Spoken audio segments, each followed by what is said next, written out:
Driven to Win presents The Great Gatsby, written by F. Scott Fitzgerald. Let's begin the story. Once again to Zelda. Then wear the gold hat, if that will move her. If you can bounce high, bounce for her too, till she cry.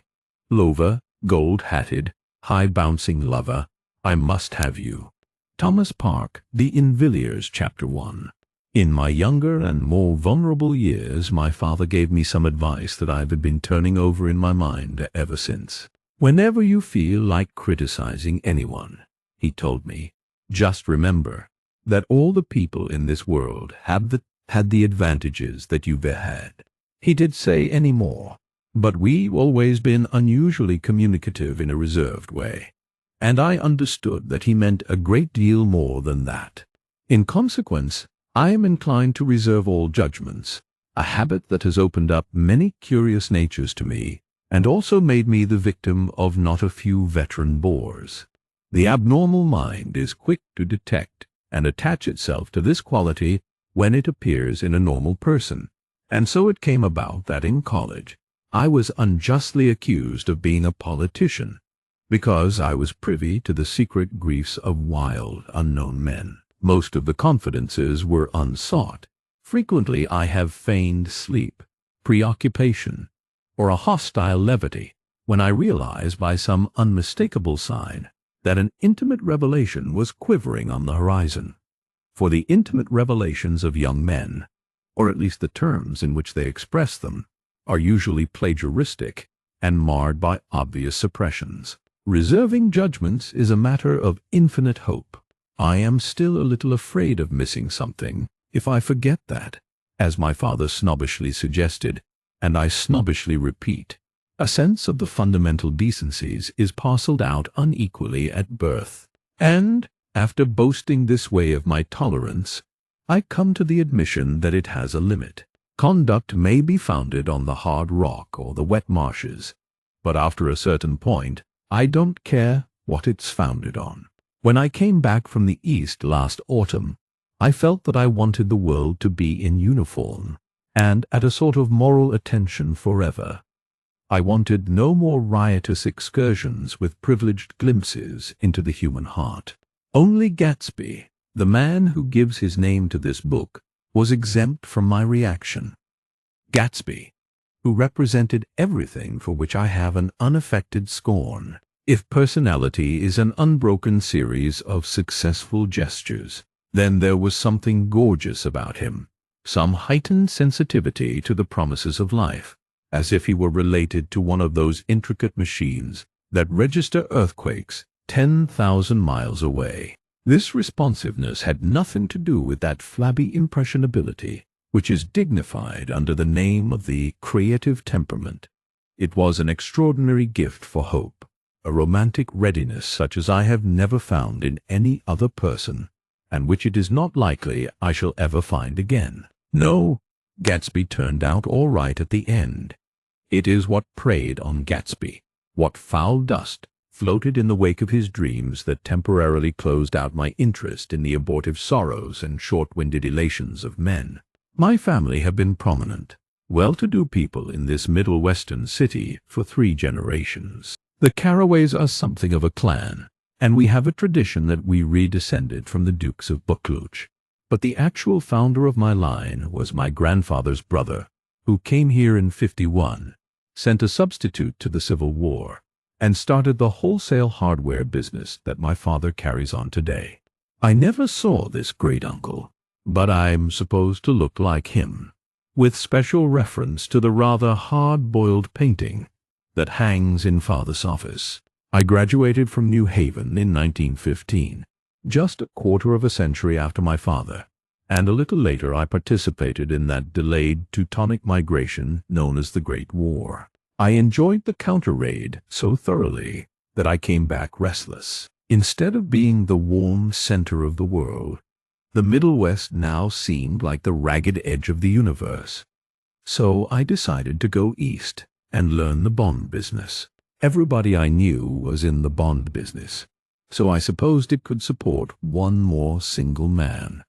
All my aunts and uncles talked it over as if they were choosing a prep school for me, and finally said, "Why, yes," with very grave, hesitant faces. Father agreed to finance me for a year, and after various delays I came east, permanently, I thought, in the spring of 22. The practical thing was to find rooms in the city, but it was a warm season, and I had just left a country of wide lawns and friendly trees. So when a young man at the office suggested that we take a house together in a commuting town, it sounded like a great idea. He found the house, a weather-beaten cardboard bungalow at $80 a month, but at the last minute the firm ordered him to Washington, and I went out to the country alone. I had a dog. At least I had him for a few days until he ran away, and an old Dodge and a Finnish woman, who made my bed and cooked breakfast and muttered Finnish wisdom to herself over the electric stove. It was lonely for a day or so until one morning some man, more recently arrived than I, stopped me on the road. "How do you get to West Egg Village?" he asked helplessly. I told him, and as I walked on I was lonely no longer. I was a guide, a pathfinder, an original settler. He had casually conferred on me the freedom of the neighborhood, and so with the sunshine and the great bursts of leaves growing on the trees, just as things grow in fast movies, I had that familiar conviction that life was beginning over again with the summer. There was so much to read, for one thing, and so much fine health to be pulled down out of the young breath-giving air. I bought a dozen volumes on banking and credit and investment securities, and they stood on my shelf in red and gold like new money from the mint, promising to unfold the shining secrets that only Midas and Morgan and Maecenas knew. And I had the high intention of reading many other books besides. I was rather literary in college. One year I wrote a series of very solemn and obvious editorials for the Yale News, and now I was going to bring back all such things into my life, and become again that most limited of all specialists, the well-rounded man. This is just an epigram. Life is much more successfully looked at from a single window, after all. It was a matter of chance that I should have rented a house in one of the strangest communities in North America. It was on that slender, riotous island which extends itself due east of New York, and where there are, among other natural curiosities, two unusual formations of land. 20 miles from the city, a pair of enormous eggs, identical in contour, and separated only by a courtesy bay, jut out into the most domesticated body of salt water in the Western Hemisphere, the great wet barnyard of Long Island Sound. They are not perfect ovals, like the egg in the Columbus story. They are both crushed flat at the contact end, but their physical resemblance must be a source of perpetual wonder to the gulls that fly overhead. To the wingless, a more interesting phenomenon is their dissimilarity in every particular, except shape and size. I lived at West Egg, the less fashionable of the two, though this is a most superficial tag to express the bizarre, and not a little sinister contrast between them. My house was at the very tip of the egg, only 50 yards from the Sound, and squeezed between two huge places that rented for $12,000 or $15,000 a season. The one on my right was a colossal affair by any standard. It was a factual imitation of some Hôtel de Ville in Normandy, with a tower on one side, spanking new, under a thin beard of raw ivy, and a marble swimming pool, and more than 40 acres of lawn and garden. It was Gatsby's mansion. Or, rather, as I didn't know Mr. Gatsby, it was a mansion inhabited by a gentleman of that name. My own house was an eyesore, but it was a small eyesore, and it had been overlooked, so I had a view of the water, a partial view of my neighbor's lawn, and the consoling proximity of millionaires, all for $80 a month. Across the courtesy bay the white palaces of fashionable East Egg glittered along the water, And the history of the summer really begins on the evening I drove over there to have dinner with the Tom Buchanans. Daisy was my second cousin once removed, and I'd known Tom in college. And just after the war I spent 2 days with them in Chicago. Her husband, among various physical accomplishments, had been one of the most powerful ends that ever played football at New Haven. A national figure in a way, one of those men who reach such an acute limited excellence at 21 that everything afterward savors of anticlimax. His family were enormously wealthy. Even in college his freedom with money was a matter for reproach. But now he'd left Chicago and come east in a fashion that rather took your breath away. For instance, he'd brought down a string of polo ponies from Lake Forest. It was hard to realize that a man in my own generation was wealthy enough to do that.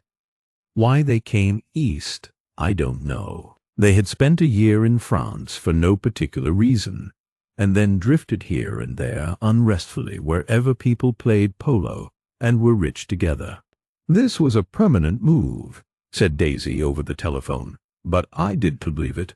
I had no sight into Daisy's heart, but I felt that Tom would drift on forever seeking, a little wistfully, for the dramatic turbulence of some irrecoverable football game. And so it happened that on a warm, windy evening, I drove over to East Egg to see 2 old friends whom I scarcely knew at all. Their house was even more elaborate than I expected, a cheerful red and white Georgian colonial mansion, overlooking the bay. The lawn started at the beach and ran towards the front door for a 1/4 of a mile, jumping over sundials and brick walks and burning gardens.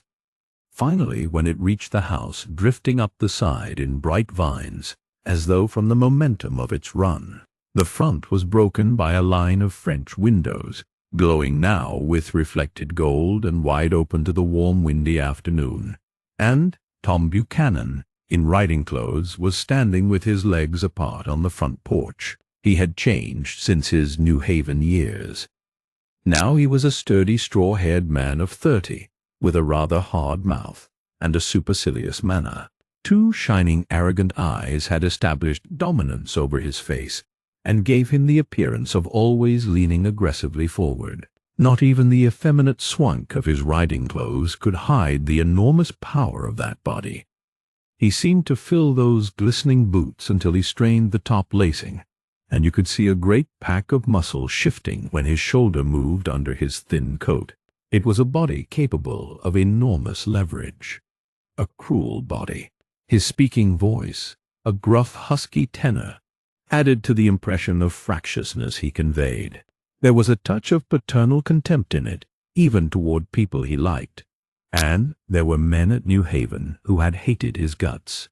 "Now, don't think my opinion on these matters is final," he seemed to say, "just because I'm stronger and more of a man than you are."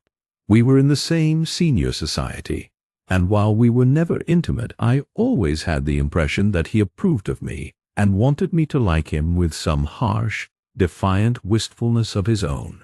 We talked for a few minutes on the sunny porch. "I've got a nice place here," he said, his eyes flashing about restlessly. Turning me around by one arm, he moved a broad, flat hand along the front vista, including in its sweep a sunken Italian garden, a half-acre of deep, pungent roses, and a snub-nosed motorboat that bumped the tide offshore. It belonged to Domain, the oil man. He turned me around again, politely and abruptly. "We'll go inside." We walked through a high hallway into a bright, rosy-colored space, fragilely bound into the house by French windows at either end. The windows were ajar and gleaming white against the fresh grass outside that seemed to grow a little way into the house.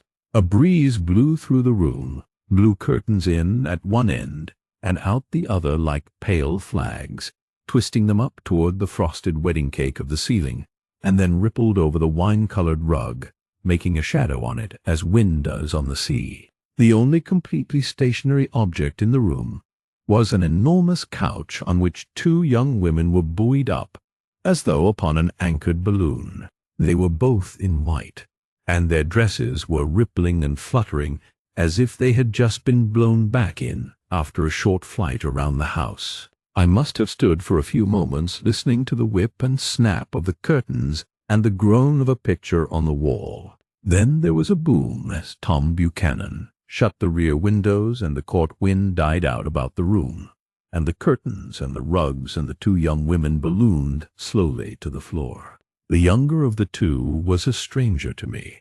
She was extended full length at her end of the divan, completely motionless, and with her chin raised a little, as if she were balancing something on it which was quite likely to fall. If she saw me out of the corner of her eyes, she gave no hint of it.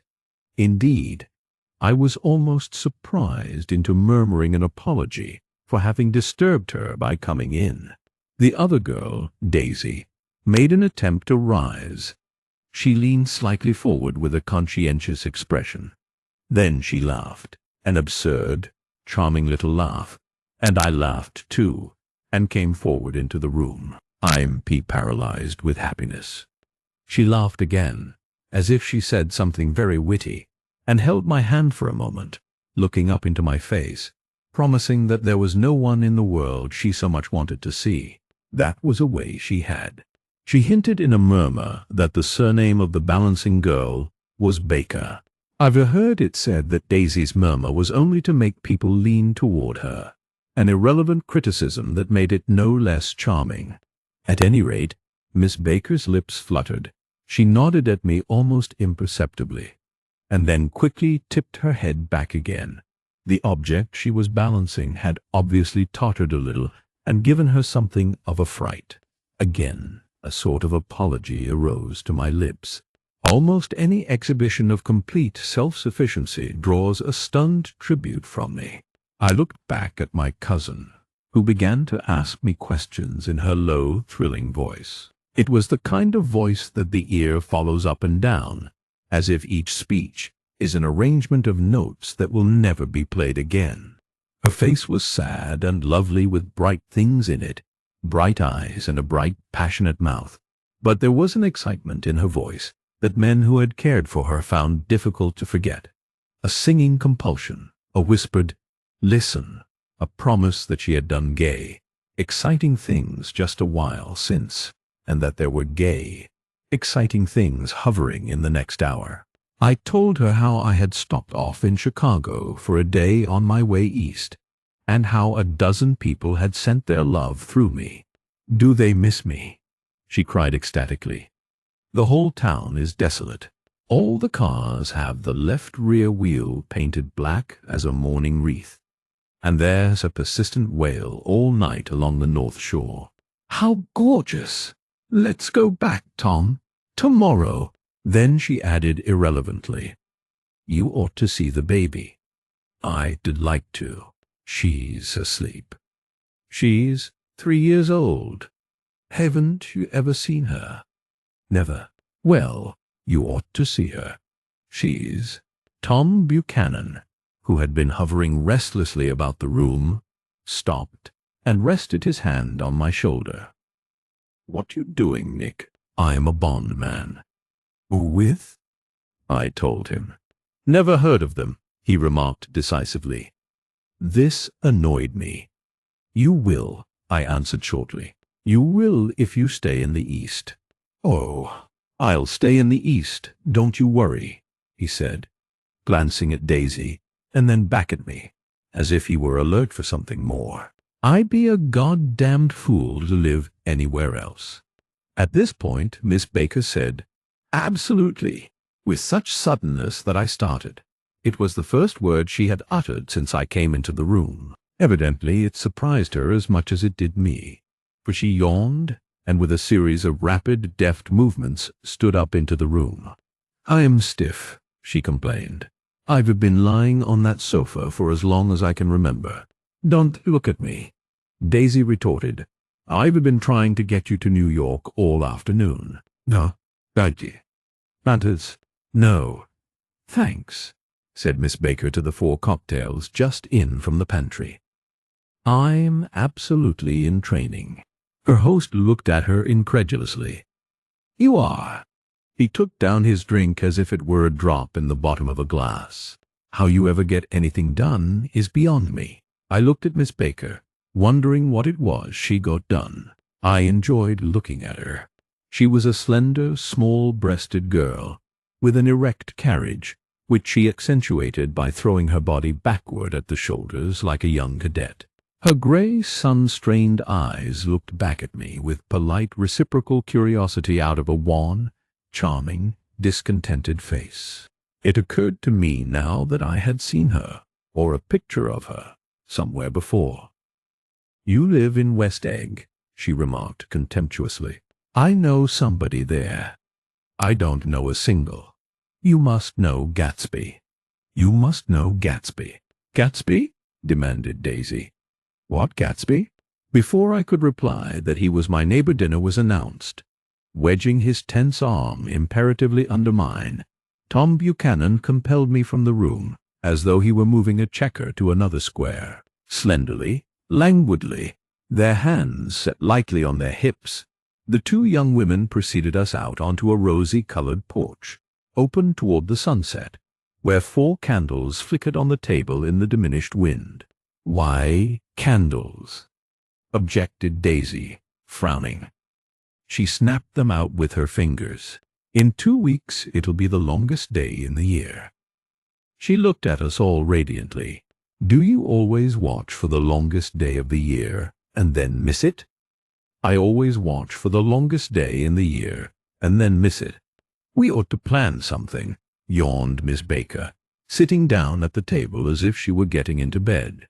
"All right," said Daisy. "What will we plan?" She turned to me helplessly. "What do people plan?" Before I could answer, her eyes fastened with an awed expression on her little finger. "Look," she complained. I hurt it. We all looked. The knuckle was black and blue. "You did it, Tom," she said accusingly. "I know you did mean to, but you did do it. That is what I get for marrying a brute of a man. A great, big, hulking physical specimen of a—" "I hate that word, hulking," objected Tom crossly. "Even in kidding. Hate, Betty, but you—" "Hulking," insisted Daisy. Sometimes she and Miss Baker talked at once, unobtrusively, and with a bantering inconsequence that was never quite chatter. That was as cool as their white dresses, and their impersonal eyes in the absence of all desire. They were here, and they accepted Tom and me, making only a polite, pleasant effort to entertain, or to be entertained. They knew that presently dinner would be over, and a little later the evening, too, would be over and casually put away. It was sharply different from the West, where an evening was hurried from phase to phase towards its close, in a continually disappointed anticipation, or else in sheer nervous dread of the moment itself. "You make me feel uncivilized, Daisy," I confessed on my second glass of corky, but rather impressive claret. "Can't you talk about crops or something?" I meant nothing in particular by this remark, but it was taken up in an unexpected way. "Civilizations going to pieces," broke out Tom violently. "I've gotten to be a terrible pessimist about things. Have you read The Rise of the Colored Empires by this man Goddard?" "Why, no," I answered, rather surprised by his tone. "Well, it's a fine book, and everybody ought to read it. The idea is, if we don't look out, the white race will be utterly submerged. It's all scientific stuff. It's been proved." "Tom's getting very profound," said Daisy, with an expression of unthoughtful sadness. "He reads deep books with long words in them." "What was that word, we?" "Well, these books are all scientific," insisted Tom, glancing at her impatiently. "This fellow has worked out the whole thing. It's up to us, who are the dominant race, to watch out, or these other races will have control of things. We've got to beat them down," whispered Daisy, winking ferociously toward the fervent sun. "You ought to live in California," began Miss Baker, but Tom interrupted her by shifting heavily in his chair. This idea is that we Nordics, I am, and you are, and you are, and... After an infinitesimal hesitation, he included Daisy with a slight nod, and she winked at me again. And we've produced all the things that go to make civilization.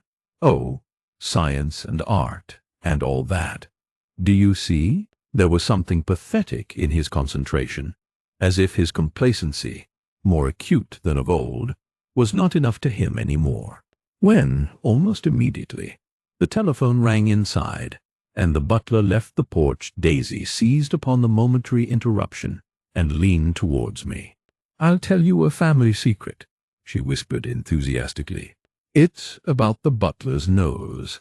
Do you want to hear about the butler's nose? That's why I came over tonight." Well, he was not always a butler. He used to be the silver polisher for some people in New York that had a silver service for 200 people. He had to polish it from morning till night, until finally it began to affect his nose. "Things went from bad to worse," suggested Miss Baker. "Yes, things went from bad to worse, until finally he had to give up his position." For a moment the last sunshine fell with romantic affection upon her glowing face. Her voice compelled me forward breathlessly as I listened. Then the glow faded, each light deserting her with lingering regret, like children leaving a pleasant street at dusk. The butler came back and murmured something close to Tom's ear, whereupon Tom frowned, pushed back his chair, and without a word went inside. As if his absence quickened something within her, Daisy leaned forward again, her voice glowing and singing. "I love to see you at my table, Nick. You remind me of a rose, an absolute rose, doesn't he?" She turned to Miss Baker for confirmation. "An absolute rose." This was untrue. I am not even faintly like a rose. She was only extemporizing, but a stirring warmth flowed from her, as if her heart was trying to come out to you concealed in one of those breathless, thrilling words. Then suddenly she threw her napkin on the table and excused herself, and went into the house. Miss Baker and I exchanged a short glance consciously devoid of meaning. I was about to speak when she sat up alertly and said, "Shh," in a warning voice. A subdued, impassioned murmur was audible in the room beyond, and Miss Baker leaned forward unashamed, trying to hear. The murmur trembled on the verge of coherence, sank down, mounted excitedly, and then ceased altogether. "This Mr. Together, Gatsby you spoke of, is my neighbor," I began. "Don't talk. I want to hear what happens." "Is something happening?" I inquired innocently. "You mean to say you don't know?" said Miss Baker, honestly surprised. "I thought everybody knew." "I don't." "Why?" she said hesitantly. "Tom's got some woman in New York." "Got some woman? In New York? Got some woman?" I repeated blankly. Miss Baker nodded. She might have the decency not to telephone him at dinner time. "Don't you think?" Almost before I had grasped her meaning, there was the flutter of a dress and the crunch of leather boots, and Tom and Daisy were back at the table. "It could be helped," cried Daisy with tense gaiety. She sat down, glanced searchingly at Miss Baker, and then at me, and continued. "I looked outdoors for a minute, and it's very romantic outdoors. There's a bird on the lawn that I think must be a nightingale come over on the Cunard or White Star Line. Hayes singing away." Her voice sang. "It's romantic, isn't it, Tom?" "Very romantic," he said, and then miserably to me, "If it's light enough after dinner, I want to take you down to the stables." The telephone rang inside, startlingly, and as Daisy shook her head decisively at Tom, the subject of the stables, in fact all subjects, vanished into air. Among the broken fragments of the last 5 minutes at table, I remember the candles being lit again, pointlessly, and I was conscious of wanting to look squarely at everyone, and yet to avoid all eyes. I could guess what Daisy and Tom were thinking, but I doubt if even Miss Baker, who seemed to have mastered a certain hardy skepticism, was able utterly to put this fifth guest's shrill metallic urgency out of mind. To a certain temperament, the situation might have seemed intriguing. My own instinct was to telephone immediately for the police. The horses, needless to say, were not mentioned again. Tom and Miss Baker, with several feet of twilight between them, strolled back into the library, as if to a vigil beside a perfectly tangible body, while, trying to look pleasantly interested and a little deaf, I followed Daisy around a chain of connecting verandas to the porch in front.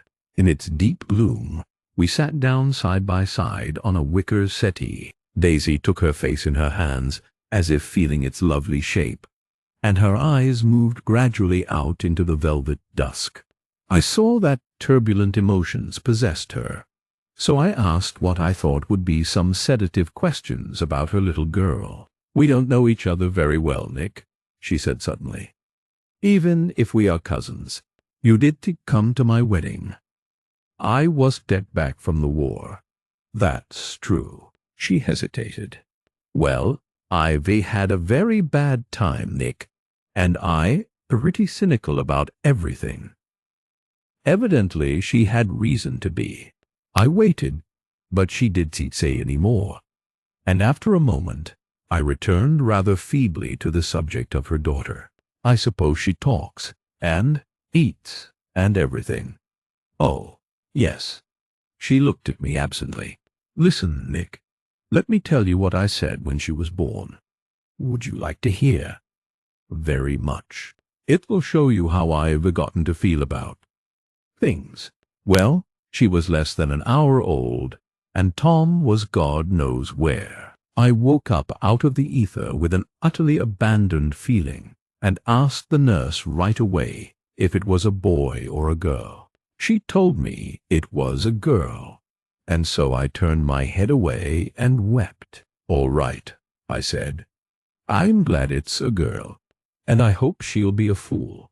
That's the best thing a girl can be in this world, a beautiful little fool. You see, I think everything's terrible anyhow," she went on in a convinced way. "Everybody thinks so, the most advanced people. And I know. I've been everywhere, and seen everything, and done everything." Her eyes flashed around her in a defiant way, rather like Tom's, and she laughed with thrilling scorn. "Sophisticated. God, I'm sophisticated." The instant her voice broke off, ceasing to compel my attention, my belief, I felt the basic insincerity of what she had said. It made me uneasy, as though the whole evening had been a trick of some sort to exact a contributory emotion from me.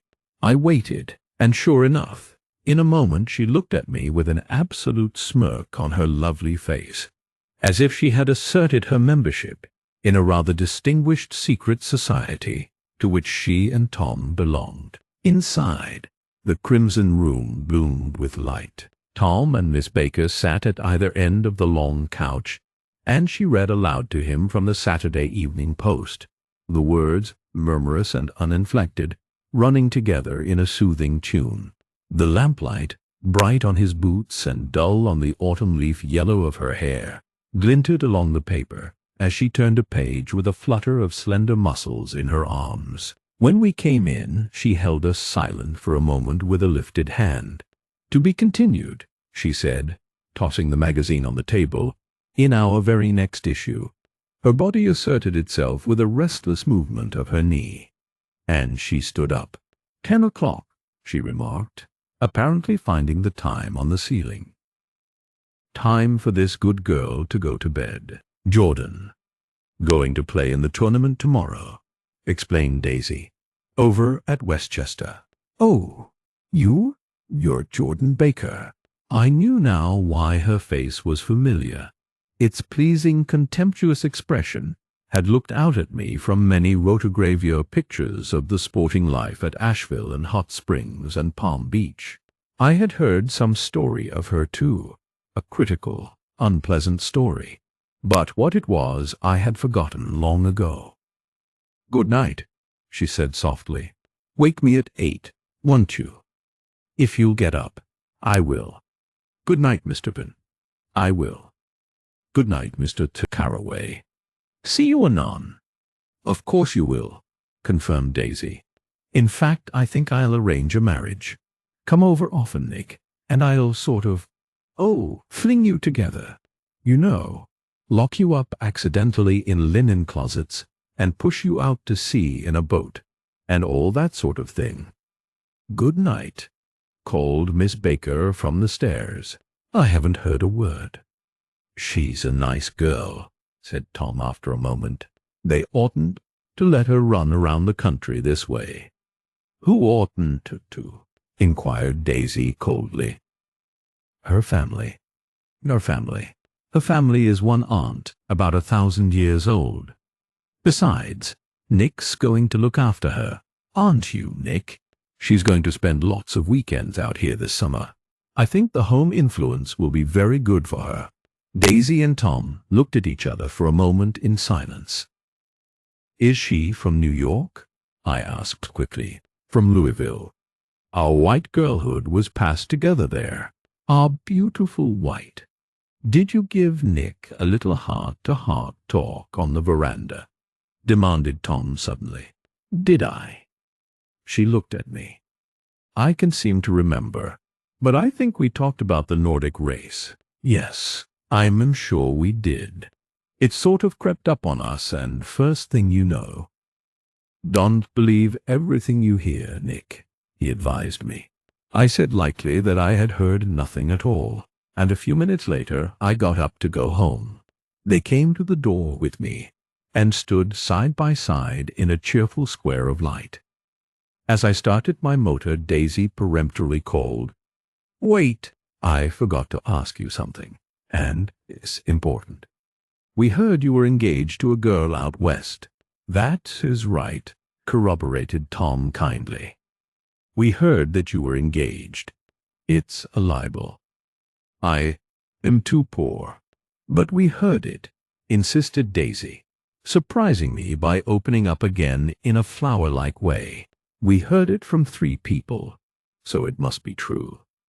Of course I knew what they were referring to, but I was even vaguely engaged.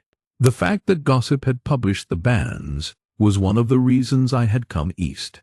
You can't stop going with an old friend on account of rumors, and on the other hand, I had no intention of being rumored into marriage. Their interest rather touched me, and made them less remotely rich. Nevertheless, I was confused, and a little disgusted as I drove away. It seemed to me that the thing for Daisy to do was to rush out of the house, child in arms, but apparently there were no such intentions in her head. As for Tom, the fact that he had some woman in New York was really less surprising than that he had been depressed by a book. Something was making him nibble at the edge of stale ideas, as if his sturdy physical egotism no longer nourished his peremptory heart. Already it was deep summer on roadhouse roofs and in front of wayside garages, where new red petrol pumps sat out in pools of light, and when I reached my estate at West Egg, I ran the car under its shed and sat for a while on an abandoned grass roller in the yard. The wind had blown off, leaving a loud, bright night, with wings beating in the trees and a persistent organ sound as the full bellows of the earth blew the frogs full of life. The silhouette of a moving cat wavered across the moonlight, and, turning my head to watch it, I saw that I was not alone. 50 feet away a figure had emerged from the shadow of my neighbor's mansion, and was standing with his hands in his pockets, regarding the silver pepper of the stars. Something in his leisurely movements, and the secure position of his feet upon the lawn, suggested that it was Mr. Gatsby himself, come out to determine what share was his of our local heavens. I decided to call to him. Miss Baker had mentioned him at dinner, and that would do for an introduction. But I did to call to him, for he gave a sudden intimation that he was content to be alone. He stretched out his arms toward the dark water in a curious way, and, far as I was from him, I could have sworn he was trembling. Involuntarily I glanced seaward, and distinguished nothing except a single green light, minute and far away. That might have been the end of a dock. When I looked once more for Gatsby, he had vanished, and I was alone again in the unquiet darkness. Chapter 2. About halfway between West Egg and New York, the motor road hastily joins the railroad and runs beside it for a quarter of a mile, so as to shrink away from a certain desolate area of land. This is a valley of ashes, a fantastic farm where ashes grow like wheat into ridges and hills and grotesque gardens, where ashes take the forms of houses and chimneys and rising smoke, and, finally, with a transcendent effort, of ash-gray men who move dimly and already crumbling through the powdery air. Occasionally a line of gray cars crawls along an invisible track, gives out a ghastly creak, and comes to rest, and immediately the ash-gray men swarm up with leaden spades and stir up an impenetrable cloud which screens their obscure operations from your sight. But above the gray land and the spasms of bleak dust which drift endlessly over it, you perceive, after a moment, the eyes of Dr. T.J. Eckelberg. The eyes of Dr. T.J. Eckelberg are blue and gigantic. Their retinas are 1 yard high. They look out of no face, but, instead, from a pair of enormous yellow spectacles which pass over a non-existent nose. Evidently some wild wag of an oculist set them there to fatten his practice in the borough of Queens, and then sank down himself into eternal blindness, or forgot them, and moved away. But his eyes, dimmed a little by many paintless days, under sun and rain, brood on over the solemn dumping ground. The Valley of Ashes is bounded on one side by a small foul river, and, when the drawbridge is up to let barges through, the passengers on waiting trains can stare at the dismal scene for as long as half an hour. There is always a halt there of at least a minute, and it was because of this that I first met Tom Buchanan's mistress. The fact that he had one was insisted upon wherever he was known.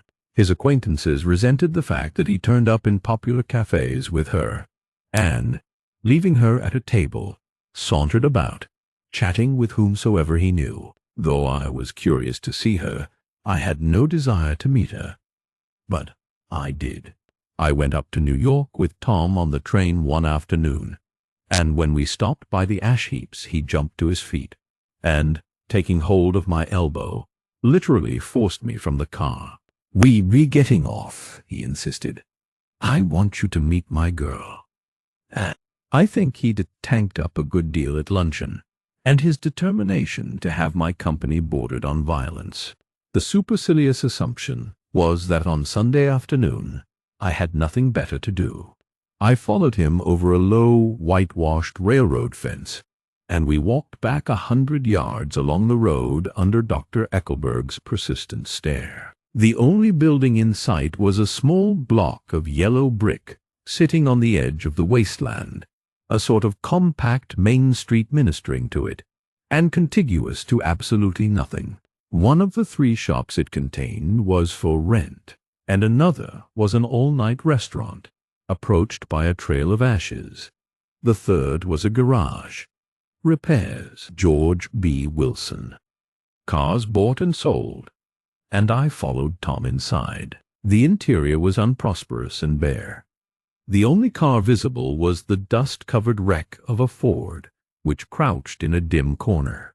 It had occurred to me that this shadow of a garage must be a blind, and that sumptuous and romantic apartments were concealed overhead, when the proprietor himself appeared in the door of an office, wiping his hands on a piece of waste. He was a blond, spiritless man, anemic, and faintly handsome. When he saw us, a damp gleam of hope sprang into his light blue eyes. "Hello, Wilson, old man," said Tom, slapping him jovially on the shoulder. How's business? I can complain, answered Wilson unconvincingly. When are you going to sell me that car? Next week. I've got my man working on it now. Works pretty slow, don't he? No, he does, said Tom coldly. And if you feel that way about it, maybe I'd better sell it somewhere else after all.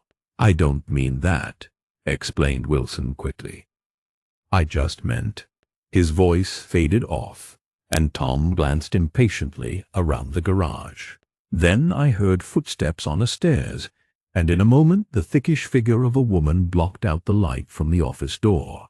She was in the middle 30s, and faintly stout, but she carried her flesh sensuously, as some women can. Her face, above a spotted dress of dark blue crêpe de chine, contained no facet or gleam of beauty, but there was an immediately perceptible vitality about her, as if the nerves of her body were continually smoldering. She smiled slowly, and, walking through her husband, as if he were a ghost, shook hands with Tom, looking him flush in the eye. Then she wet her lips, and without turning around spoke to her husband in a soft, coarse voice. "Get some chairs. Why don't you, so somebody can sit down? Oh, sure, agreed Wilson hurriedly, and went toward the little office, mingling immediately with the cement color of the walls. A white ashen dust veiled his dark suit, and his pale hair, as it veiled everything in the vicinity, except his wife, who moved close to Tom. "I want to see you," said Tom intently. "Get on the next train." "All right. I'll meet you by the newsstand on the lower level." She nodded and moved away from him just as George Wilson emerged with 2 chairs from his office door. We waited for her down the road and out of sight. It was a few days before the 4th of July, and a gray, scrawny Italian child was setting torpedoes in a row along the railroad track. "Terrible place, isn't it?" said Tom, exchanging a frown with Dr. Eckelberg. "Awful. It does her good to get away." "Doesn't her husband object?" "Wilson? He thinks she goes to see her sister in New York. He's so dumb he doesn't know he's alive. So Tom Buchanan and his girl and I went up together to New York, or not quite together, for Mrs. Wilson sat discreetly in another car. Tom deferred that much to the sensibilities of those East Eggers who might be on the train. She had changed her dress to a brown-figured muslin, which stretched tight over her rather wide hips as Tom helped her to the platform in New York. At the newsstand she bought a copy of Town Tattle and a moving picture magazine, and in the station drugstore some cold cream and a small flask of perfume. Upstairs in the solemn echoing drive she let 4 taxicabs drive away before she selected a new one, lavender-colored with gray upholstery, and in this we slid out from the mass of the station into the glowing sunshine. But immediately she turned sharply from the window and, leaning forward, tapped on the front glass.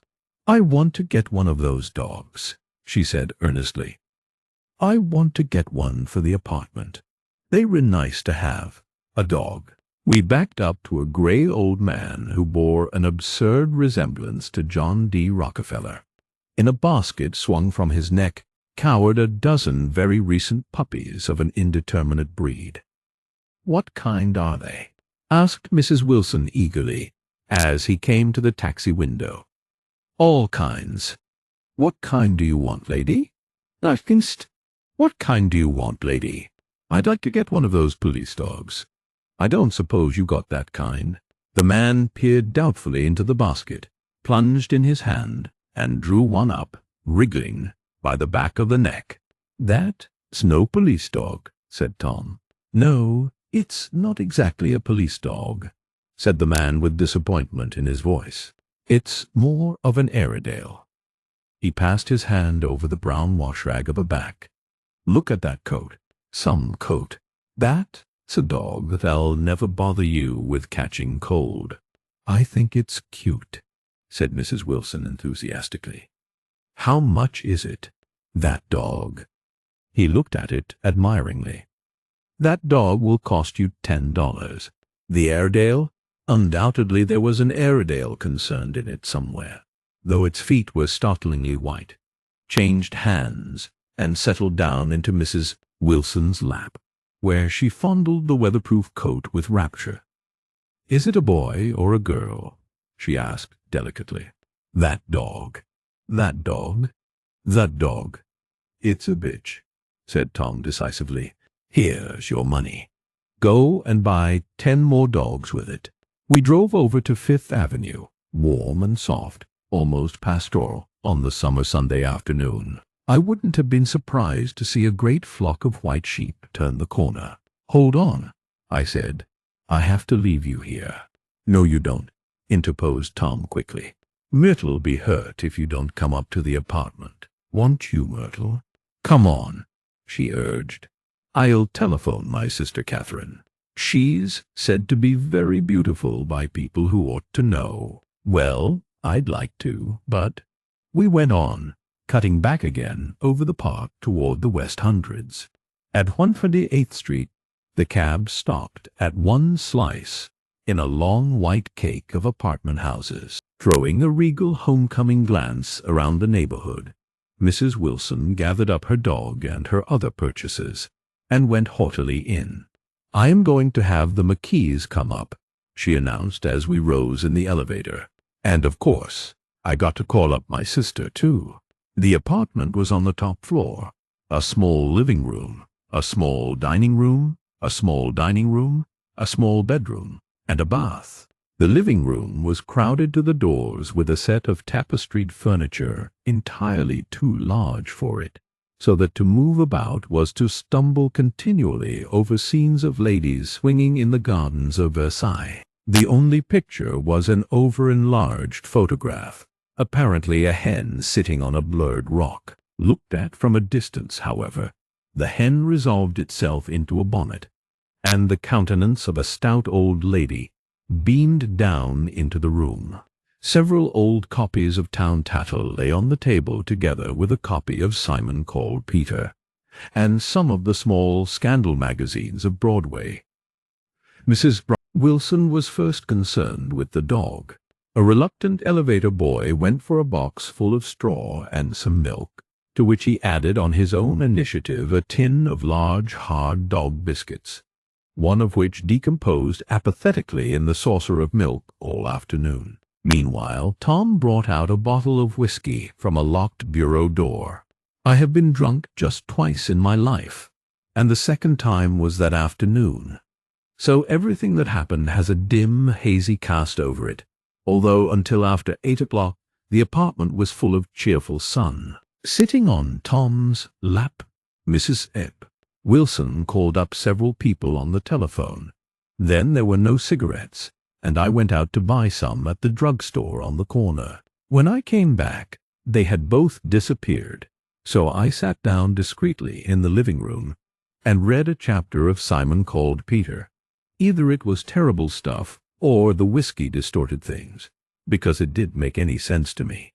Just as Tom and Myrtle, after the first drink, Mrs. Wilson and I called each other by our first names, reappeared, company commenced to arrive at the apartment door. The sister, Catherine, was a slender, worldly girl of about 30, with a solid, sticky bob of red hair and a complexion powdered milky white. Her eyebrows had been plucked and then drawn on again at a more rakish angle, but the efforts of nature toward the restoration of the old alignment gave a blurred air to her face. When she moved about, there was an incessant clicking as innumerable pottery bracelets jingled up and down upon her arms. She came in with such a proprietary haste, and looked around so possessively at the furniture that I wondered if she lived here. But when I asked her, she laughed immoderately, repeated my question aloud, and told me she lived with a girl friend at a hotel. Mr. Hotel McKee was a pale, feminine man from the flat below. He had just shaved, for there was a white spot of lather on his cheekbone, and he was most respectful in his greeting to everyone in the room. He informed me that he was in the artistic game, and I gathered later that he was a photographer and had made the dim enlargement of Mrs. Wilson's mother, which hovered like an ectoplasm on the wall. His wife was shrill, languid, handsome, and horrible. She told me with pride that her husband had photographed her 127 times since they had been married. Mrs. Wilson had changed her costume some time before, and was now attired in an elaborate afternoon dress of cream-colored chiffon, which gave out a continual rustle as she swept about the room. With the influence of the dress, her personality had also undergone a change. The intense vitality that had been so remarkable in the garage was converted into impressive hauteur. Her laughter, her gestures, her assertions became more violently affected moment by moment, and as she expanded the room grew smaller around her, until she seemed to be revolving on a noisy, creaking pivot through the smoky air. "My dear," she told her sister in a high, mincing shout, "most of these fellas will cheat you every time. All they think of is money. I had a woman up here last week to look at my feet, and when she gave me the bill you'd have thought she had my appendicitis out." "What was the name of the woman?" asked Mrs. McKee. "Mrs. Eberhardt. She goes around looking at people's feet in their own homes." "I like your dress," remarked Mrs. McKee. "I think it's adorable." Mrs. Wilson rejected the compliment by raising her eyebrow in disdain. "It's just a crazy old thing," she said. "I just slip it on sometimes when I don't care what I look like. But it looks wonderful on you, if you know what I mean," pursued Mrs. McKee. "If Chester could only get you in that pose, I think he could make something of it." We all looked in silence at Mrs. Wilson, who removed a strand of hair from over her eyes and looked back at us with a brilliant smile. Mr. McKee regarded her intently with his head on one side, and then moved his hand back and forth slowly in front of his face. "I should change the light," he said after a moment. "I'd like to bring out the modeling of the features, and I'd try to get hold of all the back hair." "I wouldn't think of changing the light," cried Mrs. McKee. "I think it's—" Her husband said, "Shh," and we all looked at the subject again, whereupon Tom Buchanan yawned audibly and got to his feet. "You McKees have something to drink," he said. "Get some more ice and mineral water, Myrtle, before everybody goes to sleep. I told that boy about the ice." Myrtle raised her eyebrows in despair at the shiftlessness of the lower orders. "These people, you have to keep after them all the time." She looked at me and laughed pointlessly. Then she flounced over to the dog, kissed it with ecstasy, and swept into the kitchen, implying that a dozen chefs awaited her orders there. "I've done some nice things out on Long Island," asserted Mr. McKee. Tom looked at him blankly. "2 of them we have framed downstairs." "2 what?" demanded Tom. "2 studies. One of them I call Montauk Point, the gulls, and the other I call Montauk Point, the sea." The Sister Catherine sat down beside me on the couch. "Do you live down on Long Island, too?" she inquired. "I live at West Egg."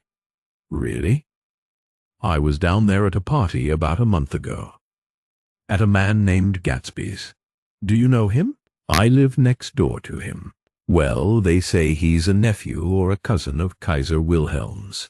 That's where all his money comes from." "Really?" She nodded. "I'm scared of him. I'd hate to have him get anything on me." This absorbing information about my neighbor was interrupted by Mrs. McKee's pointing suddenly at Catherine. "Chester, I think you could do something with her," she broke out. But Mr.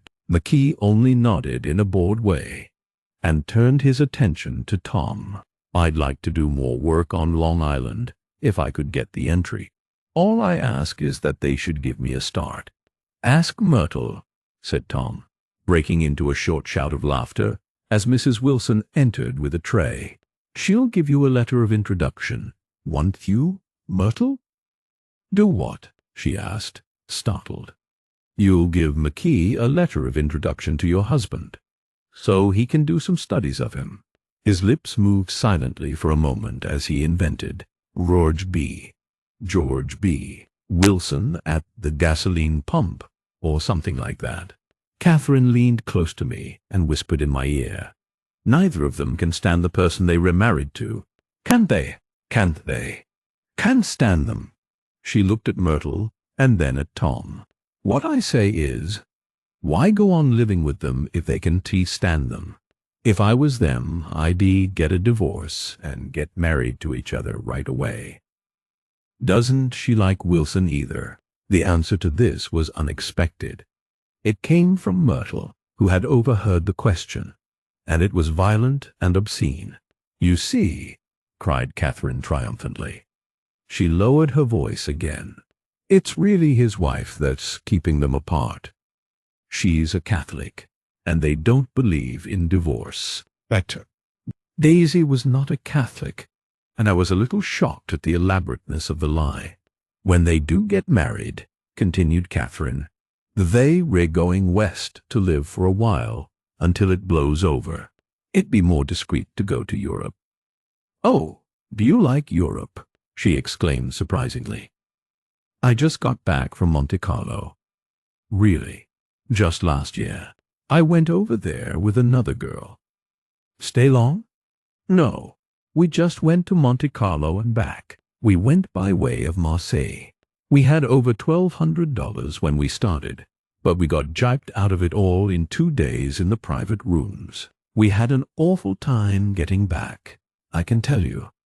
God, how I hated that town. The late afternoon sky bloomed in the window for a moment like the blue honey of the Mediterranean. Then the shrill voice of Mrs. McKee called me back into the room. I almost made a mistake too, she declared vigorously. I almost married a little kike who'd been after me for years. I knew he was below me. Everybody kept saying to me, Lucille, that man's way below you. But if I hadn't met Chester, he'd have got me sure. Yes, but listen, said Myrtle Wilson, nodding her head up and down. At least you did marry him. I know I didn't. Well, I married him, said Myrtle, ambiguously. And that's the difference between your case and mine. Why did you, Myrtle? Demanded Catherine. Nobody forced you to. Myrtle considered. I married him because I thought he was a gentleman, she said finally. I thought he knew something about breeding, but he was fit to lick my shoe. You were crazy about him for a while, said Catherine. Crazy about him? Cried Myrtle incredulously. Who said I was crazy about him? I never was any more crazy about him than I was about that man there. She pointed suddenly at me, and everyone looked at me accusingly. I tried to show by my expression that I expected no affection. The only crazy I was when I married him. I knew right away I made a mistake. He borrowed somebody's best suit to get married in, and never even told me about it. And the man came after it one day when he was out. Oh, is that your suit? I said. This is the first I ever heard about it. But I gave it to him, and then I lay down and cried to beat the band all afternoon. She really ought to get away from him, resumed Catherine to me. They've been living over that garage for 11 years, and Tom's the first sweetie she ever had. The bottle of whiskey, a second one, was now in constant demand by all present, excepting Catherine, who felt just as good on nothing at all. Tom rang for the janitor, and sent him for some celebrated sandwiches, which were a complete supper in themselves. I wanted to get out and walk eastward toward the park through the soft twilight, but each time I tried to go, I became entangled in some wild, strident argument which pulled me back, as if with ropes, into my chair. Yet high over the city our line of yellow windows must have contributed their share of human secrecy to the casual watcher in the darkening streets, and I saw him too, looking up and wondering. I was within and without, simultaneously enchanted and repelled by the inexhaustible variety of life. Myrtle pulled her chair close to mine, and suddenly her warm breath poured over me the story of her first meeting with Tom. It was on the two little seats facing each other that are always the last ones left on the train. I was going up to New York to see my sister and spend the night. He had on a dress suit and patent leather shoes, and I could keep my eyes off him. But every time he looked at me, I had to pretend to be looking at the advertisement over his head. When we came into the station, he was next to me, and his white shirt front pressed against my arm, and so I told him I'd have to call a policeman. But he knew I lied. I was so excited that when I got into a taxi with him, I did hardly know I was getting into a subway train.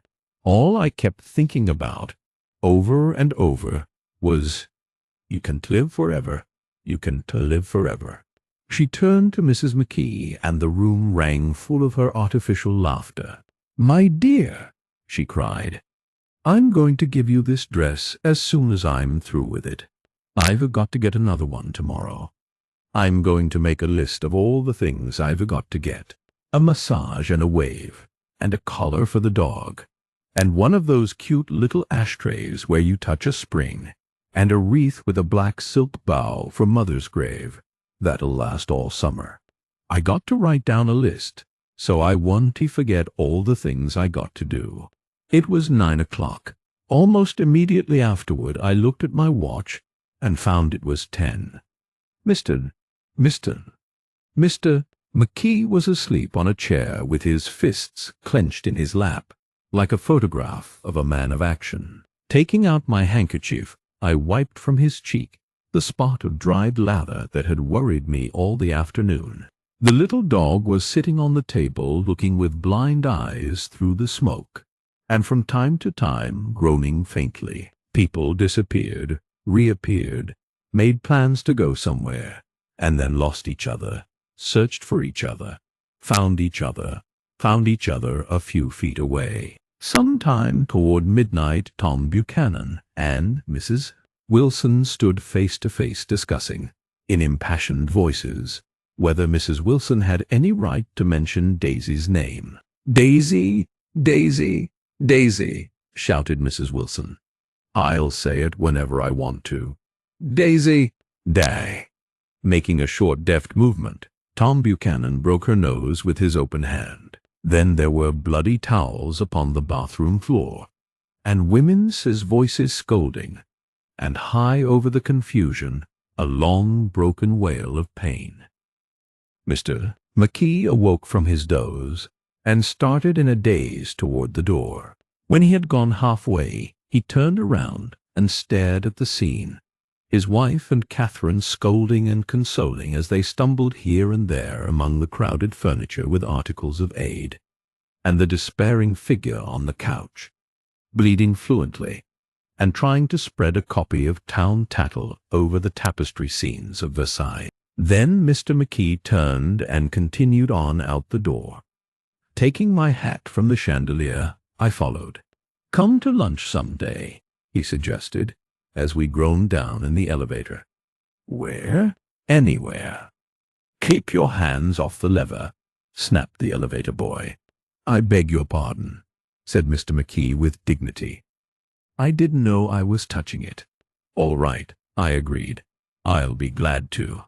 I was standing beside his bed, and he was sitting up between the sheets, clad in his underwear, with a great portfolio in his hands.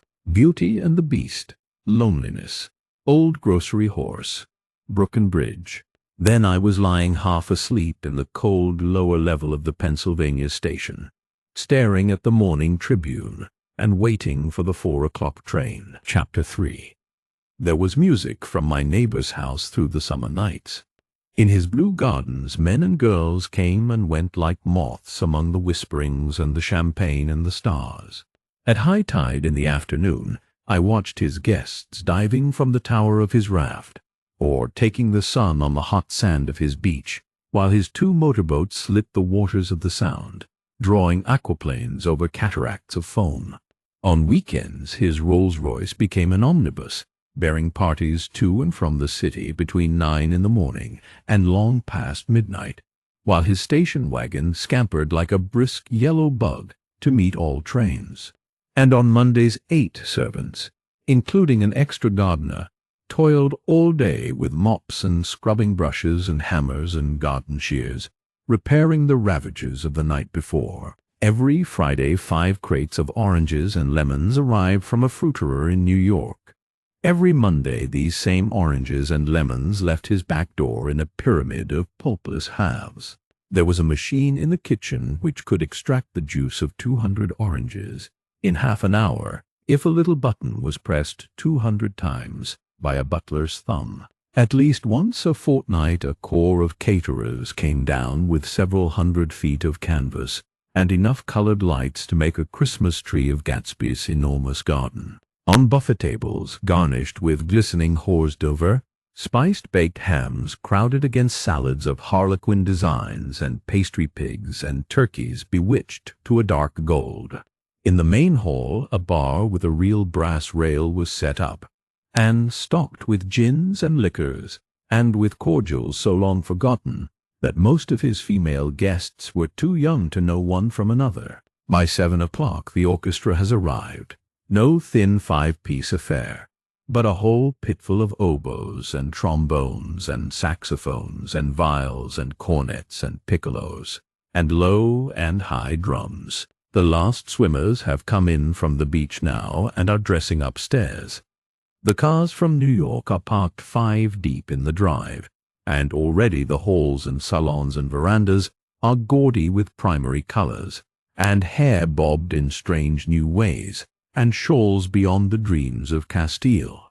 The bar is in full swing, and floating rounds of cocktails permeate the garden outside, until the air is alive with chatter and laughter, and casual innuendo and introductions forgotten on the spot, and enthusiastic meetings between women who never knew each other's names. The lights grow brighter as the earth lurches away from the sun, and now the orchestra is playing yellow cocktail music, and the opera of voices pitches a key higher. Laughter is easier minute by minute, spilled with prodigality, tipped out at a cheerful word. The groups change more swiftly, swell with new arrivals, dissolve and form in the same breath. Already there are wanderers, confident girls who weave here and there among the stouter and more stable, become for a sharp, joyous moment the center of a group, and then, excited with triumph, glide on through the sea change of faces and voices and color under the constantly changing light. Suddenly one of these gypsies, in trembling opal, seizes a cocktail out of the air, dumps it down for courage, and, moving her hands like Frisco, dances out alone on the canvas platform. A momentary hush. The orchestra leader varies his rhythm obligingly for her, and there is a burst of chatter as the erroneous news goes around that she is Gilda Grace, understudy from the Follies. The party has begun. I believe that on the first night I went to Gatsby's house, I was one of the few guests who had actually been invited. People were not invited. They went there.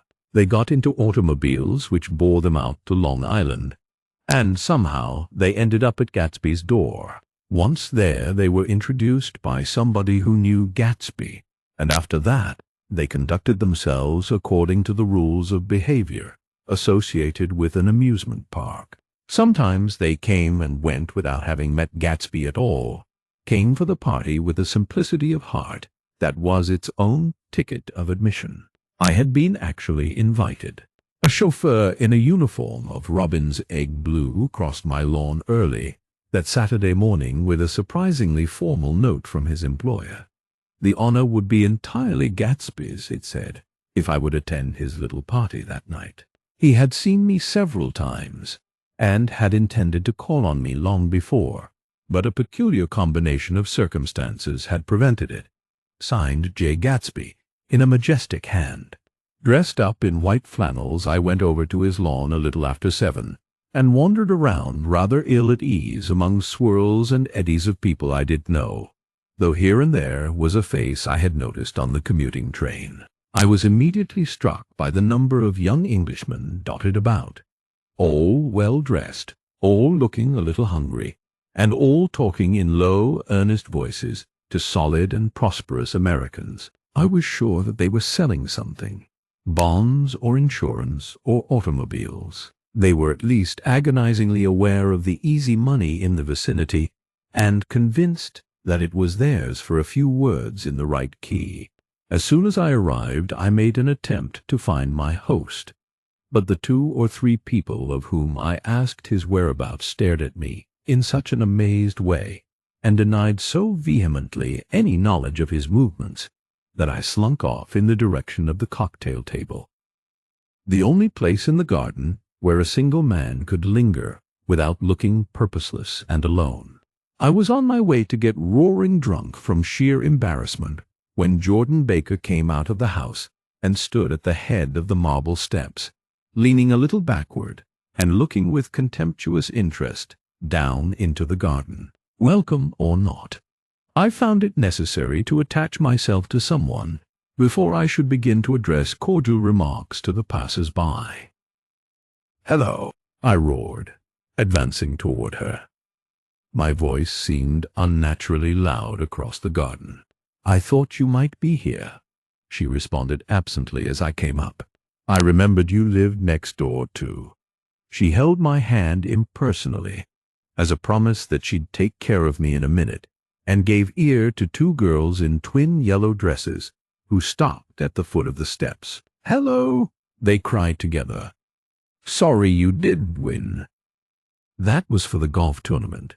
She had lost in the finals the week before. "You don't know who we are," said one of the girls in yellow, "but we met you here about a month ago." "You've dyed your hair since then," remarked Jordan, and I started.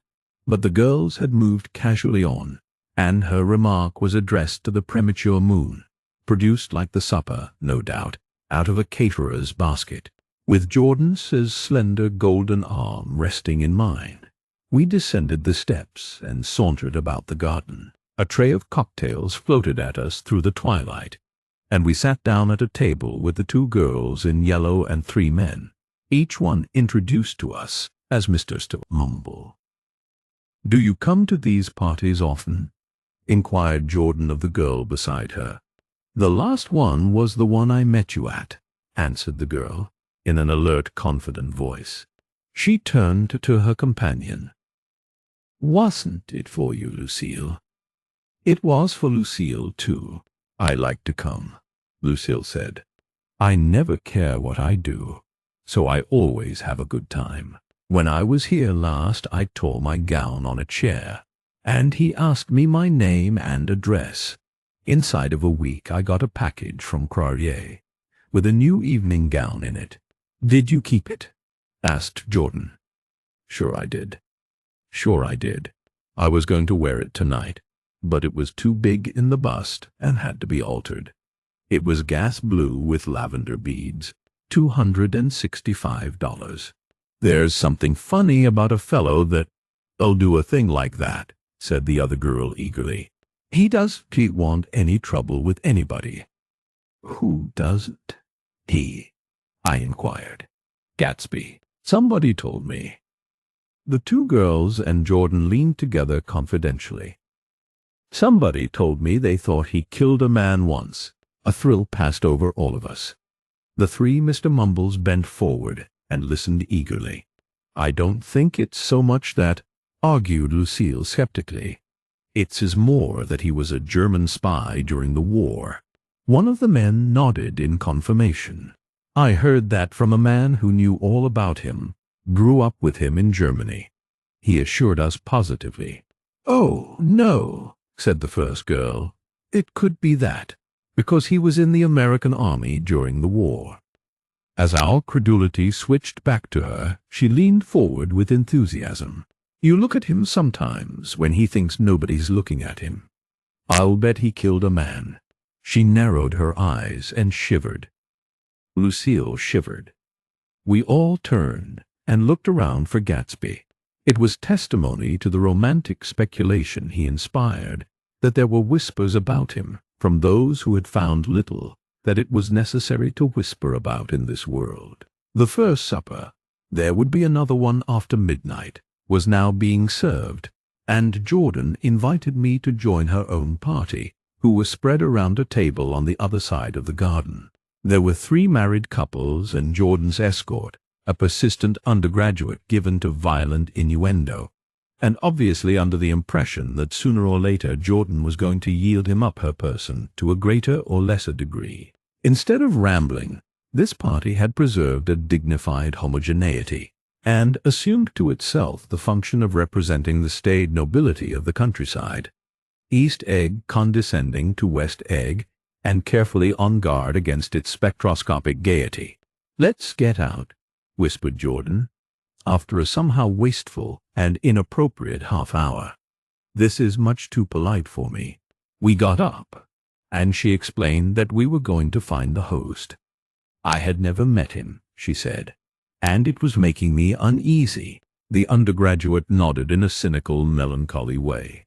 The bar, where we glanced first, was crowded, but Gatsby was not there. She could find him from the top of the steps, and he was down the veranda. On a chance we tried an important-looking door, and walked into a high Gothic library, panelled with carved English oak, and probably transported complete from some ruin overseas. A stout, middle-aged man, with enormous, owl-eyed spectacles, was sitting somewhat drunk on the edge of a great table, staring with unsteady concentration at the shelves of books. As we entered, he wheeled excitedly around and examined Jordan from head to foot. "What do you think?" he demanded impetuously. "About what?" He waved his hand toward the bookshelves. "About that. As a matter of fact, you needn't bother to ascertain." I ascertained. "They? Real. The books?" He nodded. "Absolutely real. Have pages and everything. I thought they'd be a nice, durable cardboard. Matter of fact, they absolutely real. Pages and here, let me show you." Taking our skepticism for granted, he rushed to the bookcases and returned with Volume 1 of the Stoddard Lectures. "See," he cried triumphantly. "It's a bona fide piece of printed matter. It fooled me. This fella's a regular Belasco. It's a triumph. What thoroughness! What realism! Knew when to stop, too. Didn't it cut the pages? But what do you want? What do you expect?" He snatched the book from me and replaced it hastily on its shelf, muttering that if one brick was removed, the whole library was liable to collapse. "Who brought you?" he demanded. "Or did you just come?" "I was brought." Most people were brought. Jordan looked at him alertly, cheerfully, without answering. "I was brought by a woman named Roosevelt," he continued. "Mrs. Claude Roosevelt. Do you know her?" "I met her somewhere last night. I've been drunk for about a week now, and I thought it might sober me up to sit in a library." "Has it?" "A little bit, I think. I can't tell yet. I've only been here an hour. Did I tell you about the books?" "They were real." "You told us." We shook hands with him gravely and went back outdoors. There was dancing now on the canvas in the garden. Old men pushing young girls backward in eternal graceless circles, superior couples holding each other tortuously, fashionably, and keeping in the corners, and a great number of single girls dancing individually, or relieving the orchestra for a moment of the burden of the banjo or the traps. By midnight, the hilarity had increased. A celebrated tenor had sung in Italian, and a notorious contralto had sung in jazz, and between the numbers people were doing stuns all over the garden, while happy, vacuous bursts of laughter rose toward the summer sky. A pair of stage twins, who turned out to be the girls in yellow, did a baby act in costume, and champagne was served in glasses bigger than finger bowls. The moon had risen higher, and floating in the sound was a triangle of silver scales, trembling a little to the stiff, tinny drip of the banjos on the lawn. I was still with Jordan Baker. We were sitting at a table with a man of about my age and a rowdy little girl, who gave way upon the slightest provocation to uncontrollable laughter. I was enjoying myself now. I had taken 2 finger bowls of champagne, and the scene had changed before my eyes into something significant, elemental, and profound. At a lull in the entertainment, the man looked at me and smiled. "Your face is familiar," he said politely. "Weren't you in the 1st Division during the war?" "Why, yes. I was in the 28th Infantry. I was in the 16th until June 1918. I knew I'd seen you somewhere before." We talked for a moment about some wet, grey little villages in France. Evidently he lived in this vicinity, for he told me that he had just bought a hydroplane and was going to try it out in the morning. "Want to go with me, old sport? Just near the shore along the Sound." "What time?" "Any time that suits you best." It was on the tip of my tongue to ask his name when Jordan looked around and smiled. "Having a gay time now?" she inquired. "Much better, much better." I turned again to my new acquaintance. "This is an unusual party for me. I haven't even seen the host. I live over there." I waved my hand at the invisible hedge in the distance, and this man Gatsby sent over his chauffeur with an invitation. For a moment he looked at me as if he failed to understand. "I'm Gatsby," he said suddenly. "What?" I exclaimed. "Oh, I beg your pardon. I thought you knew, old sport. I'm afraid I'm not a very good host." He smiled understandingly. Much more than understandingly. Much more than understandingly. It was one of those rare smiles with a quality of eternal reassurance in it that you may come across 4 or 5 times in life. It faced, or seemed to face, the whole eternal world for an instant, and then concentrated on you with an irresistible prejudice in your favor.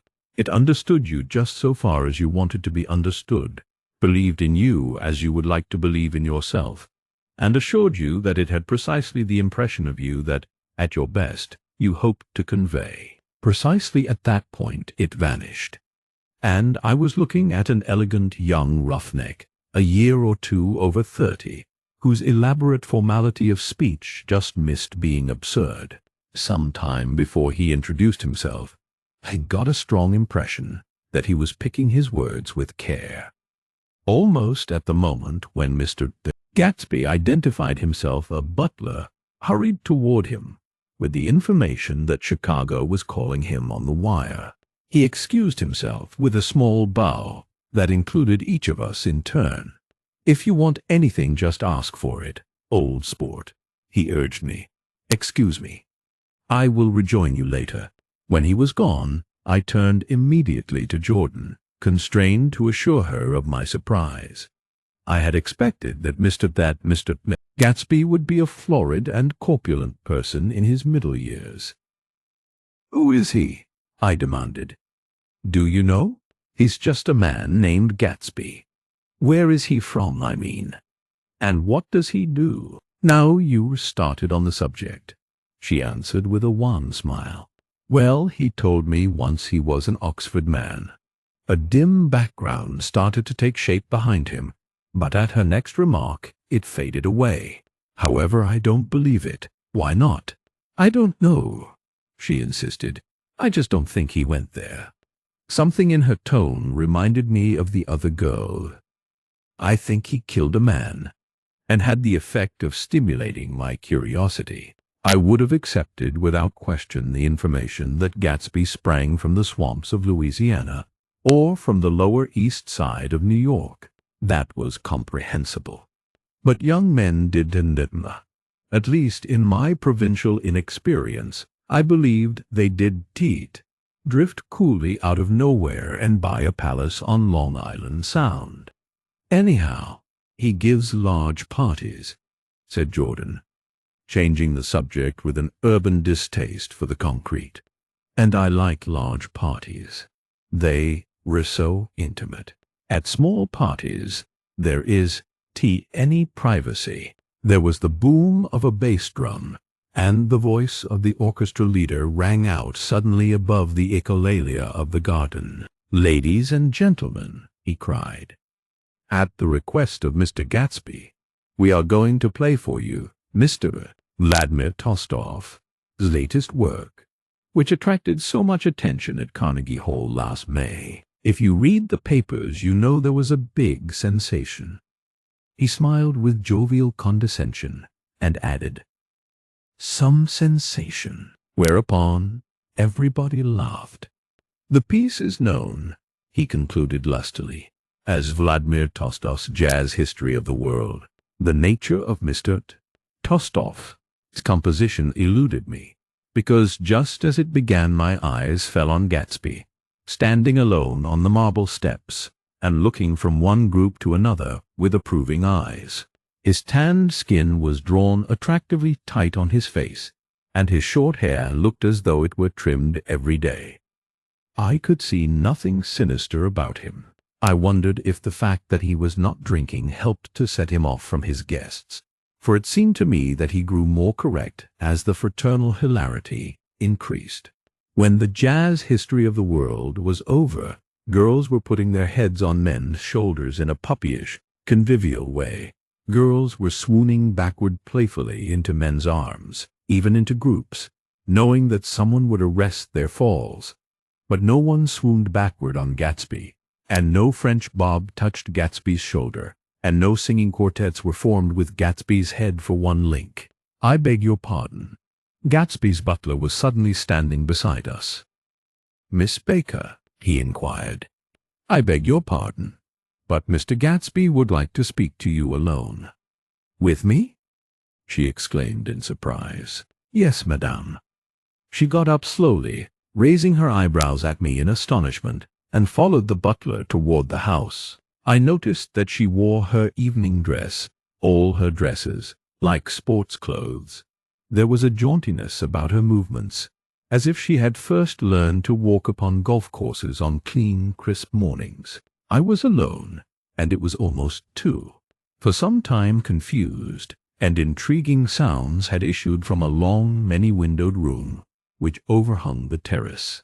Eluding Jordan's undergraduate, who was now engaged in an obstetrical conversation with 2 chorus girls, and who implored me to join him, I went inside. The large room was full of people. One of the girls in yellow was playing the piano, and beside her stood a tall, red-haired young lady from a famous chorus, engaged in song. She had drunk a quantity of champagne, and during the course of her song she had decided, ineptly, that everything was very, very sad. She was not only singing, she was weeping too. Whenever there was a pause in the song, she filled it with gasping, broken sobs, and then took up the lyric again in a quavering soprano. The tears coursed down her cheeks, not freely, however, for when they came into contact with her heavily beaded eyelashes, they assumed an inky color, and pursued the rest of their way in slow black rivulets.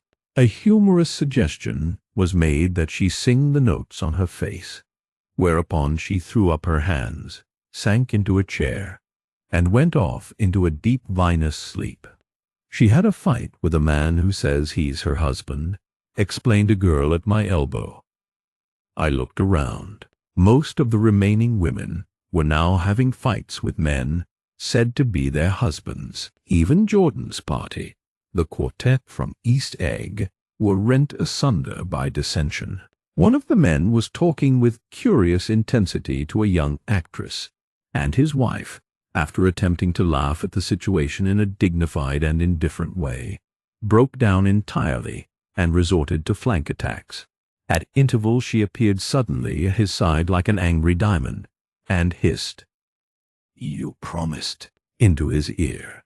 The reluctance to go home was not confined to wayward men. The hall was at present occupied by 2 deplorably sober men and their highly indignant wives. The wives were sympathizing with each other in slightly raised voices. Whenever he sees I'm having a good time, he wants to go home. Never heard anything so selfish in my life. We were always the first ones to leave. So are we. So, we rule most the last tonight, said one of the men sheepishly. The orchestra left half an hour ago. In spite of the wives' agreement that such malevolence was beyond credibility, the dispute ended in a short struggle, and both wives were lifted, kicking, into the night. As I waited for my hat in the hall, the door of the library opened, and Jordan Baker and Gatsby came out together.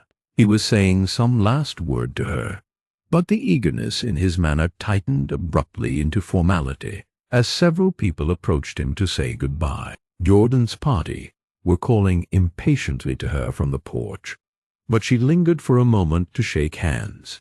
"I've just heard the most amazing thing," she whispered. "How long were we in there?" "Why, about an hour." "It was simply amazing," she repeated abstractedly. "But I swore I wouldn't tell it, and here I am tantalizing you." She yawned gracefully in my face. "Please come and see me." Phone book. Under the name of Mrs. Sigourney Howard, my aunt. She was hurrying off as she talked. Her brown hand waved a jaunty salute as she melted into her party at the door. Rather ashamed that on my first appearance I had stayed so late, I joined the last of Gatsby's guests, who were clustered around him. I wanted to explain that I'd hunted for him early in the evening, and to apologize for not having known him in the garden. "Don't mention it," he enjoined me eagerly. "Don't give it another thought, old sport." The familiar expression held no more familiarity than the hand which reassuringly brushed my shoulder. "And don't forget we're going up in the hydroplane tomorrow morning at 9 o'clock. Then the butler, behind his shoulder. "Philadelphia wants you on the phone, sir." "All right, in a minute. Tell them I'll be right there. Good night. Good night. Good night. Good night."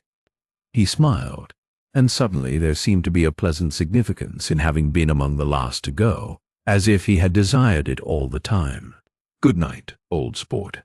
Good night." But as I walked down the steps, I saw that the evening was not quite over. 50 feet from the door, a dozen headlights illuminated a bizarre and tumultuous scene.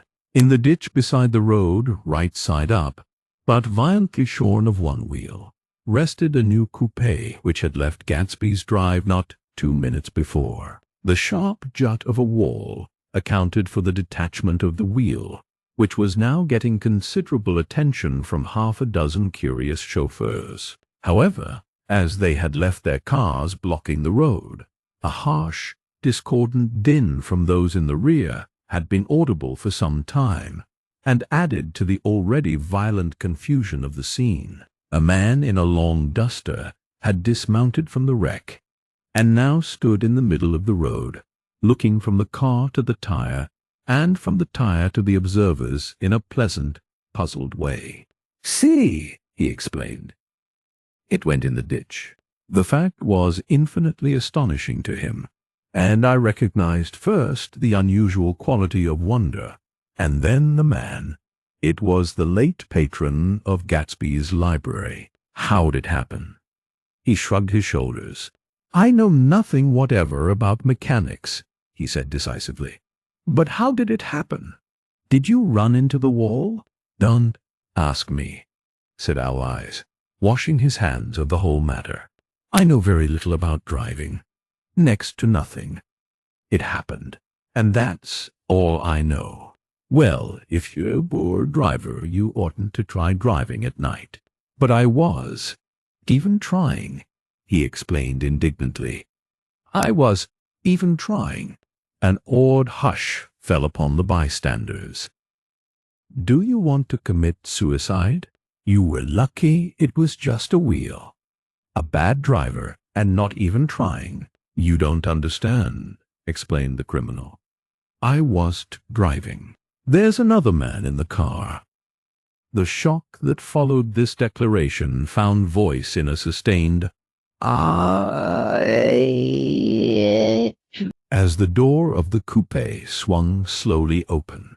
The crowd, it was now a crowd, stepped back involuntarily, and when the door had opened wide, there was a ghostly pause. Then, very gradually, part by part, a pale, dangling individual stepped out of the wreck, pawing tentatively at the ground with a large, uncertain dancing shoe. Blinded by the glare of the headlights, and confused by the incessant groaning of the horns, the apparition stood swaying for a moment before he perceived the man in the duster. "What's matter?" he inquired calmly. "Did we run out of gas?" "Look." Half a dozen fingers pointed at the amputated wheel. He stared at it for a moment, and then looked upward as though he suspected that it had dropped from the sky. "It came off," someone explained. He nodded. "At first I didn't notice we'd stopped." A pause. Then, taking a long breath and straightening his shoulders, he remarked in a determined voice, "Wonder, tell me where there's a gas line station." But at least a dozen men, some of them a little better off than he was, explained to him that wheel and car were no longer joined by any physical bond. "Back out," he suggested after a moment. "Put her in reverse."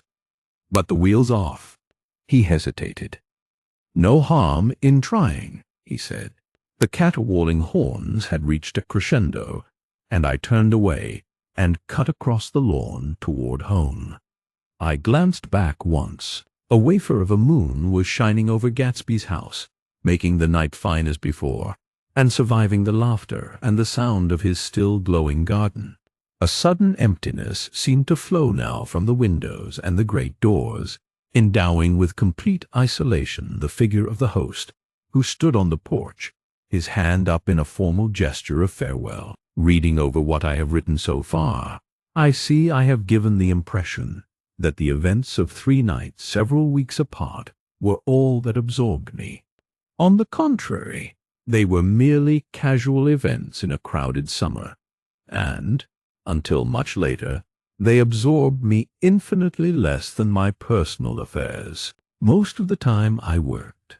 In the early morning, the sun threw my shadow westward as I hurried down the white chasms of lower New York to the Probity Trust.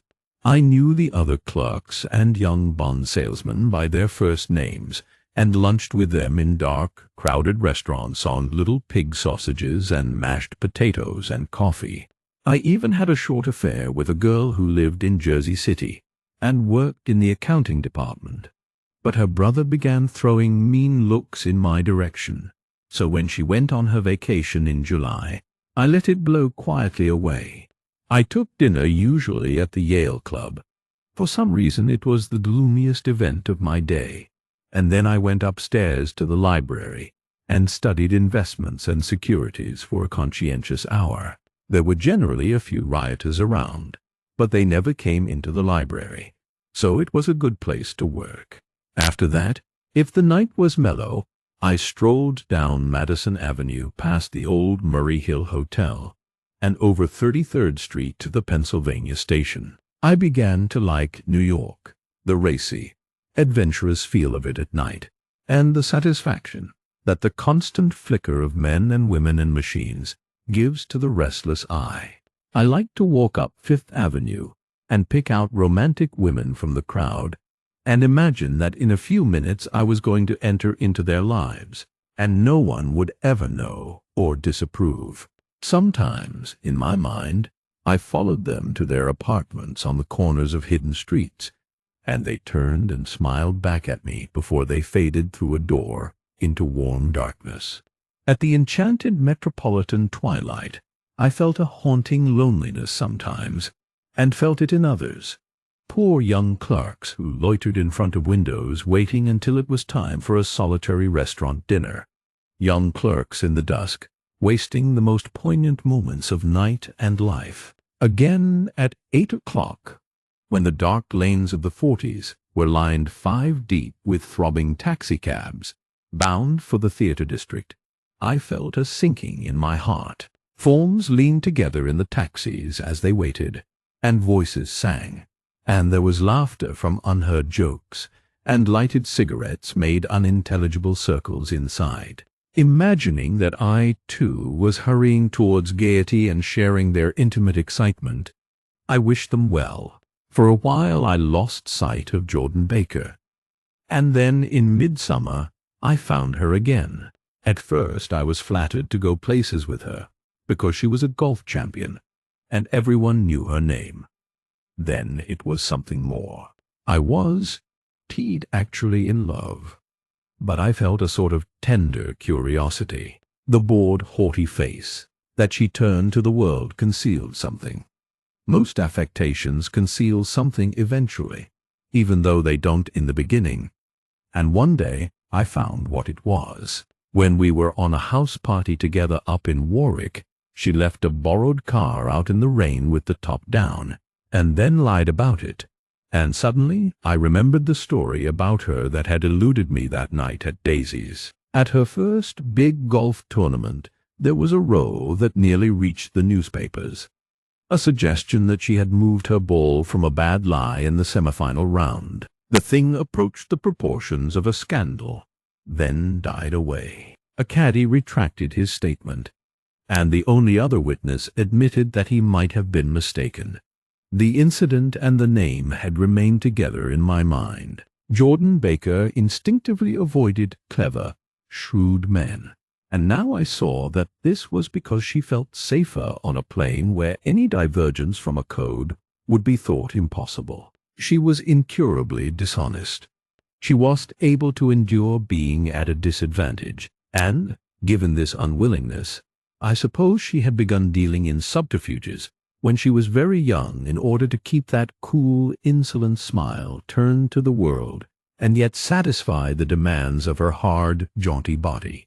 It made no difference to me. Dishonesty in a woman is a thing you never blame deeply. I was casually sorry, and then I forgot.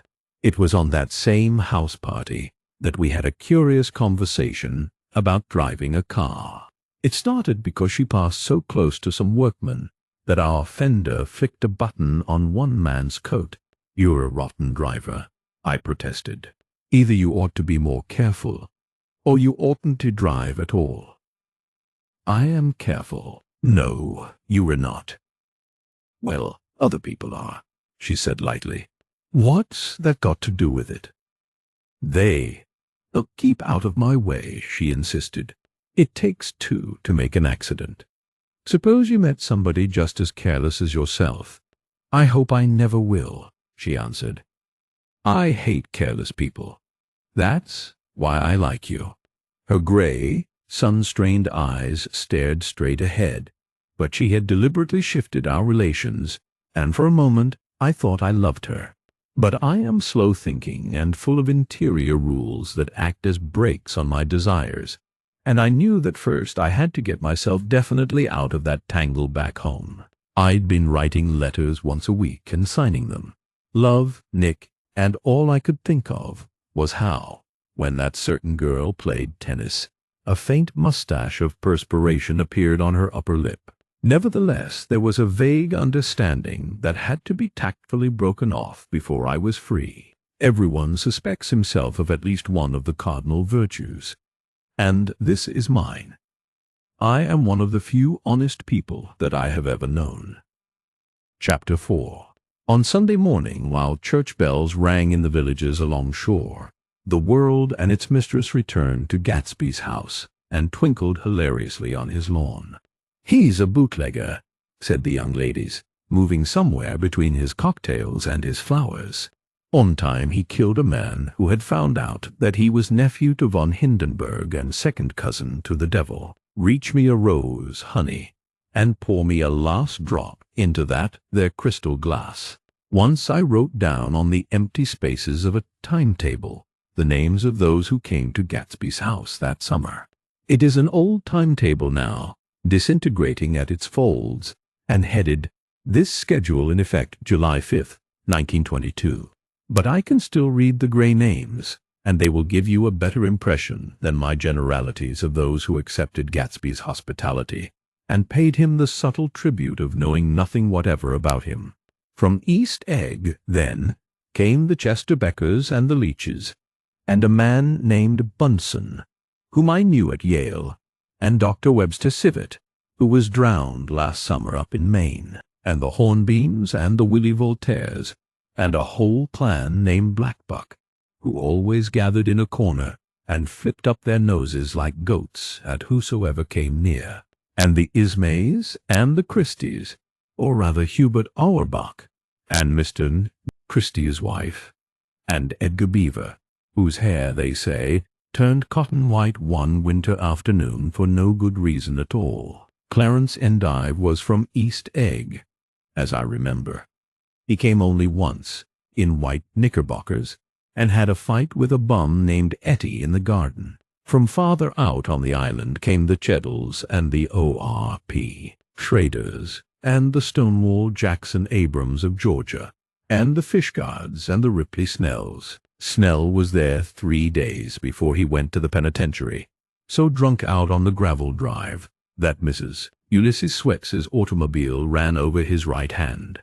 The Danceys came, too, and S.B. Whitebait, who was well over 60, and Maurice A. Flink, and the Hammerheads, and Beluga the tobacco importer, and Beluga's girls. From West Egg came the Poles, and the Mulreadys, and Cecil Roebuck, and Cecil Schoen, and Gulick the state senator, and Newton Orchid, who controlled films par excellence, and Eckhoust and Clyde Cohen, and Don S. Schwartz, the son, and Arthur McCarty, all connected with the movies in one way or another, and the Catlips and the Bembergs and G. Earl Muldoon, brother to that Muldoon who afterward strangled his wife. Da Fontano, the promoter, came there, and Ed Legros and James B. Rotgut, Ferret and the De Jongs and Ernest Lilly. They came to gamble, and when Ferret wandered into the garden, it meant he was cleaned out, and Associated Traction would have to fluctuate profitably next day. A man named Klipspringer was there so often that he became known as the Boarder.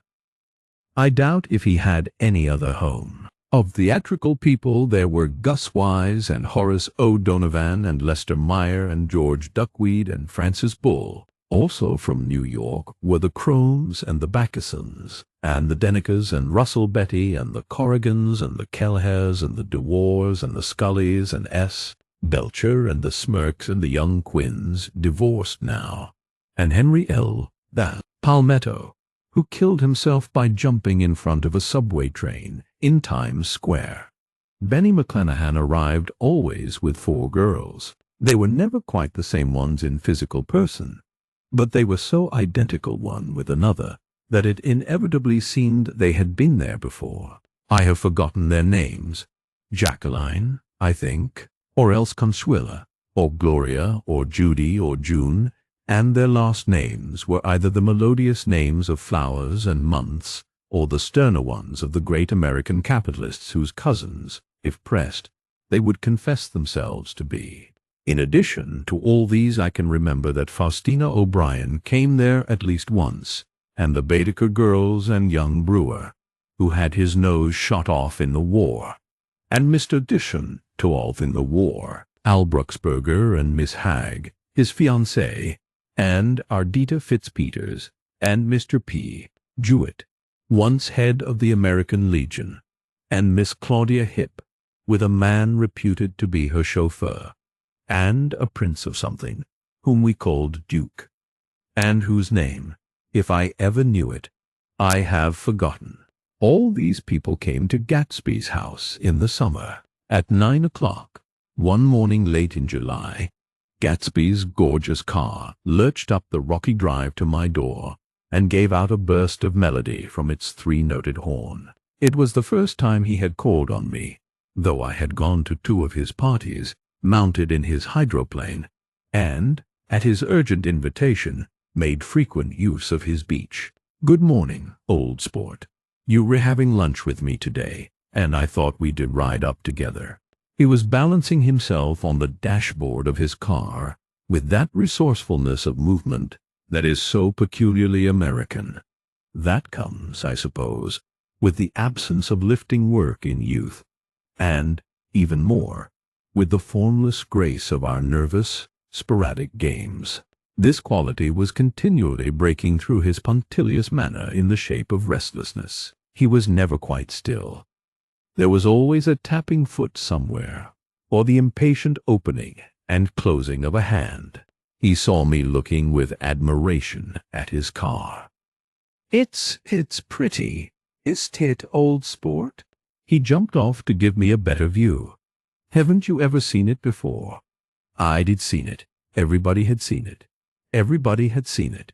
It was a rich cream color, bright with nickel, swollen here and there in its monstrous length with triumphant hat-boxes and supper-boxes and tool-boxes, and terraced with a labyrinth of windshields that mirrored a dozen suns. Sitting down behind many layers of glass, in a sort of green leather conservatory, we started to town.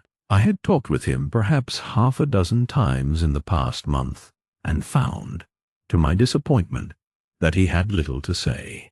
So my first impression, that he was a person of some undefined consequence, had gradually faded, and he had become simply the proprietor of an elaborate roadhouse next door. And then came that disconcerting ride.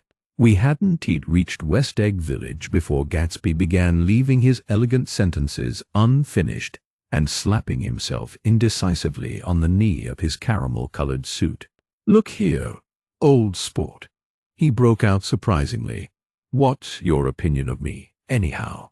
A little overwhelmed, I began the generalized evasions which that question deserves. "Well, I'm going to tell you something about my life," he interrupted. "I don't want you to get a wrong idea of me from all these stories you hear." So he was aware of the bizarre accusations that flavored conversation in his halls. "I'll tell you God's truth." His right hand suddenly ordered divine retribution to stand by. "I am the son of some wealthy people in the Middle West, all dead now. I was brought up in America, but educated at Oxford, because all my ancestors have been educated there for many years. It is a family tradition." He looked at me sideways, and I knew why Jordan Baker had believed he was lying. He hurried the phrase, "educated at Oxford," or swallowed it, or choked on it, as though it had bothered him before. And with this doubt, his whole statement fell to pieces, and I wondered if there was something a little sinister about him after all. "What part of the Middle West?" I inquired casually. "San Francisco." "I see. My family all died, and I came into a good deal of money." His voice was solemn, as if the memory of that sudden extinction of a clan still haunted him. For a moment I suspected that he was pulling my leg, but a glance at him convinced me otherwise. After that I lived like a young Rajah in all the capitals of Europe. Paris, Venice, Rome, collecting jewels, chiefly rubies, hunting big game, painting a little, things for myself only, and trying to forget something very sad that had happened to me long ago. With an effort I managed to restrain my incredulous laughter. The very phrases were worn so threadbare that they evoked no image except that of a turbaned character leaking sawdust at every pore as he pursued a tiger through the Bois de Boulogne. Then came the war, old sport. It was a great relief, and I tried very hard to die, but I seemed to bear an enchanted life. I accepted a commission as first lieutenant when it began. In the Argonne forest, I took the remains of my machine-gun battalion so far forward that there was a half-mile gap on either side of us where the infantry could advance. We stayed there 2 days and 2 nights, 130 men with 16 Lewis guns.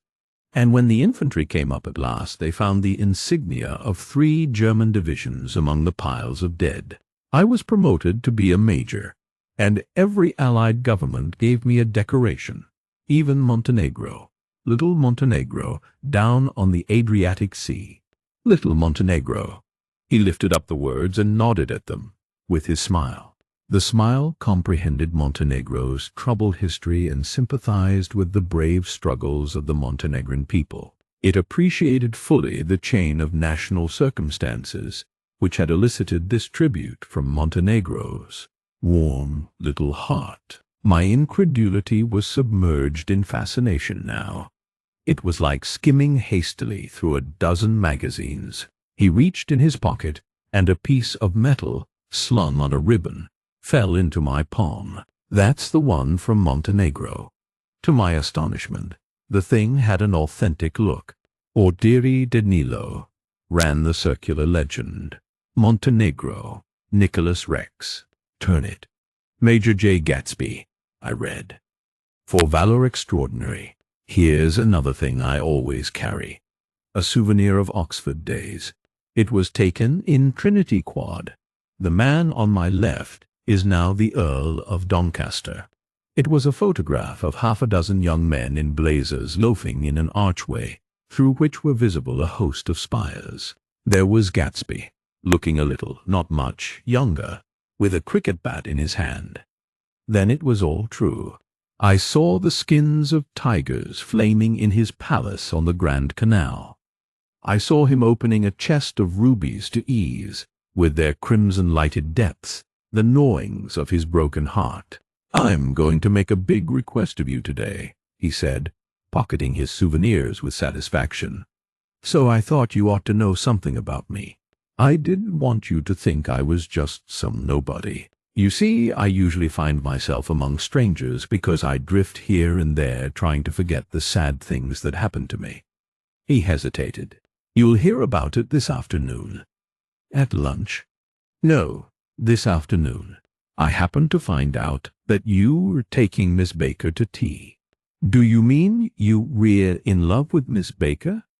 "No, old sport, I'm not. But Miss Baker has kindly consented to speak to you about this matter." I hadn't the faintest idea what this matter was, but I was more annoyed than interested. I hadn't asked Jordan to tea in order to discuss Mr. Jay Gatsby. I was sure the request would be something utterly fantastic, and for a moment I was sorry I'd ever set foot upon his overpopulated lawn. He wouldn't say another word. His correctness grew on him as we neared the city. We passed Port Roosevelt, where there was a glimpse of red-belted ocean-going ships, and sped along a cobbled slum lined with the dark, undeserted saloons of the faded gilt 1900s. Then the Valley of Ashes opened out on both sides of us, and I had a glimpse of Mrs. Wilson straining at the garage pump, with panting vitality as we went by. With fenders spread like wings, we scattered light through half Astoria. Only half, for as we twisted among the pillars of the elevated, I heard the familiar jug-jug spat of a motorcycle, and a frantic policeman rode alongside. "All right, old sport," called Gatsby. We slowed down. Taking a white card from his wallet, he waved it before the man's eyes. "Right you are," agreed the policeman, tipping his cap. "Know you next time, Mr. Gatsby." "Excuse me, what was that?" I inquired. "The picture of Oxford.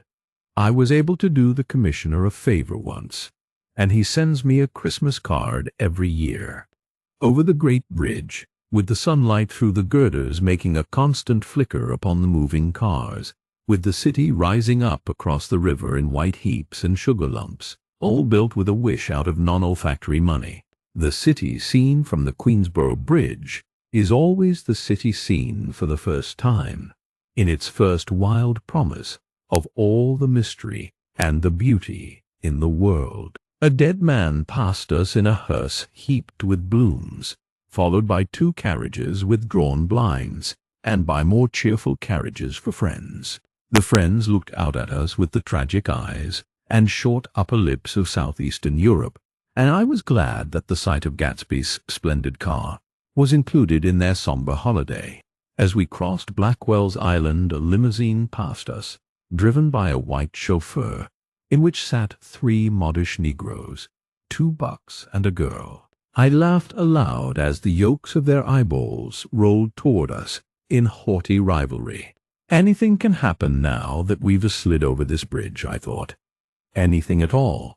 Even Gatsby could happen, without any particular wonder. Roaring noon. In a well-fanned 42nd Street cellar, I met Gatsby for lunch, blinking away the brightness of the street outside. My eyes picked him out obscurely in the anteroom, talking to another man. "Mr. Carroway, this is my friend Mr. Wolfshim."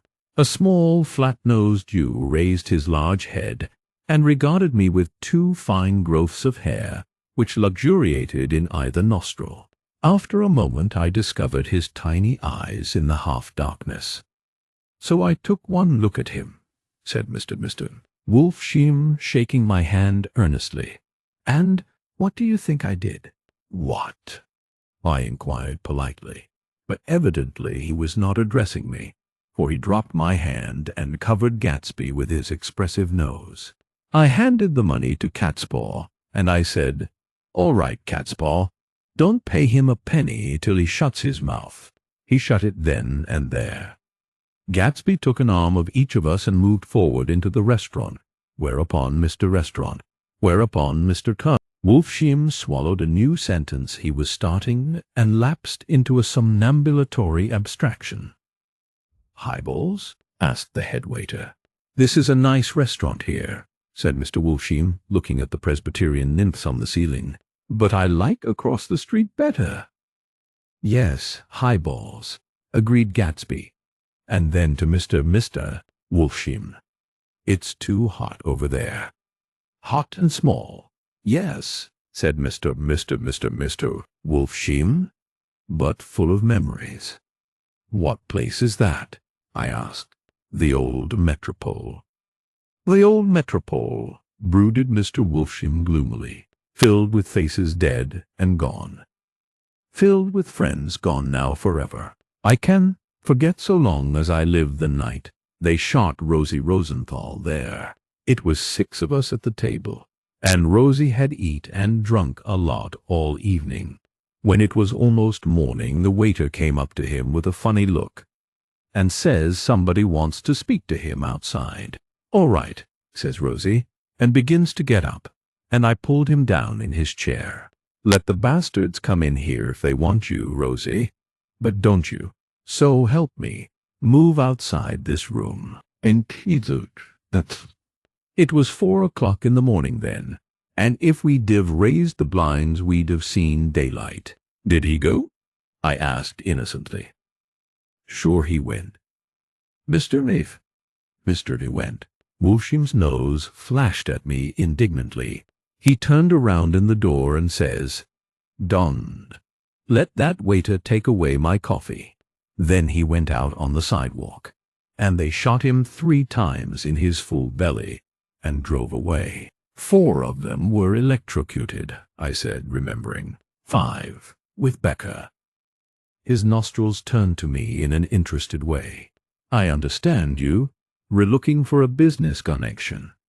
The juxtaposition of these 2 remarks was startling. Gatsby answered for me. "Oh, no," he exclaimed. "This is it the man." "No." Mr. Wolfshim seemed disappointed. "This is just a friend. I told you we'd talk about that some other time." "I beg your pardon," said Mr. Wolfshim. "I had a wrong man." A succulent hash arrived, and Mr. Hash arrived, and Mr. Wolfshim, forgetting the more sentimental atmosphere of the old Metropole, began to eat with ferocious delicacy. His eyes, meanwhile, roved very slowly all around the room. He completed the arc by turning to inspect the people directly behind. I think that, except for my presence, he would have taken one short glance beneath our own table. "Look here, old sport," said Gatsby, leaning toward me. "I'm afraid I made you a little angry this morning in the car." There was the smile again, but this time I held out against it. "I don't like mysteries," I answered, "and I don't understand why you won't come out frankly and tell me what you want. Why has it all got to come through Miss Baker?" "Oh," "It's nothing underhand," he assured me. "Miss Baker's a great sportswoman, you know, and she'd never do anything that wasn't all right." Suddenly he looked at his watch, jumped up, and hurried from the room, leaving me with Mr. Wolfsheim at the table. "He has to telephone," said Mr. Wolfsheim, following him with his eyes. "Fine fellow, is he? Handsome to look at, and a perfect gentleman." "Yes. Odd. He's an Oxford man." "Oh. He went to Oxford College in England. You know Oxford College?" "I've heard of it. It's one of the most famous colleges in the world." "Have you known Gatsby for a long time?" I inquired.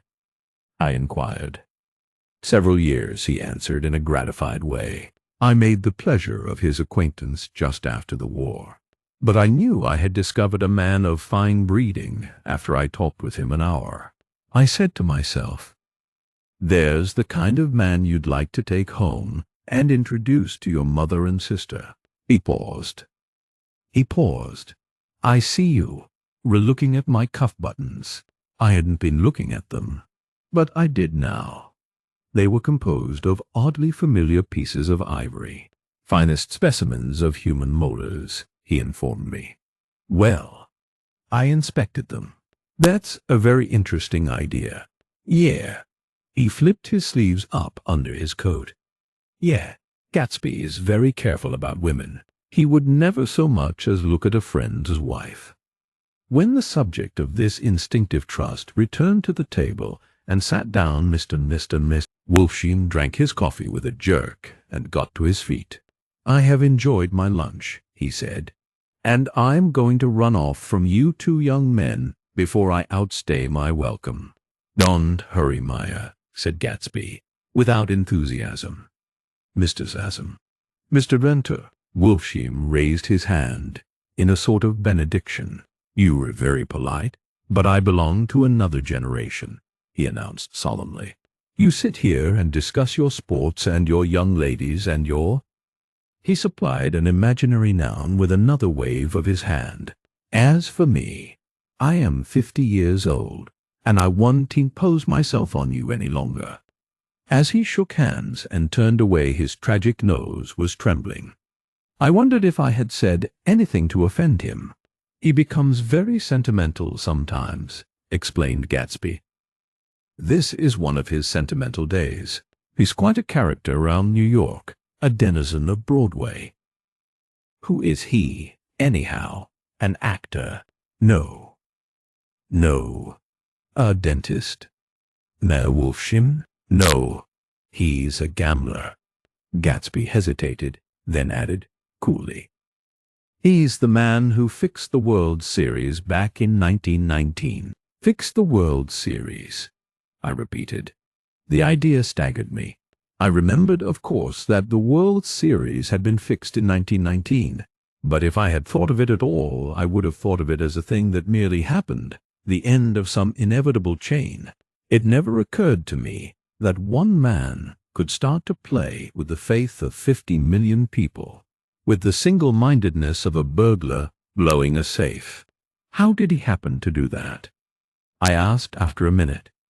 He just saw the opportunity. Why is he in jail? They can get him, old sport. He's a smart man. I insisted on paying the check. As the waiter brought my change, I caught sight of Tom Buchanan across the crowded room. "Come along with me for a minute," I said. "I've got to say hello to someone." When he saw us, Tom jumped up and took 6 steps in our direction. "Where have you been?" he demanded eagerly. "Daisy's furious because you haven't called up. This is Mr. Gatsby, Mr. Buchanan." They shook hands briefly, and a strained, unfamiliar look of embarrassment came over Gatsby's face. "How have you been there now?" demanded Tom of me. "How'd you happen to come up this far to eat?" "I've been having lunch with Mr. Gatsby." I turned toward Mr. Gatsby, but he was no longer there. "One October day in 1917, said Jordan Baker that afternoon, sitting up very straight on a straight chair in the tea garden at the Plaza Hotel. "I was walking along from one place to another, half on the sidewalks and half on the lawns. I was happier on the lawns because I had on shoes from England with rubber knobs on the soles that bit into the soft ground. I had on a new plaid skirt also that blew a little in the wind. And whenever this happened, the red, white, and blue banners in front of all the houses stretched out stiff and said tut tut tut tut in a disapproving way. The largest of the banners and the largest of the lawns belonged to Daisy Fay's house. She was just 18, 2 years older than me, and by far the most popular of all the young girls in Louisville. She dressed in white and had a little white roadster, and all day long the telephone rang in her house, and excited young officers from Camp Taylor demanded the privilege of monopolizing her that night. Anyways, for an hour. When I came opposite her house that morning, her white roadster was beside the curb, and she was sitting in it with a lieutenant I had never seen before. They were so engrossed in each other that she didn't see me until I was 5 feet away. "Hello, Jordan," she called unexpectedly. "Please come here." I was flattered that she wanted to speak to me. Because of all the older girls, I admired her most. She asked me if I was going to the Red Cross to make bandages.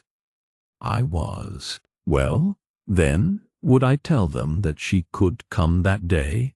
The officer looked at Daisy while she was speaking, in a way that every young girl wants to be looked at sometime, and because it seemed romantic to me, I have remembered the incident ever since. His name was Jay Gatsby, and I did lay eyes on him again for over 4 years. Even after I'd met him on Long Island, I did realize it was the same man. That was 1917. By the next year, I had a few beaux myself, and I began to play in tournaments, so I did see Daisy very often. She went with a slightly older crowd, when she went with anyone at all. Wild rumors were circulating about her. How her mother had found her packing her bag one winter night to go to New York and say goodbye to a soldier who was going overseas.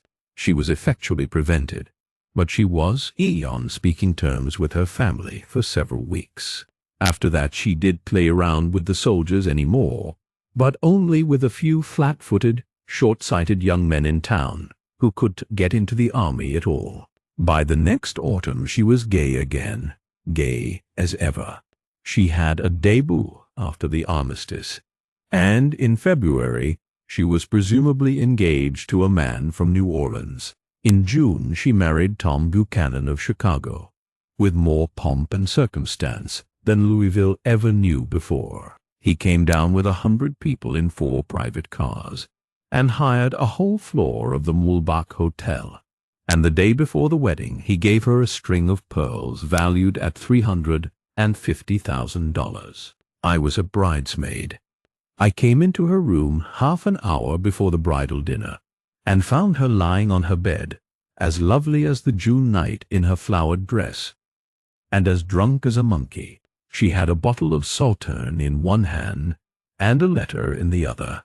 "Gratulate me," she muttered. "Never had a drink before, but oh, how I do enjoy it." "What's the matter, Daisy?" I was scared, I can tell you. I'd never seen a girl like that before. "Here, dearies." She groped around in a wastebasket she had with her on the bed, and pulled out the string of pearls.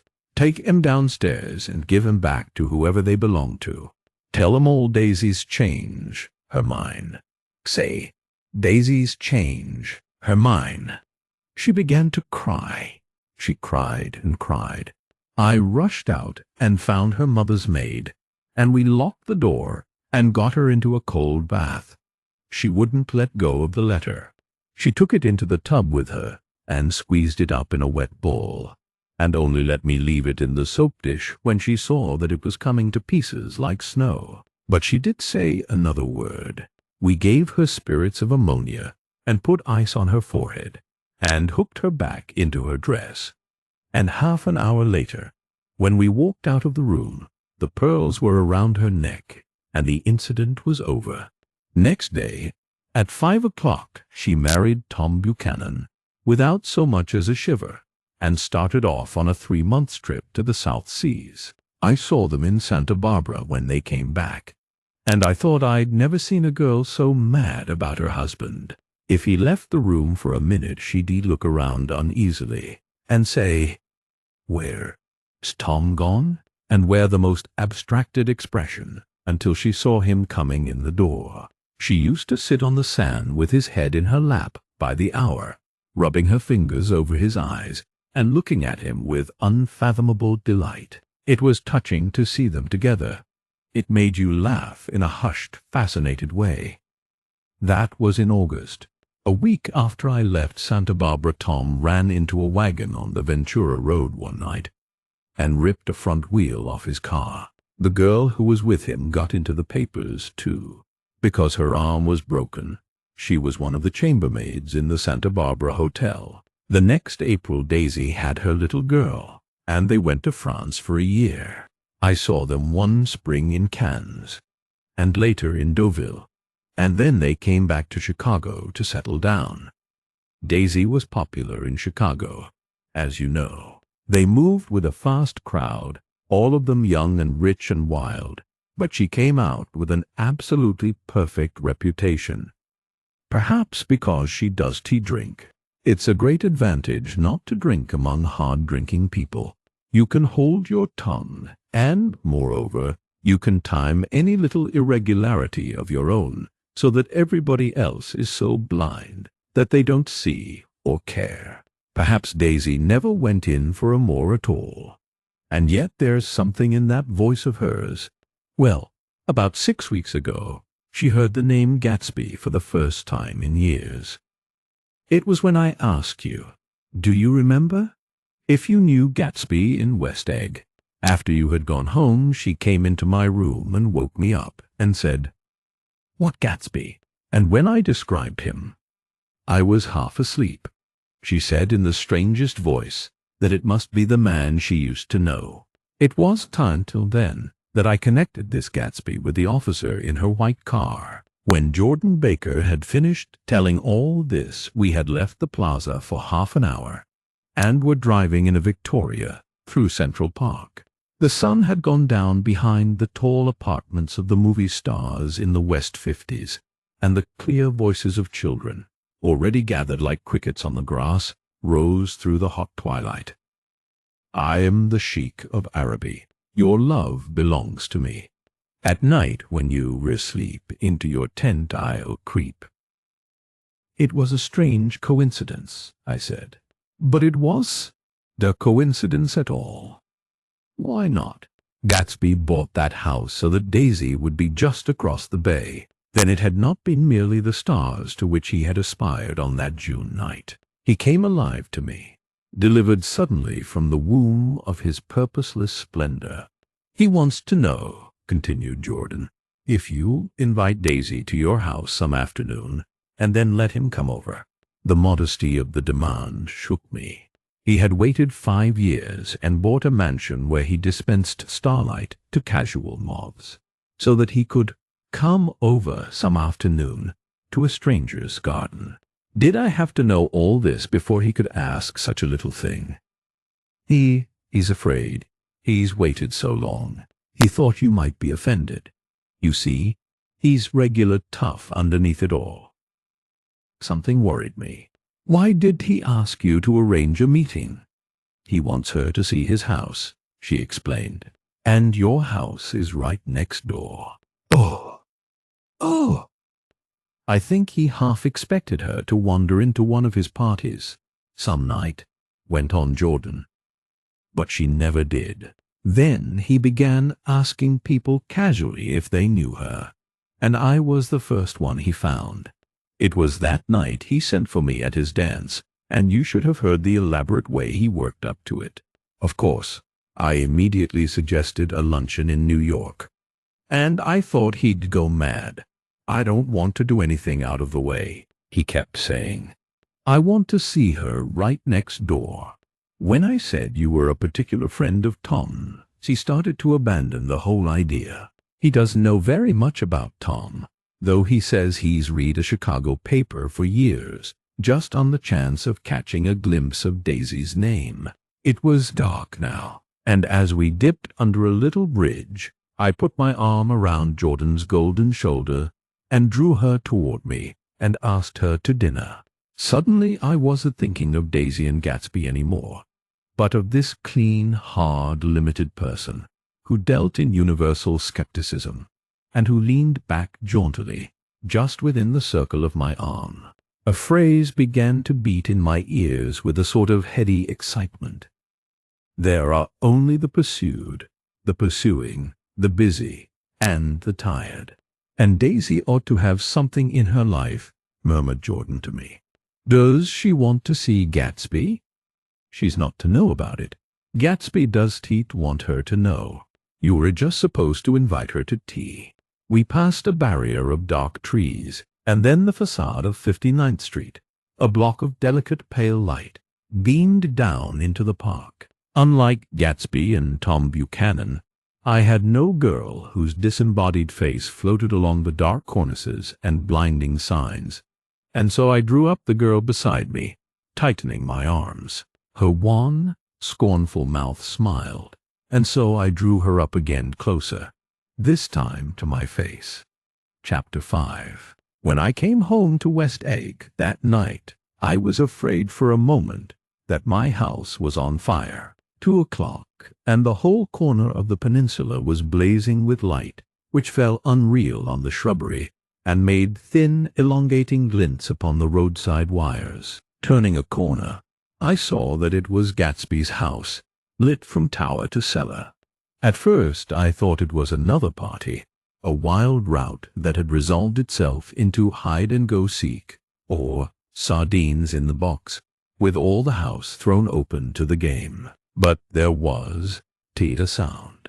Only wind in the trees, which blew the wires and made the lights go off and on again, as if the house had winked into the darkness. As my taxi groaned away, I saw Gatsby walking toward me across his lawn. "Your place looks like the World's Fair," I said. "Does it?" He turned his eyes toward it absently. "I have been glancing into some of the rooms. Let's go to Coney Island, old sport." "In my car." "It's too late." "Well, suppose we take a plunge in the swimming pool. I haven't made use of it all summer. I've got to go to bed." "All right." He waited, looking at me with suppressed eagerness. "I talked with Miss Baker," I said after a moment. "I'm going to call up Daisy tomorrow and invite her over here to tea." "Oh, that's all right," he said carelessly. "I don't want to put you to any trouble. What day would suit you?" "What day would suit you? What day would suit you?" He corrected me quickly. "I don't want to put you to any trouble, you see. How about the day after tomorrow?" He considered for a moment. Then, with reluctance, "I want to get the grass cut," he said. We both looked down at the grass. There was a sharp line where my ragged lawn ended, and the darker, well-kept expanse of his began. I suspected that he meant my grass. "There's another little thing," he said uncertainly, and hesitated. "Would you rather put it off for a few days?" I asked. "Oh, it is tight about that. At least," he fumbled with a series of beginnings. "Why, I thought, why, look here, old sport, you don't make much money, do you?" "Not very much." This seemed to reassure him, and he continued more confidently. "I thought you did, if you'll pardon my... You see, I carry on a little business on the side, a sort of sideline, you understand. And I thought that if you don't make very much... You are selling bonds, aren't you, old sport? Trying to... Well, this would interest you. It wouldn't take up much of your time, and you might pick up a nice bit of money. It happens to be a rather confidential sort of thing." I realize now that under different circumstances that conversation might have been one of the crises of my life. But, because the offer was obviously and tactlessly for a service to be rendered, I had no choice except to cut him off there. "I've got my hands full," I said. "I'm much obliged, but I could take on any more work." you wouldn't have to do any business with Wolfsheim. Evidently he thought that I was shying away from the connection mentioned at lunch, but I assured him he was wrong. He waited a moment longer, hoping I'd begin a conversation, but I was too absorbed to be responsive, so he went unwillingly home. The evening had made me light-headed and happy. I think I walked into a deep sleep as I entered my front door, so I don't know whether or not Gatsby went to Coney Island, or for how many hours he glanced into rooms while his house blazed gaudily on. I called up Daisy from the office next morning and invited her to come to tea. "Don't bring Tom," I warned her. "What? Don't bring Tom." "Who is Tom?" she asked innocently.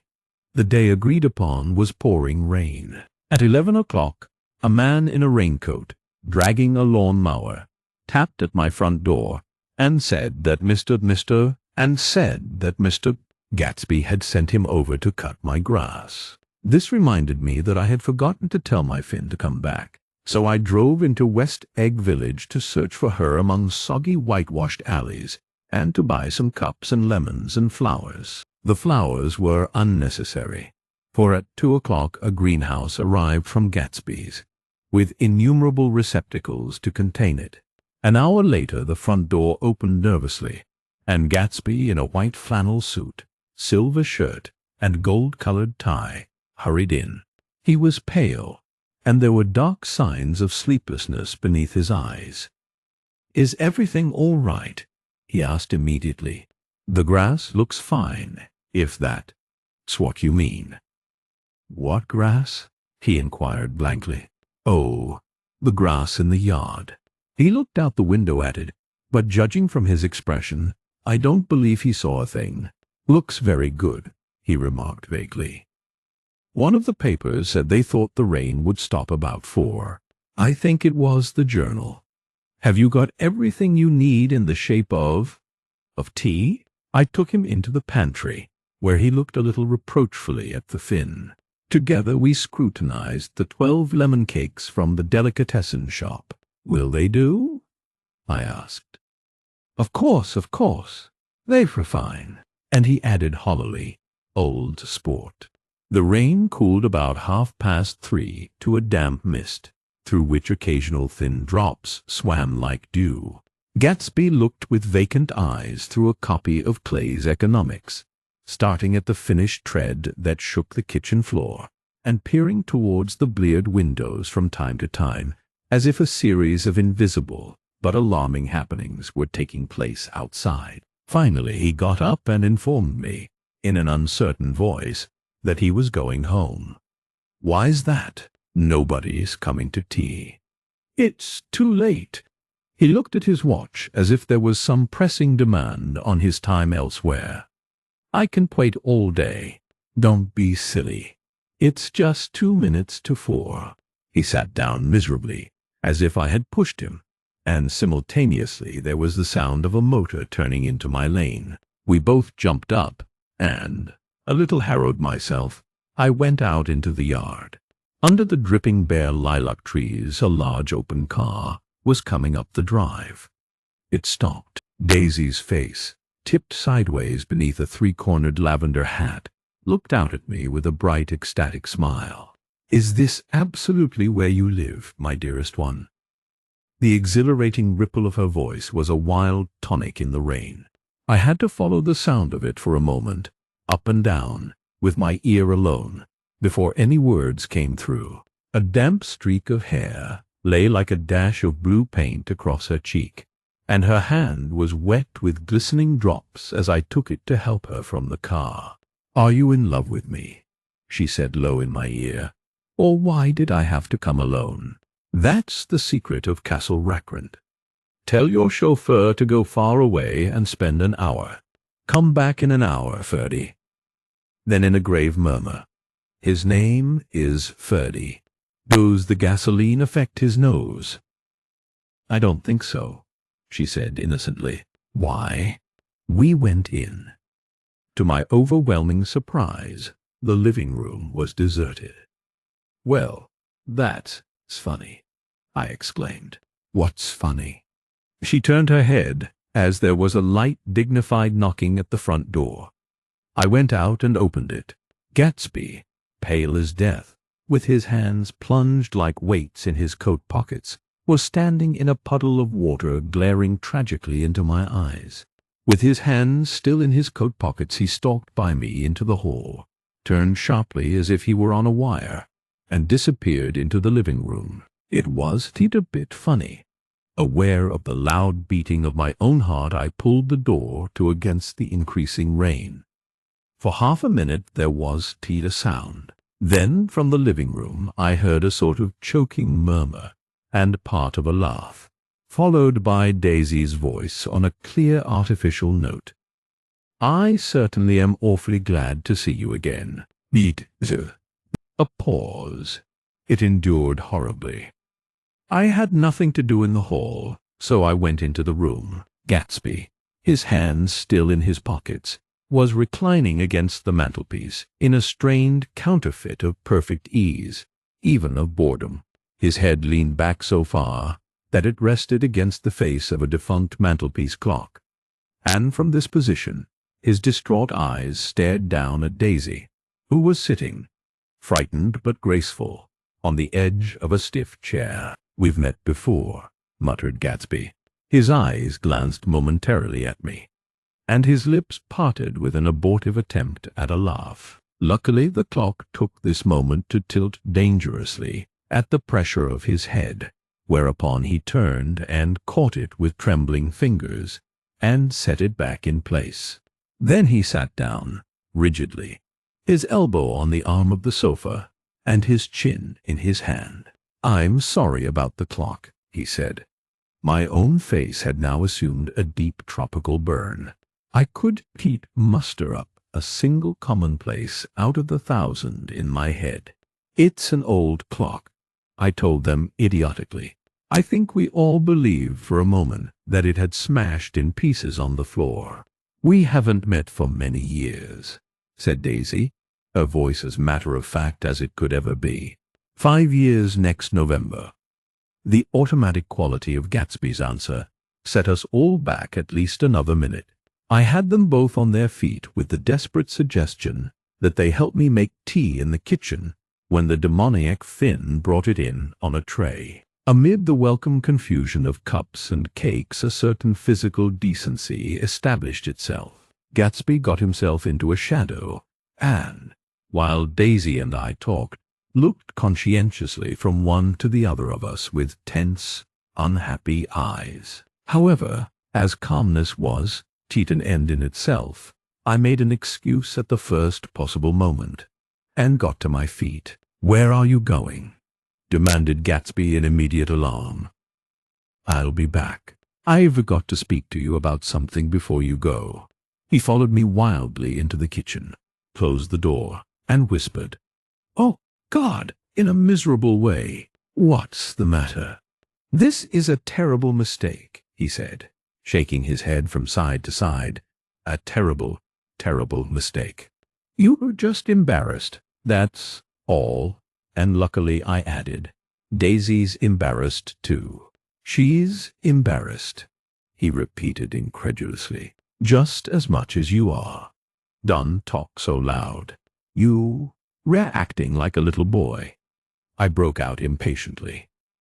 "Not only that, but you're rude. Daisy's sitting in there all alone." He raised his hand to stop my words, looked at me with unforgettable reproach, and, opening the door cautiously, went back into the other room. I walked out the back way, just as Gatsby had when he had made his nervous circuit of the house half an hour before, and ran for a huge black knotted tree, whose massed leaves made a fabric against the rain. Once more it was pouring, and my irregular lawn, well shaded by Gatsby's gardener, abounded in small muddy swamps and prehistoric marshes. There was nothing to look at from under the tree except Gatsby's enormous house, so I stared at it, like Kant at his church steeple, for half an hour. A brewer had built it early in the period craze, a decade before, and there was a story that he'd agreed to pay 5 years' taxes on all the neighboring cottages if the owners would have their roofs thatched with straw. Perhaps their refusal took the heart out of his plan to found a family. He went into an immediate decline. His children sold his house with the black wreath still on the door. Americans, while willing, even eager, to be serfs, have always been obstinate about being peasantry. After half an hour, the sun shone again, and the grocer's automobile rounded Gatsby's drive with the raw material for his servant's dinner. I felt sure he wouldn't eat a spoonful. A maid began opening the upper windows of his house, appeared momentarily in each, and, leaning from the large central bay, spat meditatively into the garden. It was time I went back. While the rain continued, it had seemed like the murmur of their voices, rising and swelling a little now and then, with gusts of emotion. But in the new silence, I felt that silence had fallen within the house too. I went in, after making every possible noise in the kitchen, short of pushing over the stove, but I don't believe they heard a sound. They were sitting at either end of the couch, looking at each other as if some question had been asked, or was in the air, and every vestige of embarrassment was gone. Daisy's face was smeared with tears, and when I came in she jumped up and began wiping at it with her handkerchief before a mirror. But there was a change in Gatsby that was simply confounding. He literally glowed. Without a word or a gesture of exultation, a new well-being radiated from him and filled the little room. "Oh, hello, old sport," he said, as if he hadn't seen me for years. I thought for a moment he was going to shake hands. It stopped raining. Has it? When he realized what I was talking about, that there were twinkle bells of sunshine in the room, he smiled like a weatherman, like an ecstatic patron of recurrent light, and repeated the news to Daisy. "What do you think of that?" It stopped raining. "I'm glad, Jay." Her throat, full of aching, grieving beauty, told only of her unexpected joy. "I want you and Daisy to come over to my house," he said. "I'd like to show her around." "You were sure you want me to come?" "Absolutely, old sport." Daisy went upstairs to wash her face. Too late, I thought with humiliation of my towels, while Gatsby and I waited on the lawn. "My house looks well, doesn't it?" he demanded. "See how the whole front of it catches the light." I agreed that it was splendid. Yes. His eyes went over it, every arched door and square tower. "It took me just 3 years to earn the money that bought it." "I thought you inherited your money." "I did, old sport," he said automatically. "But I lost most of it in the big panic, the panic of the war."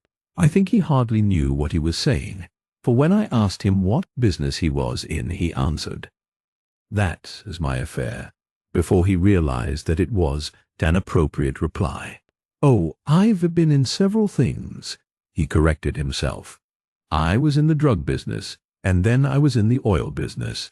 But I'm not in either one now." He looked at me with more attention. "Do you mean you've been thinking over what I proposed the other night?" Before I could answer, Daisy came out of the house, and 2 rows of brass buttons on her dress gleamed in the sunlight. "That huge place there," she cried, pointing. "Do you like it?" "I love it. But I don't see how you live there all alone." "I keep it always full of interesting people, night and day, people who do interesting things. Celebrated people." Instead of taking the shortcut along the Sound, we went down to the road and entered by the big postern. With enchanting murmurs, Daisy admired this aspect, or that of the feudal silhouette against the sky, admired the gardens, the sparkling odor of jonquils, and the frothy odor of hawthorn and plum blossoms, and the pale gold odor of Kiss Me at the Gate. It was strange to reach the marble steps and find no stir of bright dresses in and out the door, and hear no sound but bird voices in the trees. And inside, As we wandered through Marie Antoinette music rooms and restoration salons, I felt that there were guests concealed behind every couch and table, under orders to be breathlessly silent until we had passed through.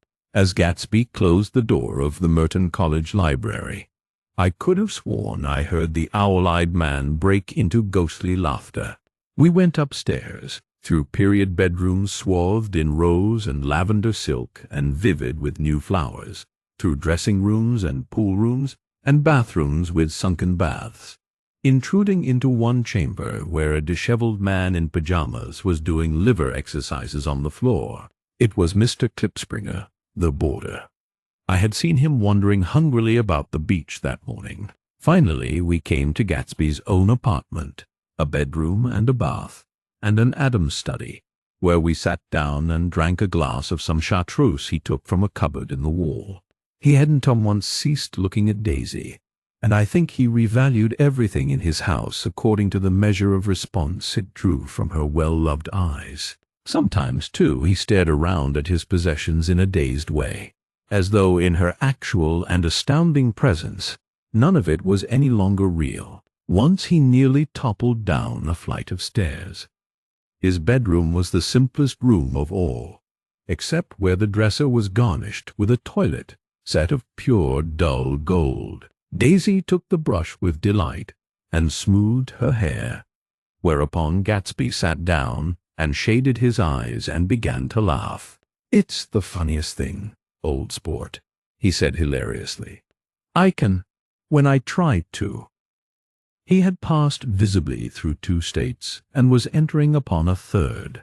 After his embarrassment and his unreasoning joy, he was consumed with wonder at her presence. He had been full of the idea so long, dreamed it right through to the end, waited with his teeth set, so to speak, at an inconceivable pitch of intensity. Now, in the reaction, he was running down like an overwound clock. Recovering himself in a minute, he opened for us 2 hulking patent cabinets, which held his massed suits and dressing gowns and ties, and his shirts, piled like bricks in stacks a dozen high. "I've got a man in England who buys me clothes. He sends over a selection of things at the beginning of each season, spring and fall. It." He took out a pile of shirts and began throwing them, one by one, before us, shirts of sheer linen and thick silk and fine flannel, which lost their folds as they fell, and covered the table in many-colored disarray. While we admired, he brought more, and the soft, rich heap mounted higher. Shirts with stripes and scrolls and plaids in coral and apple green and lavender and faint orange, with monograms of Indian blue. Suddenly, with a strained sound, Daisy bent her head into the shirts and began to cry stormily. "They were such beautiful shirts," she sobbed, her voice muffled in the thick folds. "It makes me sad because I've never seen such beautiful shirts before." After the house, we were to see the grounds and the swimming pool and the hydroplane and the midsummer flowers. But outside Gatsby's window it began to rain again, so we stood in a row looking at the corrugated surface of the Sound. "If it was for the mist we could see your home across the bay," said Gatsby. "You always have a green light that burns all night at the end of your dock." Daisy put her arm through his abruptly, but he seemed absorbed in what he had just said. Possibly it had occurred to him that the colossal significance of that light had now vanished forever. Compared to the great distance that had separated him from Daisy, it had seemed very near to her, almost touching her. It had seemed as close as a star to the moon.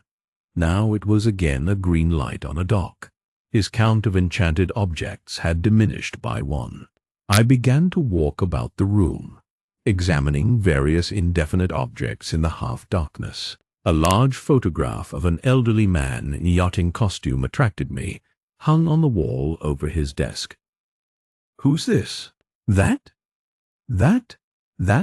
This Mr. Dan Cody, old sport." The name sounded faintly familiar. "He's dead now. He used to be my best friend years ago. There was a small picture of Gatsby, also in yachting costume, on the bureau.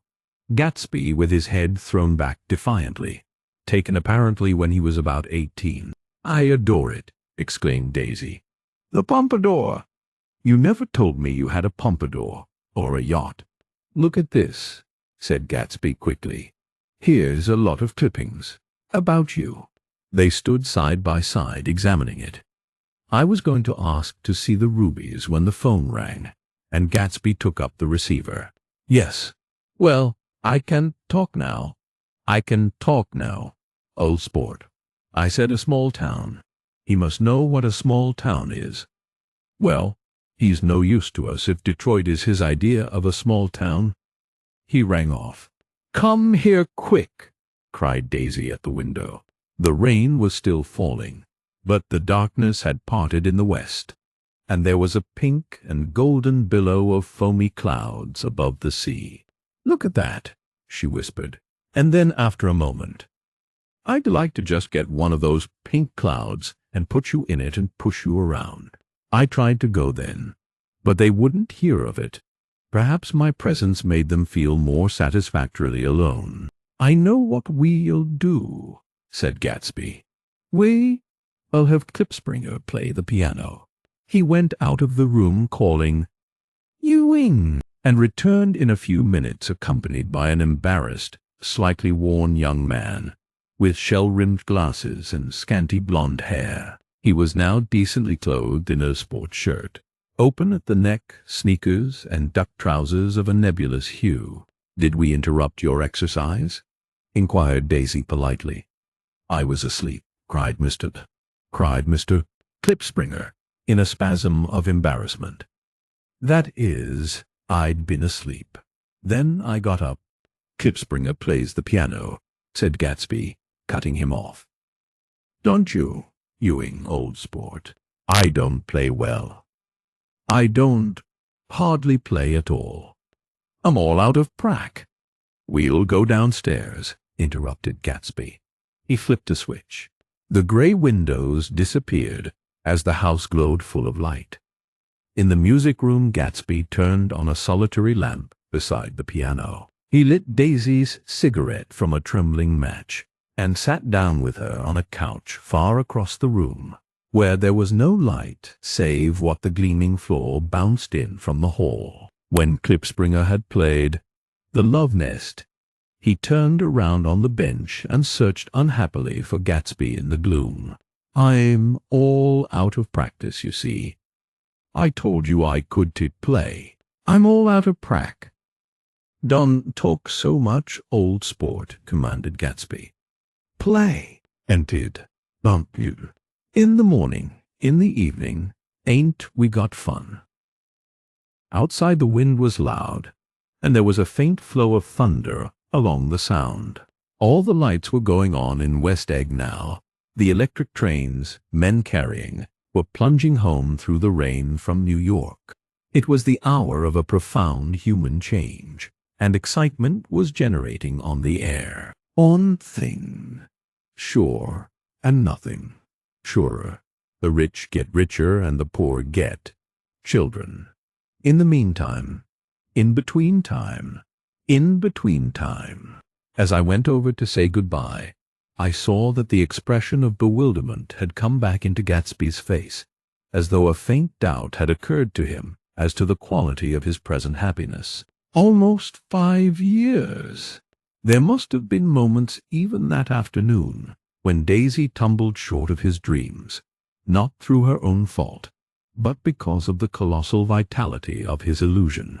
It had gone beyond her, beyond everything. He had thrown himself into it with a creative passion, adding to it all the time, decking it out with every bright feather that drifted his way. No amount of fire or freshness can challenge what a man can store up in his ghostly heart. As I watched him, he adjusted himself a little, visibly. His hand took hold of hers, and as she said something low in his ear, he turned toward her with a rush of emotion. I think that voice held him most, with its fluctuating, feverish warmth, because it could be overdreamed. That voice was a deathless song. They had forgotten me. But Daisy glanced up and held out her hand. Gatsby didn't know me now at all. I looked once more at them, and they looked back at me, remotely, possessed by intense life.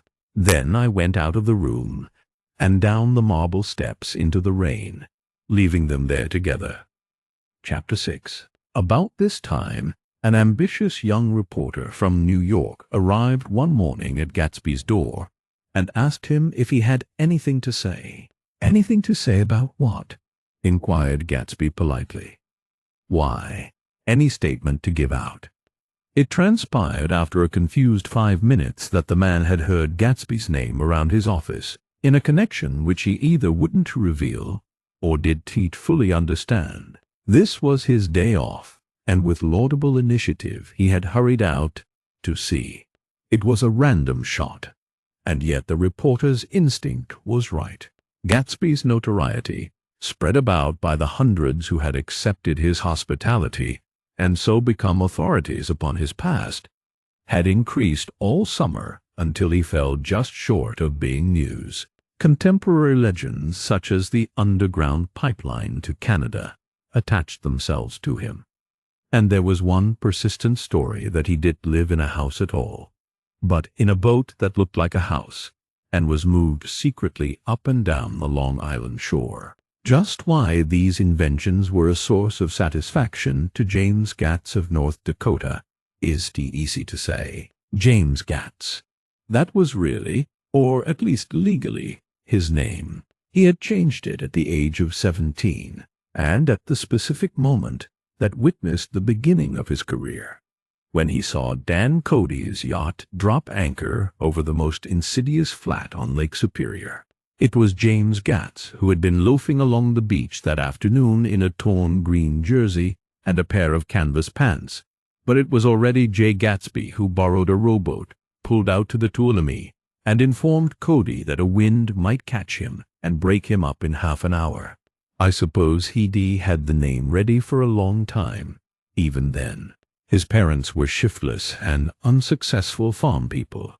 His imagination had never really accepted them as his parents at all. The truth was that Jay Gatsby of West Egg, Long Island, sprang from his platonic conception of himself. He was a son of God, a phrase which, if it means anything, means just that.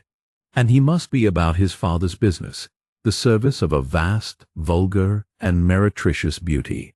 So he invented just the sort of Jay Gatsby that a 17-year-old boy would be likely to invent, and to this conception he was faithful to the end. For over a year he had been beating his way along the south shore of Lake Superior as a clam digger and a salmon fisher, or in any other capacity that brought him food and bed. His brown, hardening body lived naturally through the half-fierce, half-lazy work of the bracing days. He knew women early, and since they spoiled him, he became contemptuous of them. Of young virgins because they were ignorant, of the others because they were hysterical about things which, in his overwhelming self-absorption, he took for granted. But his heart was in a constant, turbulent riot. The most grotesque and fantastic conceits haunted him in his bed at night. A universe of ineffable gaudiness spun itself out in his brain, while the clock ticked on the washstand and the moon soaked with wet light his tangled clothes upon the floor. Each night he added to the pattern of his fancies until drowsiness closed down upon some vivid scene with an oblivious embrace. For a while these reveries provided an outlet for his imagination. They were a satisfactory hint of the unreality of reality, a promise that the rock of the world was founded securely on a fairy's wing. An instinct toward his future glory had led him, some months before, to the small Lutheran college of St. Olaf's in southern Minnesota. He stayed there 2 weeks, dismayed at its ferocious indifference to the drums of his destiny, to destiny itself, and despising the janitor's work with which he was to pay his way through. Then he drifted back to Lake Superior, and he was still searching for something to do on the day that Dan Cody's yacht dropped anchor in the shallows alongshore. Cody was 50 years old then, a product of the Nevada silver fields, of the Yukon, of every rush for metal since '75. The transactions in Montana copper that made him many times a millionaire found him physically robust, but on the verge of soft-mindedness. And, suspecting this, an infinite number of women tried to separate him from his money. The none too savory ramifications by which Ella Kai, the newspaper woman, played Madame de Maintenon to his weakness and sent him to sea in a yacht, were common property of the turgid journalism in 19. He had been coasting along all too hospitable shores for 5 years when he turned up as James Gats's destiny in Little Girl Bay. To young Gats, resting on his oars and looking up at the railed deck, that yacht represented all the beauty and glamour in the world. I suppose he smiled at Cody. He had probably discovered that people liked him when he smiled. At any rate, Cody asked him a few questions. One of them elicited the brand-new name, and found that he was quick and extravagantly ambitious. A few days later he took him to Duluth and bought him a blue coat, 6 pairs of white duck trousers, and a yachting cap. And when the Tuolumne left for the West Indies and the Barbary Coast, Gatsby left too. He was employed in a vague personal capacity. While he remained with Cody, he was in turn steward, mate, skipper, secretary, and even jailer. For Dan Cody sober knew what lavish doings Dan Cody drunk might soon be about, and he provided for such contingencies by reposing more and more trust in Gatsby. The arrangement lasted 5 years, during which the boat went 3 times around the continent. It might have lasted indefinitely, except for the fact that Ella Kai came on board one night in Boston, and a week later Dan Cody inhospitably died. I remember the portrait of him up in Gatsby's bedroom, a gray, florid man with a hard, empty face, the pioneer debauchee who during one phase of American life brought back to the eastern seaboard the savage violence of the frontier brothel and saloon. It was indirectly due to Cody that Gatsby drank so little. Sometimes in the course of gay parties, women used to rub champagne into his hair. For himself, he formed the habit of letting liquor alone, and it was from Cody that he inherited money, a legacy of $25,000. He did get it. He never understood the legal device that was used against him. But what remained of the millions went intact to Ella Kai. He was left with his singularly appropriate education. The vague contour of Jay Gatsby had filled out to the substantiality of a man. He told me all this very much later, but I've put it down here with the idea of exploding those first wild rumors about his antecedents, which weren't even faintly true. Moreover, he told it to me at a time of confusion, when I had reached the point of believing everything and nothing about him. So I take advantage of this short halt, while Gatsby, so to speak, caught his breath, to clear this set of misconceptions away. It was a halt, too, in my association with his affairs. For several weeks I did see him or hear his voice on the phone. Mostly I was in New York, trotting around with Jordan and trying to ingratiate myself with her senile aunt. But finally, I went over to his house one Sunday afternoon. I hadn't been there 2 minutes when somebody brought Tom Buchanan in for a drink. I was startled, naturally, but the really surprising thing was that it hadn't happened before. They were a party of 3 on horseback. Tom and a man named Sloane, and a pretty woman in a brown riding habit, who had been there previously. "I'm delighted to see you," said Gatsby, standing on his porch. "I'm delighted that you dropped in." As though they cared. "Sit right down. Have a cigarette or a cigar?" He walked around the room quickly, ringing bells. "I'll have something to drink for you in just a minute." He was profoundly affected by the fact that Tom was there, but he would be uneasy anyhow until he had given them something, realizing in a vague way that that was all they came for. Mr. Sloane wanted nothing. "A lemonade?" "No, thanks." "A little champagne?" "Nothing at all, thanks." "I'm sorry. Did you have a nice ride?" "Very good roads around here." "I suppose the automobiles Yea, moved by an irresistible impulse, Gatsby turned to Tom, who had accepted the introduction as a stranger. "I believe we've met somewhere before, Mr. Buchanan." "Oh, yes," said Tom, gruffly polite, but obviously not remembering. "So we did. I remember very well. About 2 weeks ago." "That's right. You were with Nick here." "I know your wife," continued Gatsby, almost aggressively. "That's so." Tom turned to me. "You live near here, Nick?" "Next door." "Next door. That's so. Mr. Sloane did enter into the conversation, but lounged back haughtily in his chair. The woman said nothing either, until unexpectedly, after 2 highballs, she became cordial. "We'll all come over to your next party, Mr. Gatsby," she suggested. "What do you say?" "Certainly. I'd be delighted to have you."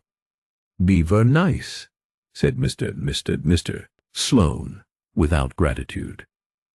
"Well, think ought to be starting home. Please don't hurry." Gatsby urged them.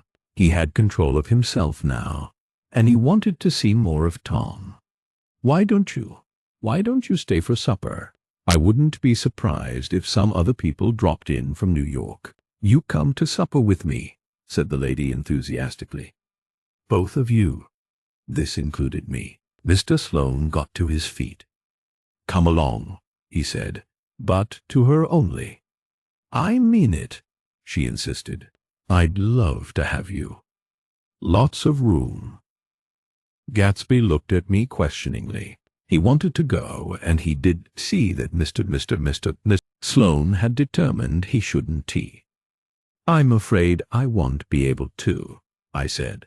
"Well, you come," she urged, concentrating on Gatsby. Mr. Sloane murmured something close to her ear. "We won't be late if we start now," she insisted aloud. "I haven't got a horse," said Gatsby. "I used to ride in the army, but I've never bought a horse. I'll have to follow you in my car. Excuse me for just a minute." The rest of us walked out on the porch, where Sloane and the lady began an impassioned conversation aside. "My God, I believe the man's coming," said Tom. "Doesn't he know she doesn't want him?" "She says she does want him. She has a big dinner party, and he won't know a soul there." He frowned. "I wonder where in the devil he met Daisy. By God, I may be old-fashioned in my ideas, but women run around too much these days to suit me. They meet all kinds of crazy fish." Suddenly, Mr. Sloane and the lady walked down the steps and mounted their horses. "Come on," said Mr. Sloane to Tom. "We're late. We've got to go." And then to me, "Tell him we could wait, will you?" Tom and I shook hands. The rest of us exchanged a cool nod, and they trotted quickly down the drive, disappearing under the August foliage, just as Gatsby, with hat and light overcoat in hand, came out the front door. Tom was evidently perturbed at Daisy's running around alone, for on the following Saturday night he came with her to Gatsby's party. Perhaps his presence gave the evening its peculiar quality of oppressiveness. It stands out in my memory from Gatsby's other parties that summer. There were the same people, or at least the same sort of people, the same profusion of champagne, the same many-colored, many-kayed commotion. But I felt an unpleasantness in the air, a pervading harshness that hadn't been there before. Or perhaps I had merely grown used to it, grown to accept West Egg as a world complete in itself, with its own standards and its own great figures, second to nothing because it had no consciousness of being so. And now I was looking at it again, through Daisy's eyes. It is invariably saddening to look through new eyes at things upon which you have expended your own powers of adjustment. They arrived at twilight, and as we strolled out among the sparkling hundreds, Daisy's voice was playing murmurous tricks in her throat. "These things excite me so," she whispered. "If you want to kiss me any time during the evening, Nick, Just let me know, and I'll be glad to arrange it for you. Just mention my name, or present a green card. I am giving out green. Look around, suggested Gatsby. I'm looking around. I'm having a marvelous. You must see the faces of many people you have heard about. Tom's arrogant eyes roamed the crowd. We don't go around very much, he said. In fact, I was just thinking I don't know a soul here. Perhaps you know that lady. Gatsby indicated a gorgeous, scarcely human orchid of a woman who sat in state under a white plum tree. Tom and Daisy stared, with that peculiarly unreal feeling that accompanies the recognition of a hitherto ghostly celebrity of the movies. She's lovely, said Daisy. The man bending over her is her director. He took them ceremoniously from group to group. Mrs. Indy group to group. Buchanan and Mr. Buchanan. After an instant's hesitation, he added, the polo player. Oh, no, objected Tom quickly. Not me. But evidently the sound of it pleased Gatsby, for Tom remained the polo player for the rest of the evening. We've never met so many celebrities, Daisy exclaimed. I like that man. What was his name? With the sort of blue nose. Gatsby identified him, adding that he was a small producer. Well, I liked him anyhow. I'd a little rather not be the polo player, said Tom pleasantly. I'd rather look at all these famous people in oblivion. Daisy and Gatsby danced. I remember being surprised by his graceful, conservative foxtrot. I had never seen him dance before. Then they sauntered over to my house and sat on the steps for half an hour, while at her request I remained watchfully in the garden. In case there's a fire or a flood, she explained, or any act of God. Tom appeared from his oblivion as we were sitting down to supper together. Do you mind if I eat with some people over here? He said. A fellow's getting off some funny stuff. Go ahead, answered Daisy genially. And if you want to take down any addresses, here's my little gold pencil. She looked around after a moment and told me the girl was common but pretty, and I knew that except for the half hour she'd been alone with Gatsby, she wasn't having a good time. We were at a particularly tipsy table. That was my fault. Gatsby had been called to the phone, and I'd enjoyed these same people only 2 weeks before. But what had amused me then turned septic on the air now. How do you feel, Miss Bedecker? The girl addressed was trying, unsuccessfully, to slump against my shoulder. At this inquiry, she sat up and opened her eyes. Wah! A massive and lethargic woman, who had been urging Daisy to play golf with her at the local club tomorrow, spoke in Miss Bedecker's defense. Oh, she's all right now. When she's had 5 or 6 cocktails, she always starts screaming like that. I tell her she ought to leave it alone. I do leave it alone, affirmed the accused hollowly. We heard you yelling, so I said to Doc Civet here, "There's somebody that needs your help, Doc." She's much obliged, I'm sure, said another friend, without gratitude. But you got her dress all wet when you stuck her head in the pool. Anything I hate is to get my head stuck in a pool, mumbled Miss Baedeker. They almost drowned me once over in New Jersey. Then you ought to leave it alone, countered Dr. Civet. Speak for yourself, cried Miss Baedeker violently. Your hand shakes. I wouldn't let you operate on me. It was like that. Almost the last thing I remember was standing with Daisy and watching the moving picture director and his star. They were still under the white plum tree, and their faces were touching, except for a pale, thin ray of moonlight between. It occurred to me that he had been very slowly bending toward her all evening to attain this proximity, and even while I watched, I saw him stoop 1 ultimate degree and kiss at her cheek. I like her, said Daisy. I think she's lovely. But the rest offended her. and inarguably because it was a gesture but an emotion. She was appalled by West Egg, this unprecedented place that Broadway had begotten upon a Long Island fishing village, appalled by its raw vigor that chafed under the old euphemisms, and by the too obtrusive fate that herded its inhabitants along a shortcut from nothing to nothing. She saw something awful in the very simplicity she failed to understand. I sat on the front steps with them while they waited for their car. It was dark here in front. Only the bright door sent 10 square feet of light volleying out into the soft black morning. Sometimes a shadow moved against a dressing-room blind above, gave way to another shadow, an indefinite procession of shadows, who rouged and powdered in an invisible glass. "Who is this Gatsby, anyhow?" demanded Tom suddenly. "Some big bootlegger?" "Where'd you hear that?" I inquired. I didn't hear it.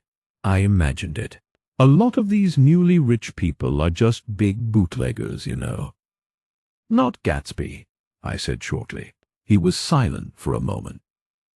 The pebbles of the drive crunched under his feet. Well, he certainly must have strained himself to get this menagerie together. A breeze stirred the gray haze of Daisy's fur collar. "At least they are more interesting than the people we know," she said with an effort. "You did look so interested." "Well, I was." Tom laughed and turned to me. "Did you notice Daisy's face when that girl asked her to put her under a cold shower?" Daisy began to sing with the music in a husky, rhythmic whisper, bringing out a meaning in each word that it had never had before and would never have again. When the melody rose, her voice broke up sweetly, following it in a way contralto voices have, and each change tipped out a little of her warm human magic upon the air. "Lots of people come who haven't been invited," she said suddenly. That girl hadn't been invited. They simply force their way in, and he's too polite to object. "I'd like to know who he is and what he does," insisted Tom. "And I think I'll make a point of finding out." "I can tell you right now," she answered.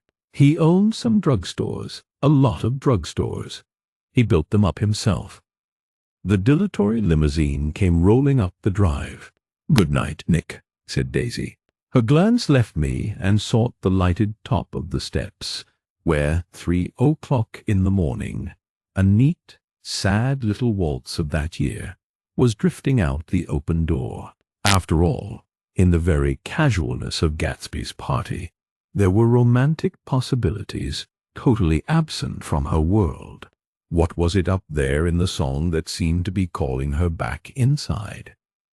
What would happen now in the dim, incalculable hours? Perhaps some unbelievable guest would arrive, a person infinitely rare and to be marveled at, some authentically radiant young girl who, with one fresh glance at Gatsby, one moment of magical encounter, would blot out those 5 years of unwavering devotion. I stayed late that night. Gatsby asked me to wait until he was free, and I lingered in the garden until the inevitable swimming party had run up, chilled and exalted, from the black beach, until the lights were extinguished in the guest rooms overhead. When he came down the steps at last, the tanned skin was drawn unusually tight on his face, and his eyes were bright and tired. "She did like it," he said immediately. "Of course she did." "She didn't like it," he insisted. "She didn't have a good time." He was silent, and I guessed at his unutterable depression. "I feel far away from her," he said. "It's hard to make her understand." "You mean about the dance?" "The dance? The dance?" He dismissed all the dances he had given with a snap of his fingers. "Old sport. The dance is unimportant." He wanted nothing less of Daisy than that she should go to Tom and say, "I never loved you." After she had obliterated 4 years with that sentence, they could decide upon the more practical measures to be taken. One of them was that, after she was free, they were to go back to Louisville and be married from her house. just as if it were 5 years ago. And she doesn't understand, he said. She used to be able to understand. We'd sit for hours. He broke off and began to walk up and down a desolate path of fruit rinds and discarded favors and crushed flowers. I wouldn't ask too much of her, I ventured. You can't repeat the past. Can? Repeat the past? He cried incredulously. Why, of course you can. He looked around him wildly, as if the past were lurking here in the shadow of his house, just out of reach of his hand. I'm going to fix everything just the way it was before, he said, nodding determinedly. She'll see. He talked a lot about the past, and I gathered that he wanted to recover something, some idea of himself perhaps, that had gone into loving Daisy. His life had been confused and disordered since then, but if he could once return to a certain starting place and go over it all slowly, he could find out what that thing was. One autumn night, 5 years before, they had been walking down the street when the leaves were falling, and they came to a place where there were no trees and the sidewalk was white with moonlight. They stopped here and turned toward each other. Now it was a cool night, with that mysterious excitement in it which comes at the 2 changes of the year. The quiet lights in the houses were humming out into the darkness, and there was a stir and bustle among the stars. Out of the corner of his eye, Gatsby saw that the blocks of the sidewalks really formed a ladder and mounted to a secret place above the trees.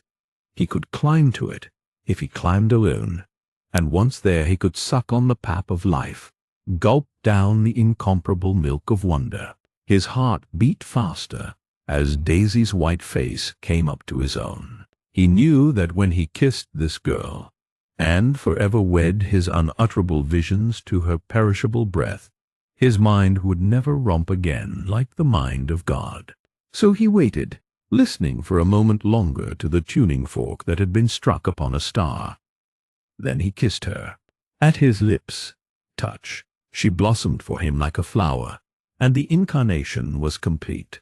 Through all he said, even through his appalling sentimentality, I was reminded of something, an elusive rhythm, a fragment of lost words that I had heard somewhere a long time ago.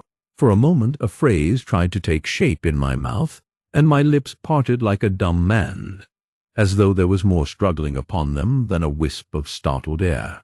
But they made no sound, and what I had almost remembered was uncommunicable forever. Chapter 7. It was when curiosity about Gatsby was at its highest that the lights in his house failed to go on one Saturday night, and as obscurely as it had begun, his career as Trimalchio was over. Only gradually did I become aware that the automobiles which turned expectantly into his drive stayed for just a minute, and then drove sulkily away. Wondering if he was sick, I went over to find out. An unfamiliar butler, with a villainous face, squinted at me suspiciously from the door. "Is Mr. Gatsby sick?" "Nope." After a pause he added, "Sir," in a dilatory, grudging way. I hadn't seen him around, and I was rather worried. "Tell him Mr. Carroway came over." "Who?" "Who?" he demanded rudely. "Carroway." "Carroway. All right, I'll tell him." Abruptly, he slammed the door. My Finn informed me that Gatsby had dismissed every servant in his house a week ago and replaced them with half a dozen others who never went into West Egg Village to be bribed by the tradesmen, but ordered moderate supplies over the telephone. The grocery boy reported that the kitchen looked like a pigsty, and the general opinion in the village was that the new people weren't servants at all. Next day, Gatsby called me on the phone. "Going away?" I inquired. "No, old sport. I hear you fired all your servants. I wanted somebody who wouldn't gossip. Daisy comes over quite often, in the afternoons." So the whole caravansary had fallen in like a card house at the disapproval in her eyes. They were some people Wolfsham wanted to do something for. They were all brothers and sisters. They used to run a small hotel. I see. He was calling up at Daisy's request. Would I come to lunch at her house tomorrow? Miss Baker would be there. Half an hour later, Daisy herself telephoned and seemed relieved to find that I was coming. Something was up.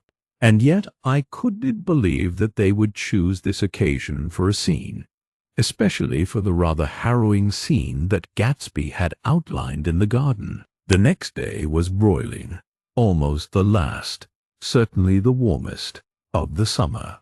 As my train emerged from the tunnel into sunlight, only the hot whistles of the National Biscuit Company broke the simmering hush at noon. The straw seats of the car hovered on the edge of combustion. The woman next to me perspired delicately for a while into her white shirtwaist, and then, as her newspaper dampened under her fingers, lapsed despairingly into deep heat with a desolate cry. Her pocketbook slapped to the floor. "Oh my!" she gasped. I picked it up with a weary bend and handed it back to her, holding it at arm's length and by the extreme tip of the corners to indicate that I had no designs upon it. But everyone nearby, including the woman, suspected me just the same. "Hot, hot," said the conductor to familiar faces. "Some weather. Hot, hot, hot, hot. Is it hot enough for you? Is it hot? Is it hot? Is it?" My commutation ticket came back to me with a dark stain from his hand. That anyone should care in this heat, whose flushed lips he kissed, whose head made damp the pajama pocket over his heart. Through the hall of the Buchanan's house blew a faint wind, carrying the sound of the telephone bell out to Gatsby and me as we waited at the door. "The master's body," roared the butler into the mouthpiece. "I'm sorry, madame, but we can't furnish it. It's far too hot to touch this noon." What he really said was, "Yes, yes, I'll see. Yes, I'll see." He set down the receiver and came toward us, listening slightly, to take our stiff straw hats. "Madame expects you in the salon," he cried, needlessly indicating the direction. In this heat, every extra gesture was an affront to the common store of life. The room, shadowed well with awnings, was dark and cool. Daisy and Jordan lay upon an enormous couch, like silver idols weighing down their own white dresses against the singing breeze of the fans. "We can't move," they said together. Jordan's fingers, powdered white over their tan, rested for a moment in mine, and misted for a moment in mine. "Thomas Buchanan, the athlete?" I inquired. Simultaneously, I heard his voice, gruff, muffled, husky, at the hall telephone. Gatsby stood in the center of the crimson carpet and gazed around with fascinated eyes. Daisy watched him and laughed, her sweet, exciting laugh. A tiny gust of powder rose from her bosom into the air. "The rumor is," whispered Jordan, "that's Tom's girl on the telephone." We were silent. The voice in the hall rose high with annoyance. "Very well, then. I won't sell you the car at all. I'm under no obligations to you at all. And as for your bothering me about it at lunchtime, I won't stand that at all." "Holding down the receiver," said Daisy cynically. "No, he's not," I assured her. "It's a bona fide deal. I happen to know about it." Tom flung open the door, blocked out its space for a moment with his thick body, and hurried into the room. "Mr. Gatsby." He put out his broad, flat hand with well-concealed dislike. "I'm glad to see you, sir." "Nick, make us a cold drink," cried Daisy. As he left the room again, she got up and went over to Gatsby and pulled his face down, kissing him on the mouth. "You know I love you," she murmured. "You forget there's a lady present," said Jordan. Daisy looked around doubtfully. "You kiss Nick, too. What a low, vulgar girl."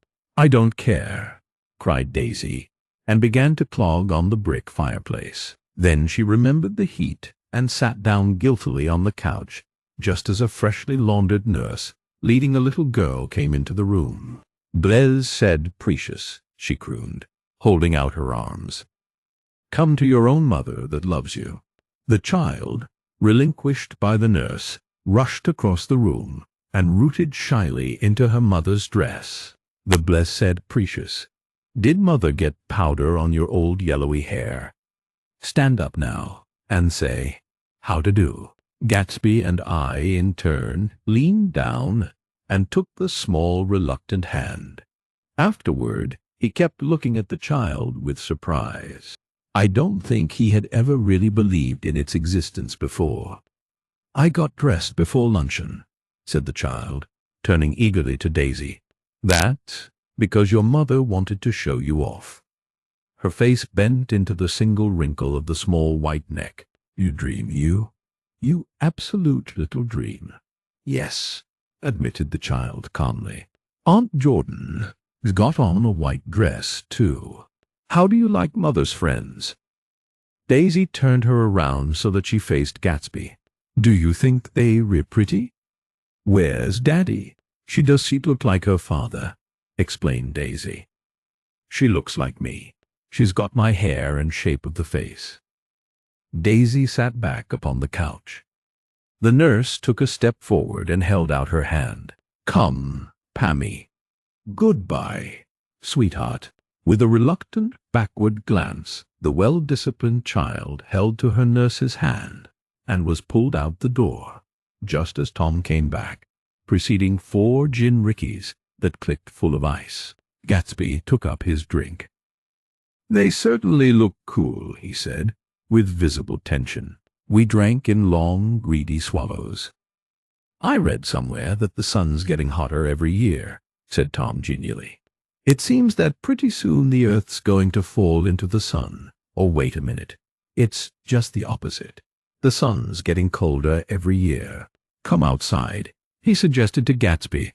"I'd like you to have a look at the place." I went with them out to the veranda. On the green Sound, stagnant in the heat, one small sail crawled slowly toward the fresher sea. Gatsby's eyes followed it momentarily. He raised his hand and pointed across the bay. "I'm right across from you." "So you are." Our eyes lifted over the rose beds and the hot lawn and the weedy refuse of the dog days alongshore. Slowly the white wings of the boat moved against the blue, cool limit of the sky. Ahead lay the scalloped ocean and the abounding blessed isles.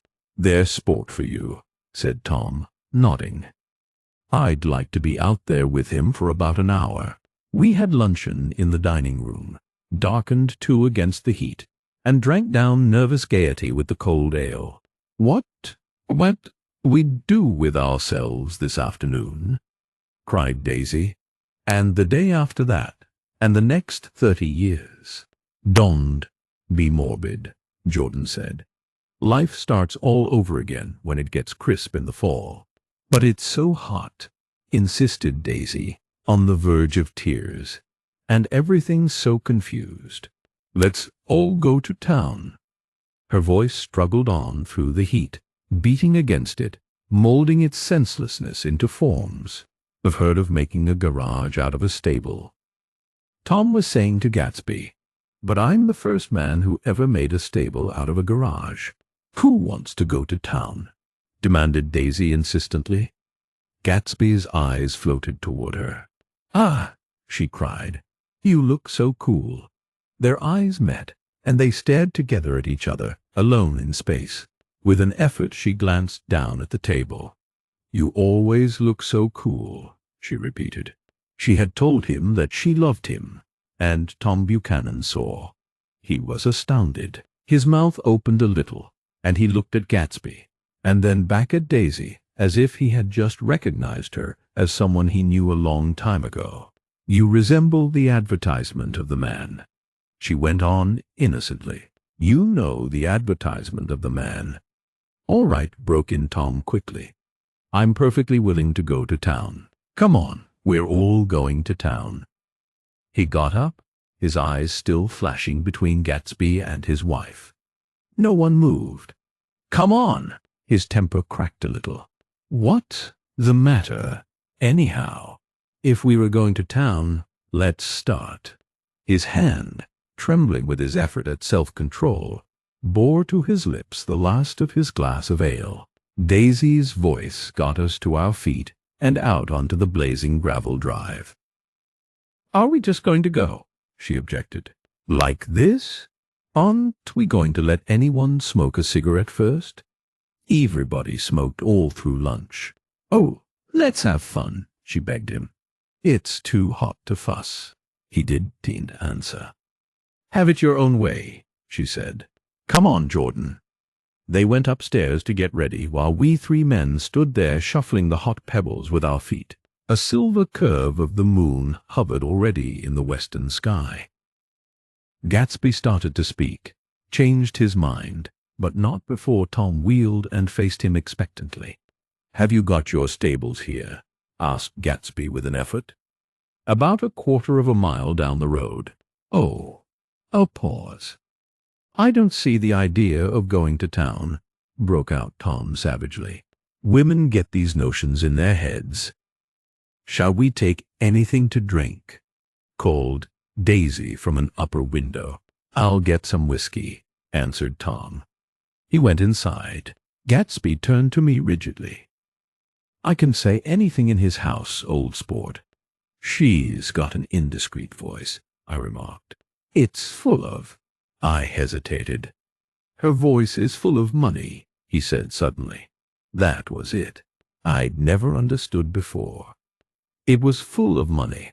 That was the inexhaustible charm that rose and fell in it, the jingle of it, the cymbal's song of it. High in a white palace, the king's daughter, the golden girl.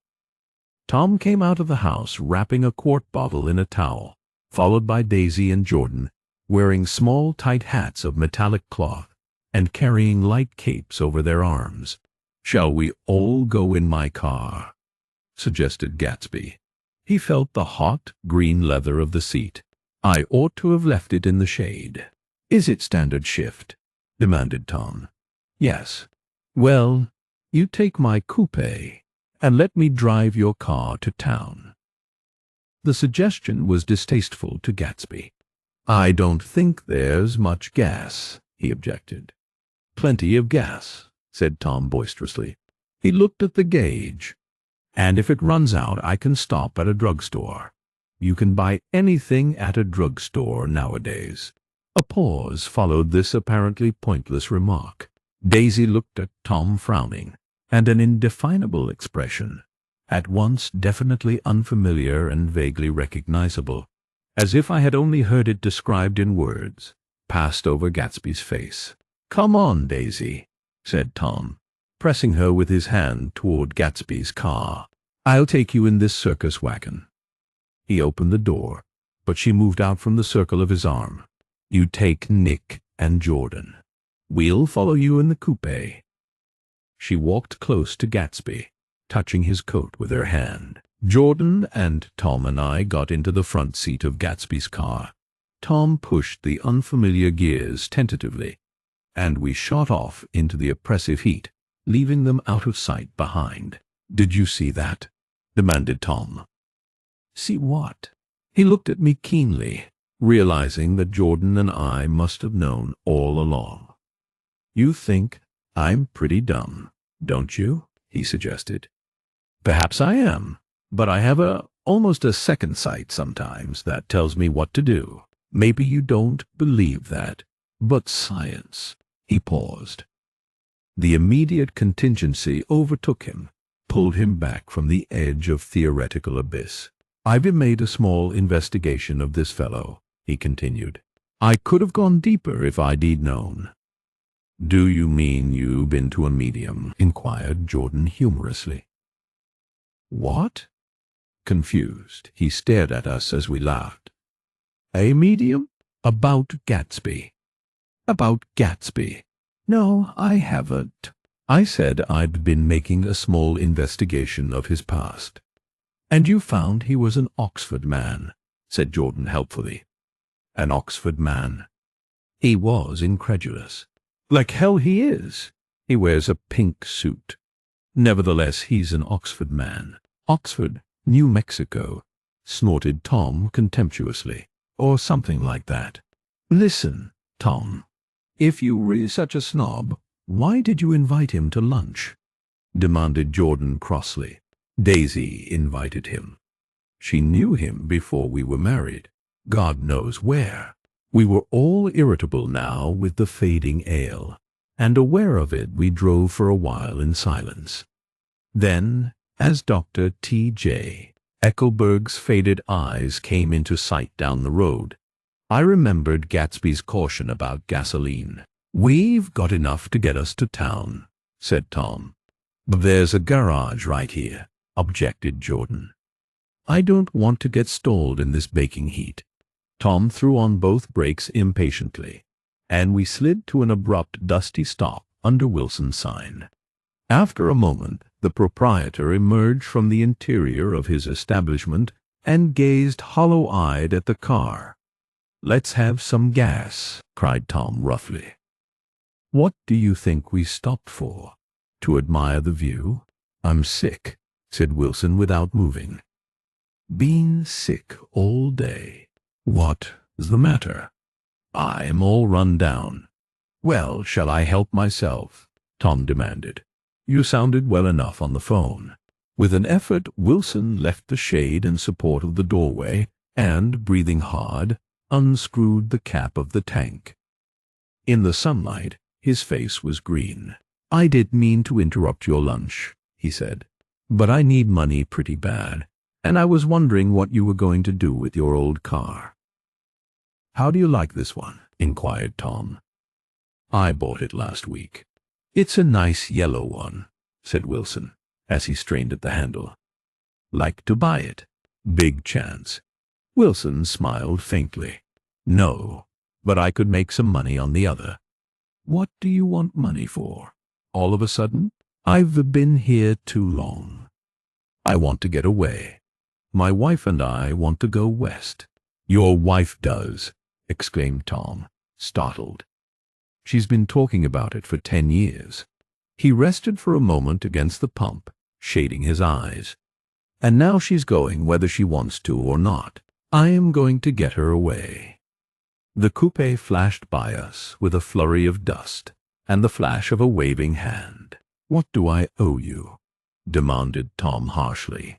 "I just got wised up to something funny the last 2 days," remarked Wilson. "That is why I want to get away. That is why I've been bothering you about the car. What do I owe you?" $1.20. The relentless beating heat was beginning to confuse me, and I had a bad moment there before I realized that so far his suspicions hadn't alighted on Tom. He had discovered that Myrtle had some sort of life apart from him in another world, and the shock had made him physically sick. I stared at him, and then at Tom, who had made a parallel discovery less than an hour before, and it occurred to me that there was no difference between men in intelligence or race so profound as the difference between the sick and the well. Wilson was so sick that he looked guilty, unforgivably guilty, as if he had just got some poor girl with child. "I'll let you have that car," said Tom. "I'll send it over tomorrow afternoon." That locality was always vaguely disquieting, even in the broad glare of afternoon, and now I turned my head as though I had been warned of something behind. Over the ash heaps the giant eyes of Dr. T.J. Eckelberg kept their vigil, but I perceived after a moment that other eyes were regarding us with peculiar intensity from less than 20 feet away. In one of the windows over the garage the curtains had been moved aside a little, and Myrtle Wilson was peering down at the car. So engrossed was she that she had no consciousness of being observed, and one emotion after another crept into her face like objects into a slowly developing picture. Her expression was curiously familiar. It was an expression I had often seen on women's faces, but on Myrtle Wilson's face it seemed purposeless and inexplicable until I realized that her eyes, wide with jealous terror, were fixed not on Tom, but on Jordan Baker, whom she took to be his wife. There is no confusion like the confusion of a simple mind, and as we drove away Tom was feeling the hot whips of panic. his wife and his mistress, until an hour ago secure and inviolate, were slipping precipitately from his control. Instinct made him step on the accelerator with the double purpose of overtaking Daisy and leaving Wilson behind, and we sped along toward Astoria at 50 miles an hour, until, among the spidery girders of the elevated, we came in sight of the easy-going blue coupe. "Those big movies around 50th Street are cool," suggested Jordan. "I love New York on summer afternoons when everyone's away. There's something very sensuous about it. Over it, as if all sorts of funny fruits were going to fall into your hands." The word sensuous had the effect of further disquieting Tom, but before he could invent a protest, the coupe came to a stop, and Daisy signaled us to draw up alongside. "Where are we going?" she cried. "How about the movies? It's so hot," she complained. "You go. We'll ride around and meet you after." With an effort, her wit rose faintly. "We'll meet you on some corner. I'll be the man smoking 2 cigarettes. We can tug you about it here," Tom said impatiently, as a truck gave out a cursing whistle behind us. "You follow me to the south side of Central Park, in front of the plaza." Several times he turned his head and looked back for their car, and if the traffic delayed them, he slowed up until they came into sight. I think he was afraid they would dart down a side street and out of his life forever. But they did too, and we all took the less explicable step of engaging the parlor of a suite in the Plaza Hotel. The prolonged and tumultuous argument that ended by herding us into that room eludes me, though I have a sharp physical memory that, in the course of it, my underwear kept climbing like a damp snake around my legs and intermittent beads of sweat raced cool across my back. The notion originated with Daisy's suggestion that we hire 5 bathrooms and take cold baths, and then assumed more tangible form as a place to have a mint julep. Each of us said over and over that it was a crazy idea. We all talked at once to a baffled clerk and thought, or pretended to think, that we were being very funny. The room was large and stifling, and, though it was already 4 o'clock, opening the windows admitted only a gust of hot shrubbery from the park. Daisy went to the mirror and stood with her back to us, fixing her hair. "It's a swell suite," whispered Jordan respectfully, and everyone laughed. "Open another window," commanded Daisy, without turning around. "There aren't any more. Well, we'd better telephone for an axe." "The thing to do is to forget about the heat," said Tom impatiently. "You make it 10 times worse by crabbing about it." He unrolled the bottle of whiskey from the towel and put it on the table. "Why not let her alone, old sport?" remarked Gatsby. "You were the one that wanted to come to town." There was a moment of silence. The telephone book slipped from its nail and splashed to the floor, whereupon Jordan whispered, "Excuse me," but this time no one laughed. "I'll pick it up," I offered. "I've got it." Gatsby examined the parted string, muttered, "Hum," in an interested way, and tossed the book on a chair. "That's a great expression of yours, isn't it?" said Tom sharply. "What is?" "What is?" "All this old sport business. Where do you pick that up?" "Now see here, Tom," said Daisy, turning around from the mirror. "If you were going to make personal remarks, I won't stay here a minute. Call up and order some ice for the mint julep." As Tom took up the receiver, the compressed heat exploded into sound, and we were listening to the portentous chords of Mendelssohn's Wedding March from the ballroom below. "Imagine marrying anybody in this heat," cried Jordan dismally. "Still, I was married in the middle of June," Daisy remembered. "Louisville in June." Somebody fainted. "Who was it fainted, Tom?" "Biloxi," he answered shortly. "A man named Biloxi. Blocks. Biloxi. And he made boxes." "That "'S a fact. And he was from Biloxi, Tennessee. They carried him into my house," appended Jordan, "because we lived just 2 doors from the church, and he stayed 3 weeks, until Daddy told him he had to get out. The day after he left, Daddy died." After a moment she added, as if she might have sounded irreverent, "There was any connection. I used to know a Bill Biloxi from Memphis," I remarked. "That was his cousin. I knew his whole family history before he left. He gave me an aluminium putter that I use today." The music had died down as the ceremony began, and now a long cheer floated in at the window, followed by intermittent cries of "Yea, ee," and finally by a burst of jazz as the dancing began. "We were getting old," said Daisy. "If we were young, we'd do rise and dance."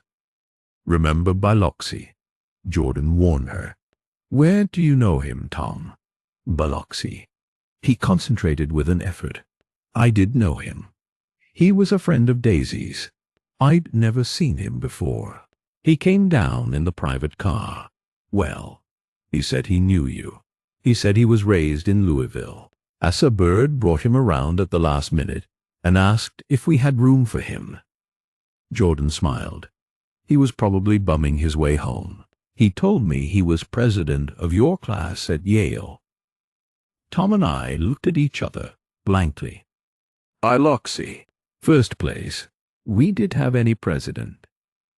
Gatsby's foot beat a short, restless tattoo, and Tom eyed him suddenly. "By the way, Mr. Dwayne Gatsby, I understand you were an Oxford man." "Not exactly." "Oh, yes, I understand you went to Oxford." "Yes, I went there." A pause. Then Tom's voice, incredulous and insulting. "You must have gone there about the time Biloxi went to New Haven." Another pause. A waiter knocked and came in with crushed mint and ice, but the silence was unbroken by his "thank you" and the soft closing of the door. This tremendous detail was to be cleared up at last. "I told you I went there," said Gatsby. "I heard you, but I did like to know when." "It was in 1919. I only stayed 5 months. That's why I can really call myself an Oxford man." Tom glanced around to see if we mirrored his unbelief, but we were all looking at Gatsby. "It was an opportunity they gave to some of the officers after the armistice," he continued. "We could go to any of the universities in England or France. I wanted to get up and slap him on the back. I had one of those renewals of complete faith in him that I'd experienced before." Daisy rose, smiling faintly, and went to the table. "Open the whiskey, Tom," she ordered, "and I'll make you a mint julep. Then you won't seem so stupid to yourself." "Look at the mint." "Wait a minute," snapped Tom. "I want to ask Mr. Gatsby one more question." "Go on," Gatsby said politely. "What kind of a row are you trying to cause in my house, anyhow?" They were out in the open at last, and Gatsby was content. "He isn't causing a row." Daisy looked desperately from one to the other. "You were causing a row. Please have a little self-control." "Self-control," repeated Tom incredulously. "I suppose the latest thing is to sit back and let Mr. Nobody from Nowhere make love to your wife. Well, if that's the idea, you can count me out. Nowadays people begin by sneering at family life and family institutions, and next they'll throw everything overboard and have intermarriage between black and white." You got. Flushed with his impassioned gibberish, he saw himself standing alone on the last barrier of civilization. We're all white here," murmured Jordan. "I know I'm not very popular. I don't give big parties. I suppose you've got to make your house into a pigsty in order to have any friends in the modern world." Angry as I was, as we all were, I was tempted to laugh whenever he opened his mouth. The transition from libertine to prig was so complete, "I've got something to tell you, old sport," began Gatsby. But Daisy guessed at his intention. "Please don't," she interrupted helplessly. "Please, let's all go home. Why don't we all go home? Why don't we all go home? That's a good idea."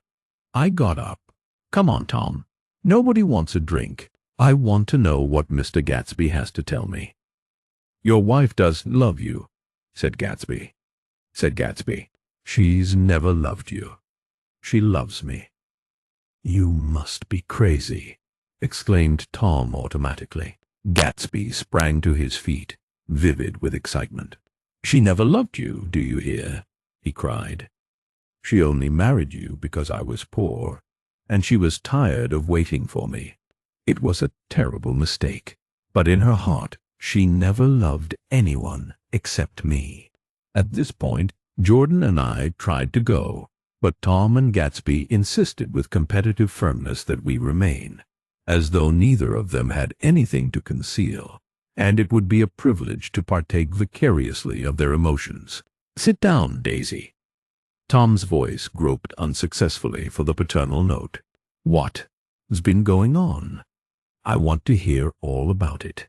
"I told you what's been going on," said Gatsby. "Going on for 5 years, and you didn't know." Tom turned to Daisy sharply. "You've been seeing this fellow for 5 years." "Not seeing," said Gatsby. "No, we couldn't meet, but both of us loved each other all that time, old sport, and you didn't know." I used to laugh sometimes, but there was no laughter in his eyes. "To think that you didn't know." "Oh, that's all." Tom tapped his thick fingers together like a clergyman and leaned back in his chair. "Crazy," he exploded. "I can speak about what happened 5 years ago, because I didn't know Daisy then, and I'll be damned if I see how you got within a mile of her, unless you brought the groceries to the back door. But all the rest of that is a goddamned lie. Daisy loved me when she married me, and she loves me now." "No," said Gatsby, shaking his head. "She does, though. The trouble is that sometimes she gets foolish ideas in her head, and does to know what she's doing." He nodded sagely. "And what's more, I love Daisy too. Once in a while I go off on a spree and make a fool of myself. But I always come back, and in my heart I love her all the time." "You were revolting," said Daisy. She turned to me, and her voice, dropping an octave lower, filled the room with thrilling scorn.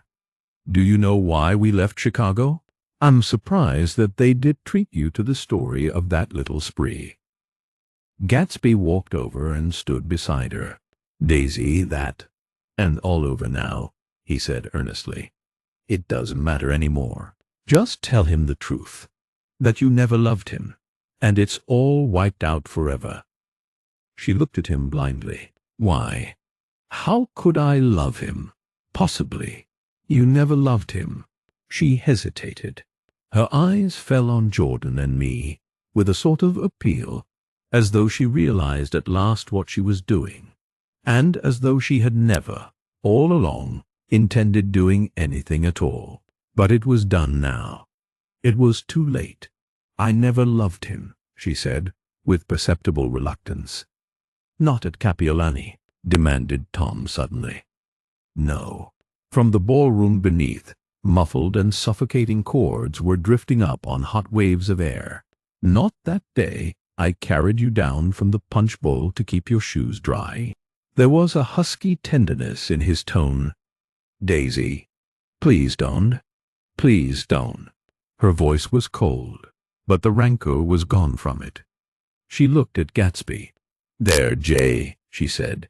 But her hand, as she tried to light a cigarette, was trembling. Suddenly, she threw the cigarette and the burning match on the carpet. "Oh, you want too much," she cried to Gatsby. "I love you now. Is that enough? I can't help what's past." She began to sob helplessly. "I did love him once, but I love you too." Gatsby's eyes opened and closed. "You loved me too?" he repeated. "Even that is a lie," said Tom savagely. "She didn't know you were alive. Why, there's things between Daisy and me that you'll never know, things that neither of us can ever forget." The words seemed to bite physically into Gatsby. "I want to speak to Daisy alone," he insisted. "She's all excited now." "Even alone, I can say I never loved Tom," she admitted in a pitiful voice. "It wouldn't be true." "Of course it wouldn't," agreed Tom. She turned to her husband. "As if it mattered to you," she said. "Of course it matters. I'm going to take better care of you from now on." "You don't understand," said Gatsby, with a touch of panic. "You are not going to take care of her any more." "I'm not." Tom opened his eyes wide and laughed. He could afford to control himself now. "Why's that?" "Daisy's leaving you." "Nonsense." "I am, though," she said with a visible effort. "She's not leaving me." Tom's words suddenly leaned down over Gatsby. "Certainly not for a common swindler who'd have to steal the ring he put on her finger." "I won't stand this," cried Daisy. "Oh, please let's get out." "Who are you, anyhow?" broke out Tom. "You're one of that bunch that hangs around with Meyer Wolfsheim. That much I happen to know. I've made a little investigation into your affairs, and I carry it further tomorrow." "You can suit yourself about that, old sport," said Gatsby steadily. "I found out what your drugstores were." He turned to us and spoke rapidly. "He and this Wolfsheim bought up a lot of side street drugstores here and in Chicago and sold grain alcohol over the counter. That was one of his little stunts. I picked him for a bootlegger the first time I saw him, and I was far wrong." "What about it?" said Gatsby politely. "I guess your friend Walter Chase was too proud to come in on it. And you left him in the lurch, did you? You let him go to jail for a month over in New Jersey. God, you ought to hear Walter on the subject of you. He came to us dead broke. He was very glad to pick up some money, old sport." "Don't you call me old sport," cried Tom. Gatsby said nothing. Walter could have you up on the betting laws too, but Wolfsheim scared him into shutting his mouth. That unfamiliar yet recognizable look was back again in Gatsby's face. "That drugstore business was just small change," continued Tom slowly. "But you've got something on now that Walter's afraid to tell me about." I glanced at Daisy, who was staring terrified between Gatsby and her husband, and at Jordan, who had begun to balance an invisible but absorbing object on the tip of her chin. Then I turned back to Gatsby, and was startled at his expression. He looked, and this is said in all contempt for the babbled slander of his garden, as if he had killed a man. For a moment the set of his face could be described in just that fantastic way. It passed, and he began to talk excitedly to Daisy, denying everything, defending his name against accusations that had not been made. But with every word she was drawing further and further into herself, so he gave that up, and only the dead dream fought on as the afternoon slipped away, trying to touch what was no longer tangible, struggling unhappily, undespairingly, toward that lost voice across the room. The voice begged again to go. "Please, Tom, I can't stand this any more."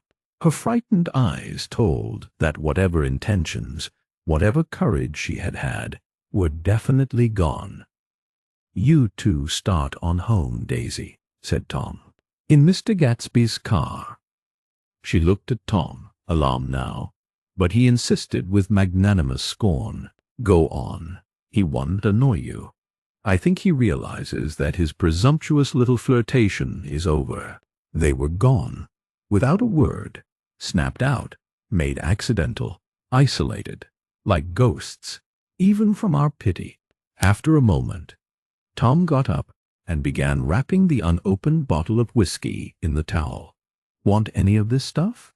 Jordan? Nick? I didn't answer. Nick, he asked again. What? Want any? What? Want any? No. I just remembered that today's my birthday. I was 30. Before me stretched the portentous, menacing road of a new decade. It was 7 o'clock when we got into the coupe with him and started for Long Island. Tom talked incessantly, exulting and laughing, but his voice was as remote from Jordan and me as the foreign clamor on the sidewalk or the tumult of the elevated overhead. Human sympathy has its limits, and we were content to let all their tragic arguments fade with the city lights behind. 30. The promise of a decade of loneliness, a thinning list of single men to know, a thinning briefcase of enthusiasm, thinning hair. But there was Jordan beside me, who, unlike Daisy, was too wise ever to carry well-forgotten dreams from age to age. As we passed over the dark bridge, her wan face fell lazily against my coat's shoulder, and the formidable stroke of 30 died away with the reassuring pressure of her hand. So we drove on toward death through the cooling twilight. The young Greek, Michaelis, who ran the coffee joint beside the ash heaps, was the principal witness at the inquest. He had slept through the heat until after 5, when he strolled over to the garage and found George Wilson sick in his office, really sick, pale as his own pale hair, and shaking all over. Michaelis advised him to go to bed, but Wilson refused, saying that he'd miss a lot of business if he did. While his neighbor was trying to persuade him, a violent racket broke out overhead. "I've got my wife locked in up there," explained Wilson calmly. "She's going to stay there till the day after tomorrow, and then we were going to move away." Michaelis was astonished. They had been neighbors for 4 years, and Wilson had never seemed faintly capable of such a statement. Generally, he was one of these worn-out men.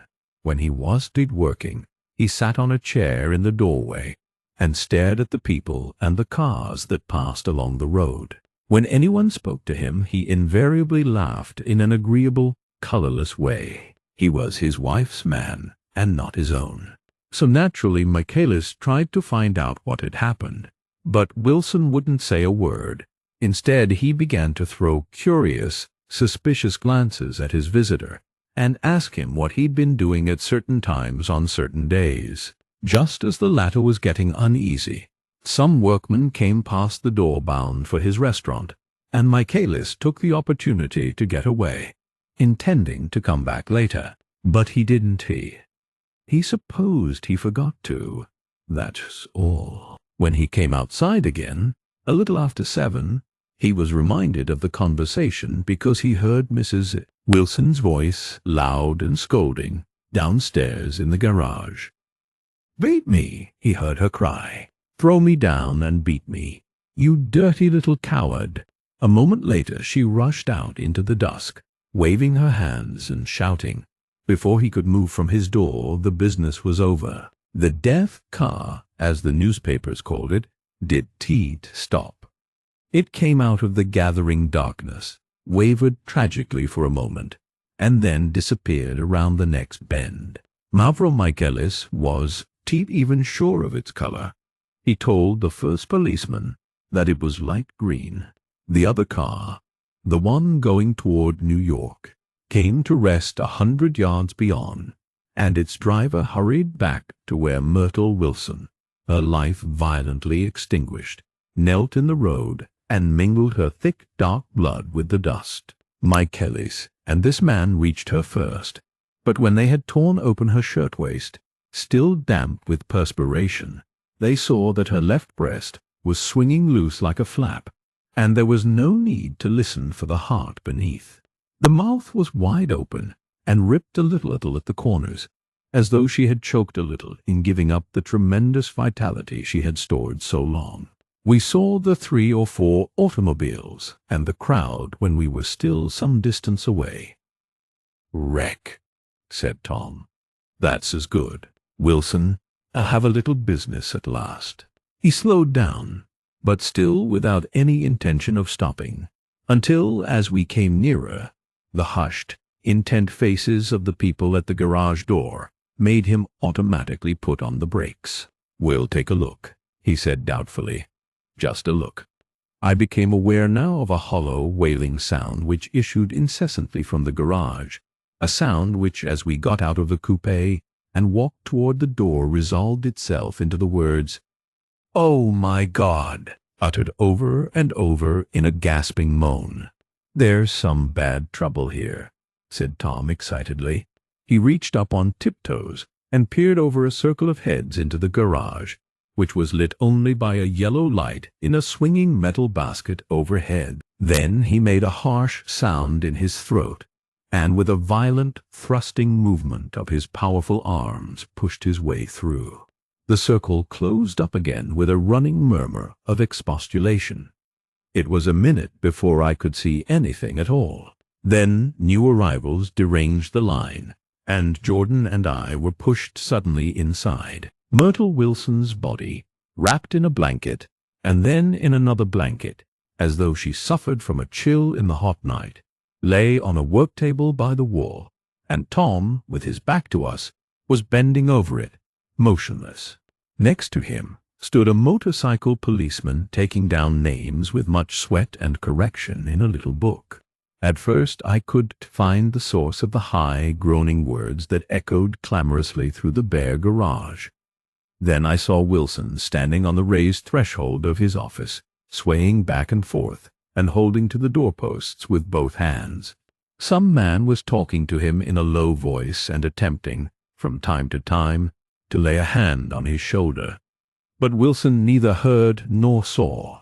His eyes would drop slowly from the swinging light to the laden table by the wall, and then jerk back to the light again, and he gave out incessantly his high, horrible call. "Oh, my God! Oh, my God! Oh, God! Oh, my God!" Presently Tom lifted his head with a jerk, and, after staring around the garage with glazed eyes, addressed a mumbled, incoherent remark to the policeman. "Murphy," the policeman was saying. "Oh, no," corrected the man. "M-A-V-R-O," corrected the man. "M-A-V-R-O. Listen to me," muttered Tom fiercely. "Ah," said the policeman.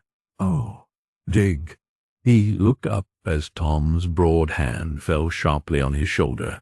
"What you want, fella? What happened? That's just what I want to know." "Otto hit her. Instantly killed." "Instantly killed," repeated Tom, staring. "She ran out in a road." "Son of a bitch, did he even stop his car?" "There was 2 cars," said Michaelis. "One comin', one goin'. See." "Going where?" asked the policeman keenly.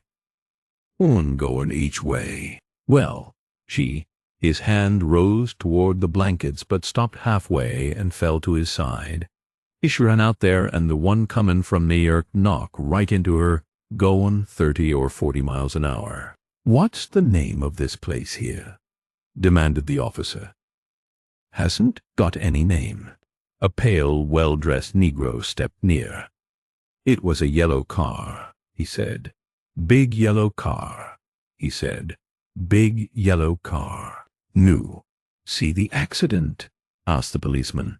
"No, but the car passed me down the road, going faster on 40, going 50, 60. Come here, and let's have your name. Look out now. I want to get his name."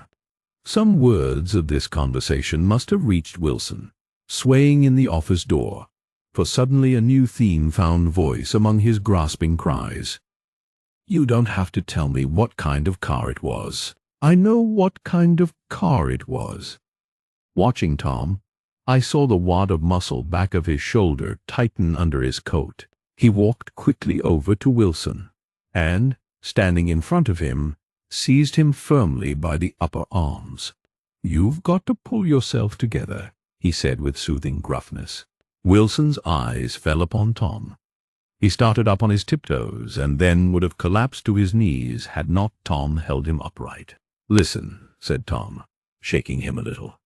"I just got here a minute ago, from New York. I was bringing you that coupe we've been talking about.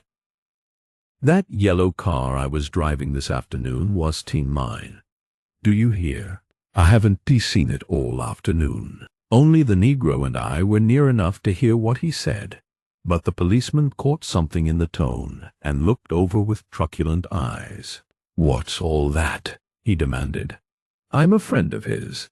Tom turned his head but kept his hands firm on Wilson's body. "He says he knows the car that did it. It was a yellow car." Some dim impulse moved the policeman to look suspiciously at Tom. "And what color's your car?" "It's a blue car, a coupe." "We've come straight from New York," I said. Someone who had been driving a little behind us confirmed this, and the policeman turned away. "Now, if you'll let me have that name again correct."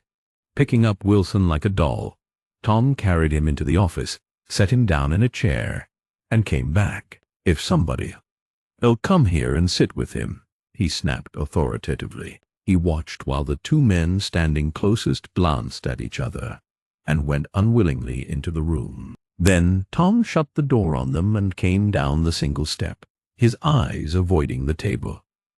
As he passed close to me, he whispered, "Let's get out." Self-consciously, with his authoritative arms breaking the way, we pushed through the still-gathering crowd, passing a hurried doctor, case in hand, who had been sent for in wild hope half an hour ago. Tom drove slowly until we were beyond the bend. Then his foot came down hard, and the coupe raced along through the night. In a little while I heard a low, husky sob, and saw that the tears were overflowing down his face. "The God-damned coward," he whimpered. He did even stop his car. The Buchanan's house floated suddenly toward us through the dark, rustling trees. Tom stopped beside the porch and looked up at the second floor, where two windows bloomed with light among the vines. "Daisy's home," he said. As we got out of the car, he glanced at me and frowned slightly. "I ought to have dropped you in West Egg, Nick. There's nothing we can do tonight." A change had come over him, and he spoke gravely and with decision. As we walked across the moonlight gravel to the porch, he disposed of the situation in a few brisk phrases. "I'll telephone for a taxi to take you home. And while you were waiting, you and Jordan better go in the kitchen and have them get you some supper, if you want any." He opened the door. "Come in." "No, thanks, but I'd be glad if you'd order me the taxi. I'll wait outside." Jordan put her hand on my arm. "Won't you come in, Nick?" No, thanks. I was feeling a little sick, and I wanted to be alone." But Jordan lingered for a moment more. "It's only 9:30, she said. "I'd be damned if I'd go in." I'd had enough of all of them for one day, and suddenly that included Jordan too. She must have seen something of this in my expression, for she turned abruptly away and ran up the porch steps into the house. I sat down for a few minutes with my head in my hands, until I heard the phone taken up inside and the butler's voice calling a taxi. Then I walked slowly down the drive away from the house, intending to wait by the gate.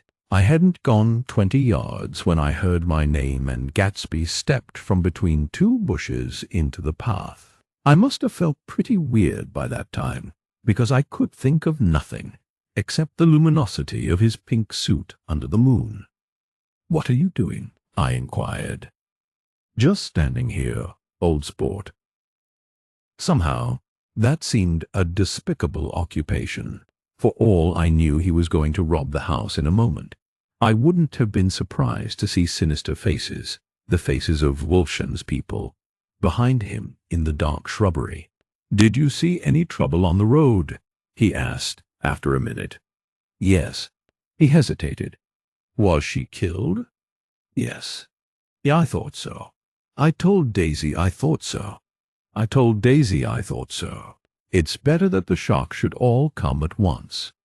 She stood it pretty well." He spoke as if Daisy's reaction was the only thing that mattered. "I got to West Egg by a side road," he went on, and left the car in my garage. I don't think anybody saw us, but of course I can't be sure. I disliked him so much by this time that I didn't find it necessary to tell him he was wrong. Who was the woman? He inquired. Her name was Wilson. Her husband owns the garage. How the devil did it happen? Well, I tried to swing the wheel. He broke off, and suddenly I guessed at the truth. Was Daisy driving? Yes, he said after a moment. But of course I'll say I was. You see, when we left New York she was very nervous, and she thought it would steady her to drive. And this woman rushed out at us, just as we were passing a car coming the other way. It all happened in a minute, but it seemed to me that she wanted to speak to us, thought we were somebody she knew. Well, first Daisy turned away from the woman toward the other car, and then she lost her nerve and turned back. The second my hand reached the wheel, I felt the shock. It must have killed her instantly. It ripped her open. Don't tell me, old sport. He winced. Anyhow, Daisy stepped on it. I tried to make her stop, but she could, so I pulled on the emergency brake. Then she fell over into my lap, and I drove on. She'll be all right tomorrow, he said presently. I'm just going to wait here and see if he tries to bother her about that unpleasantness this afternoon. She's locked herself into her room, and if he tries any brutality, she's going to turn the light out and on again. He won't touch her, I said. He's not thinking about her. I don't trust him, old sport. How long are you going to wait? All night, if necessary. Anyhow, till they all go to bed. A new point of view occurred to me. Suppose Tom found out that Daisy had been driving. He might think he saw a connection in it. He might think anything. I looked at the house. There were 2 or 3 bright windows downstairs and the pink glow from Daisy's room on the ground floor. You wait here, I said.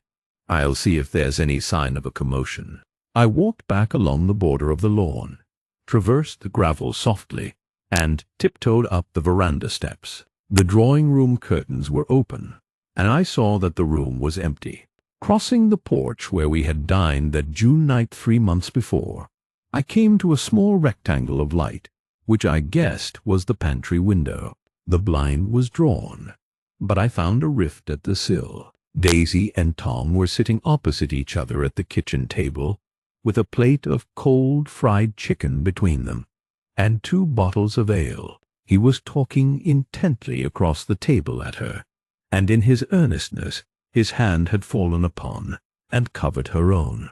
Once in a while she looked up at him and nodded in agreement. They weren't happy, and neither of them had touched the chicken or the ale, and yet they weren't unhappy either. There was an unmistakable air of natural intimacy about the picture, and anybody would have said that they were conspiring together. As I tiptoed from the porch, I heard my taxi feeling its way along the dark road toward the house. Gatsby was waiting where I had left him in the drive. "Is it all quiet up there?" he asked anxiously. "Yes, it's all quiet." I hesitated. "You'd better come home and get some sleep." He shook his head. "I want to wait here till Daisy goes to bed. Good night, old sport." He put his hands in his coat pockets and turned back eagerly to his scrutiny of the house, as though my presence marred the sacredness of the vigil. So I walked away and left him standing there in the moonlight, watching over nothing. Chapter 8. I couldn't sleep all night. A foghorn was groaning incessantly on the sound, and I tossed half-sick between grotesque reality and savage, frightening dreams. Toward dawn, I heard a taxi go up Gatsby's drive, and immediately I jumped out of bed and began to dress. I felt that I had something to tell him, something to warn him about, and morning would be too late. Crossing his lawn, I saw that his front door was still open, and he was leaning against a table in the hall, heavy with dejection or sleep. "Nothing happened," he said wanly.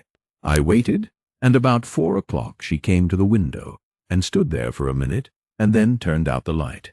His house had never seemed so enormous to me as it did that night when we hunted through the great rooms for cigarettes. We pushed aside curtains that were like pavilions, and felt over innumerable feet of dark wall for electric light switches.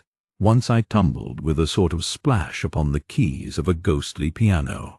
There was an inexplicable amount of dust everywhere, and the rooms were musty, as though they hadn't been aired for many days. I found the humidor on an unfamiliar table, with 2 stale, dry cigarettes inside. Throwing open the French windows of the drawing room, we sat smoking out into the darkness. "You ought to go away," I said. "It's pretty certain they'll trace your car. Go away now, old sport. Go to Atlantic City for a week, or up to Montreal." He wouldn't consider it. He could possibly leave Daisy until he knew what she was going to do. He was clutching at some last hope, and I couldn't bear to shake him free. It was this night that he told me the strange story of his youth with Dan Cody. Told it to me because Jay Gatsby had broken up like glass against Tom's hard malice, and the long, secret extravaganza was played out. I think that he would have acknowledged anything now, without reserve, but he wanted to talk about Daisy. She was the first Nis girl he had ever known. In various unrevealed capacities he had come in contact with such people, but always with indiscernible barbed wire between. He found her excitingly desirable. He went to her house, at first with other officers from Camp Taylor, then alone. It amazed him. He had never been in such a beautiful house before. But what gave it an air of breathless intensity was that Daisy lived there. It was as casual a thing to her as his tent out at camp was to him. There was a ripe mystery about it, a hint of bedrooms upstairs more beautiful and cool than other bedrooms, of gay and radiant activities taking place through its corridors, and of romances that were not musty and laid away already in lavender, but fresh and breathing and redolent of this year's shining motor cars, and of dances whose flowers were scarcely withered. It excited him, too, that many men had already loved Daisy. It increased her value in his eyes. He felt their presence all about the house, pervading the air with the shades and echoes of still vibrant emotions. But he knew that he was in Daisy's house by a colossal accident. However glorious might be his future as Jay Gatsby, he was at present a penniless young man without a past, and at any moment the invisible cloak of his uniform might slip from his shoulders. So he made the most of his time. He took what he could get, ravenously and unscrupulously.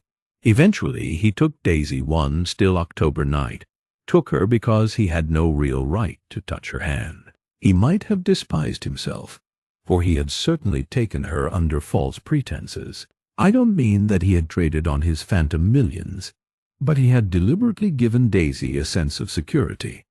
He let her believe that he was a person from much the same strata as herself, that he was fully able to take care of her.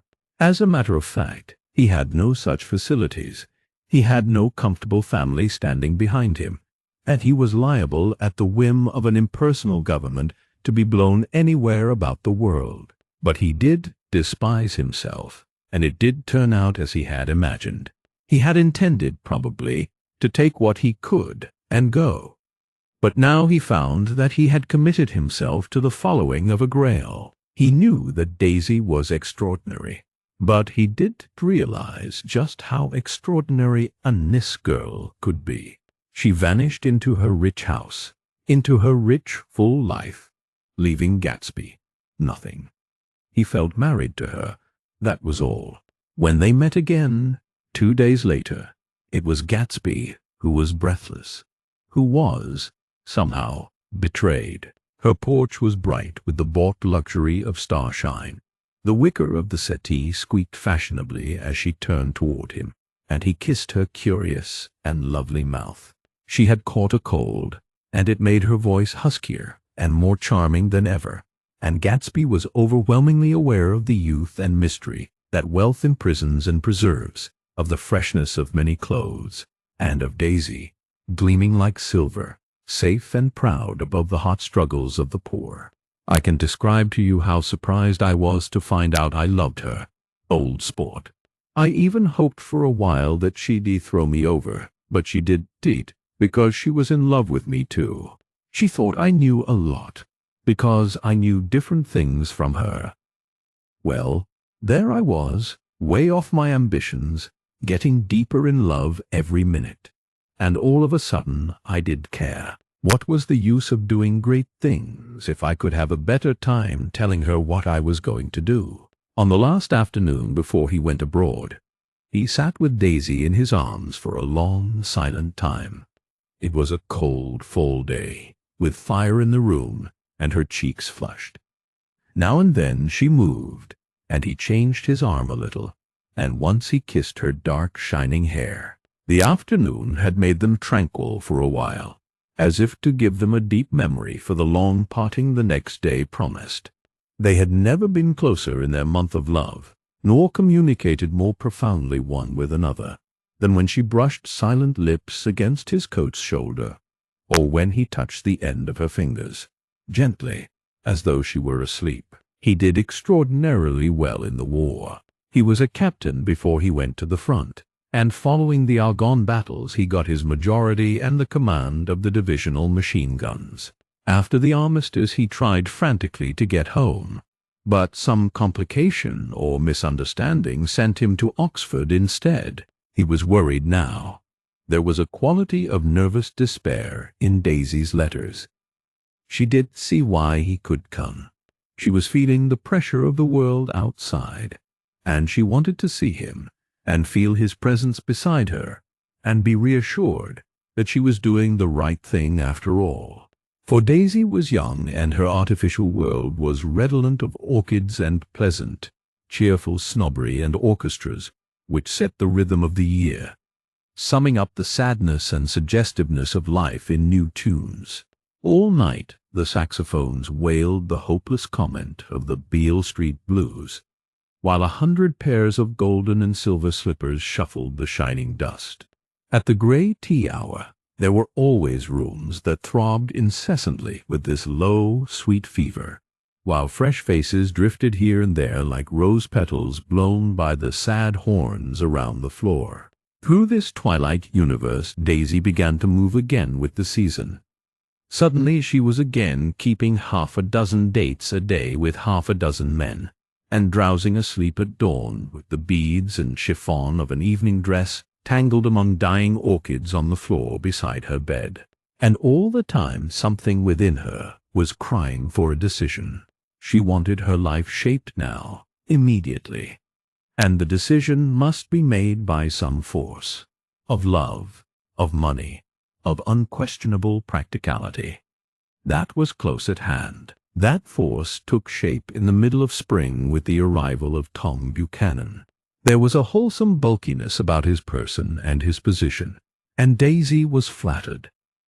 Doubtless there was a certain struggle and a certain relief. The letter reached Gatsby while he was still at Oxford. It was dawn now on Long Island, and we went about opening the rest of the windows downstairs, filling the house with grey-turning, gold-turning light. The shadow of a tree fell abruptly across the dew, and ghostly birds began to sing among the blue leaves. There was a slow, pleasant movement in the air, scarcely a wind, promising a cool, lovely day. I don't think she ever loved him. Gatsby turned around from a window and looked at me challengingly. You must remember, old sport, she was very excited this afternoon. He told her those things in a way that frightened her, that made it look as if I was some kind of cheap shopper. And the result was she hardly knew what she was saying. He sat down gloomily. Of course she might have loved him just for a minute, when they were first married, and loved me more even then, do you see? And suddenly he came out with a curious remark. In any case, he said, it was just personal. What could you make of that, except to suspect some intensity in his conception of the affair that could be measured? He came back from France when Tom and Daisy were still on their wedding trip, and made a miserable but irresistible journey to Louisville on the last of his army pay. He stayed there a week, walking the streets where their footsteps had clicked together through the November night, and revisiting the out-of-the-way places to which they had driven in her white car. Just as Daisy's house had always seemed to him more mysterious and gay than other houses, so his idea of the city itself, even though she was gone from it, was pervaded with a melancholy beauty. He left feeling that if he had searched harder, he might have found her, that he was leaving her behind. The day coach, he was penniless now, was hot.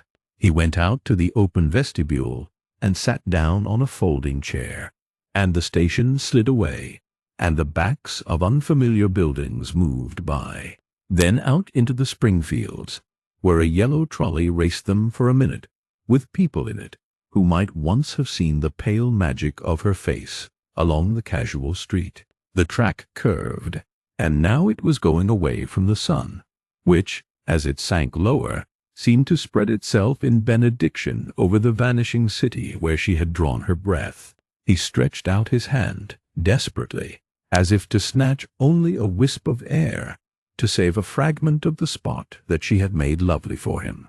But it was all going by too fast now for his blurred eyes, and he knew that he had lost that part of it, the freshest and the best, forever. It was 9 o'clock when we finished breakfast and went out on the porch. The night had made a sharp difference in the weather, and there was an autumn flavor in the air.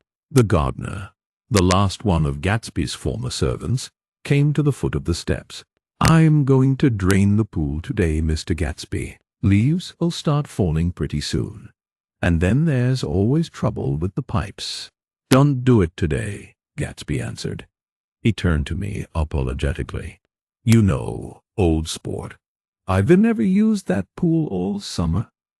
I looked at my watch and stood up. 12 minutes to my train. I did want to go to the city. I wasn't worth a decent stroke of work. But it was more than that. I did just want to leave Gatsby. I missed that train, and then another, before I could get myself away. "I'll call you up," I said finally. "Do, old sport. I'll call you about noon." We walked slowly down the steps. "I suppose Daisy'll call too." He looked at me anxiously, as if he hoped I'd corroborate this. "I suppose so. Well, goodbye." We shook hands, and I started away. Just before I reached the hedge, I remembered something, and turned around. They were a rotten crowd. I shouted across the lawn. "You worth the whole damn bunch put together." I've always been glad I said that. It was the only compliment I ever gave him, because I disapproved of him from beginning to end. First he nodded politely, and then his face broke into that radiant and understanding smile, as if we'd been in ecstatic cahoots on that fact all the time. His gorgeous pink rag of a suit made a bright spot of color against the white steps, and I thought of the night when I first came to his ancestral home, 3 months before. The lawn and drive had been crowded with the faces of those who guessed at his corruption, and he had stood on those steps, concealing his incorruptible dream, as he waved them goodbye. I thanked him for his hospitality. We were always thanking him for that, I and the others. "Goodbye," I called. "I enjoyed breakfast, Gatsby." Up in the city, I tried for a while to list the quotations on an interminable amount of stock. Then I fell asleep in my swivel chair. Just before noon the phone woke me, and I started up with sweat breaking out on my forehead. It was Jordan Baker. She often called me up at this hour because the uncertainty of her own movements between hotels and clubs and private houses made her hard to find in any other way. Usually her voice came over the wire as something fresh and cool, as if a divot from a green golf links had come sailing in at the office window. But this morning it seemed harsh and dry. "I've left Daisy's house," she said. "I am at Hempstead, and I'm going down to Southampton this afternoon." Probably it had been tactful to leave Daisy's house, but the act annoyed me, and her next remark made me rigid. "You weren't so nice to me last night." How could it have mattered then? Silence for a moment.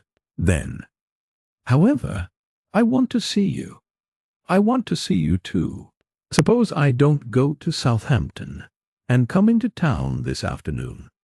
"No, I don't think this afternoon." "Very well. It's impossible this afternoon." Various. We talked like that for a while, and then abruptly we weren't talking any longer. I don't know which of us hung up with a sharp click, but I know I did take care. I could have talked to her across a tea table that day if I never talked to her again in this world. I called Gatsby's house a few minutes later, but the line was busy. I tried 4 times. Finally, an exasperated central told me the wire was being kept open for long distance from Detroit. Taking out my timetable, I drew a small circle around the 3:50 train. Then I leaned back in my chair and tried to think. It was just noon. When I passed the ash heaps on the train that morning, I had crossed deliberately to the other side of the car. I supposed there'd be a curious crowd around there all day, with little boys searching for dark spots in the dust, and some garrulous man telling over and over what had happened, until it became less and less real, even to him, and he could tell it no longer, and Myrtle Wilson's tragic achievement was forgotten. Now I want to go back a little and tell what happened at the garage after we left there the night before. They had difficulty in locating the sister, Catherine. She must have broken her rule against drinking that night, for when she arrived she was stupid with liquor and unable to understand that the ambulance had already gone to Flushing. When they convinced her of this, she immediately fainted, as if that was the intolerable part of the affair. Someone, kind or curious, took her in his car and drove her in the wake of her sister's body. Until long after midnight, a changing crowd lapped up against the front of the garage, while George Wilson rocked himself back and forth on the couch inside. For a while the door of the office was open, and everyone who came into the garage glanced irresistibly through it. Finally someone said it was a shame, and closed the door. Michaelis and several other men were with him. First, 4 or 5 men, later 2 or 3 men. Still later, Michaelis had to ask the last stranger to wait there 15 minutes longer, while he went back to his own place and made a pot of coffee. After that, he stayed there alone with Wilson until dawn. About 3 o'clock, the quality of Wilson's incoherent muttering changed. He grew quieter and began to talk about the yellow car. He announced that he had a way of finding out whom the yellow car belonged to, and then he blurted out that a couple of months ago his wife had come from the city with her face bruised and her nose swollen. But when he heard himself say this, he flinched and began to cry, "Oh my God!" again in his groaning voice. Michaelis made a clumsy attempt to distract him. "How long have you been married, George? Come on there, try and sit still a minute and answer my question. How long have you been married?" 12 years. Ever had any children? Come on, George, sit still. I asked you a question. Did you ever have any children? The hard brown beetles kept thudding against the dull light, and whenever Michaelis heard a car go tearing along the road outside it, sounded to him like the car that hadn't stopped a few hours before. He did like to go into the garage, because the workbench was stained where the body had been lying, so he moved uncomfortably around the office. He knew every object in it before morning, and from time to time sat down beside Wilson, trying to keep him more quiet. Have you got a church you go to sometimes, George? Maybe even if you haven't been there for a long time. Maybe I could call up the church and get a priest to come over, and he could talk to you, see? Don't belong to any. You ought to have a church, George, for times like this. You must have gone to church once. Didn't you get married in a church? Listen, George, listen to me. Didn't you get married in a church? That was a long time ago. The effort of answering broke the rhythm of his rocking. For a moment he was silent. Then the same half-knowing, half-bewildered look came back into his faded eyes. "Look in the drawer there," he said, pointing at the desk. "Which drawer?" "That drawer. That one." Michaelis opened the drawer nearest his hand. There was nothing in it but a small, expensive dog leash, made of leather and braided silver. It was apparently new. "This?" he inquired, holding it up. Wilson stared and nodded. "I found it yesterday afternoon. She tried to tell me about it, but I knew it was something funny." "You mean your wife bought it?" "She had it wrapped in tissue paper on her bureau." Michaelis didn't see anything odd in that, and he gave Wilson a dozen reasons why his wife might have bought the dog leash. But conceivably Wilson had heard some of these same explanations before, from Myrtle, because he began saying, "Oh my God!" again in a whisper. His comforter left several explanations in the air. "Then he killed her," said Wilson. His mouth dropped open suddenly. "Who did?" "I have a way of finding out." "You were morbid, George," said his friend. "This has been a strain to you, and you don't know what you were saying. You'd better try and sit quiet till morning. He murdered her." "It was an accident, George." Wilson shook his head. His eyes narrowed, and his mouth widened slightly with the ghost of a superior. "I know," he said definitely. "I'm one of these trusting fellas, and I don't think any harm to nobody. But when I get to know a thing, I know it. It was the man in that car. She ran out to speak to him, and he wouldn't stop." Michaelis had seen this too, but it hadn't occurred to him that there was any special significance in it. He believed that Mrs. Wilson had been running away from her husband rather than trying to stop any particular car. How could she have been like that? "She's a deep one," said Wilson, as if that answered the question. Age. He began to rock again, and Michaelis stood twisting the leash in his hand. "Maybe you got some friend that I could telephone for, George." This was a forlorn hope. He was almost sure that Wilson had no friend. There was not enough of him for his wife. He was glad a little later when he noticed a change in the room, a blue quickening by the window, and realized that dawn was off. About 5 o'clock, it was blue enough outside to snap off the light. Wilson's glazed eyes turned out to the ash heaps, where small gray clouds took on fantastic shapes and scurried here and there in the faint dawn wind. "I spoke to her," he muttered, after a long silence. "I told her she might fool me, but she could fool God. I took her to the window."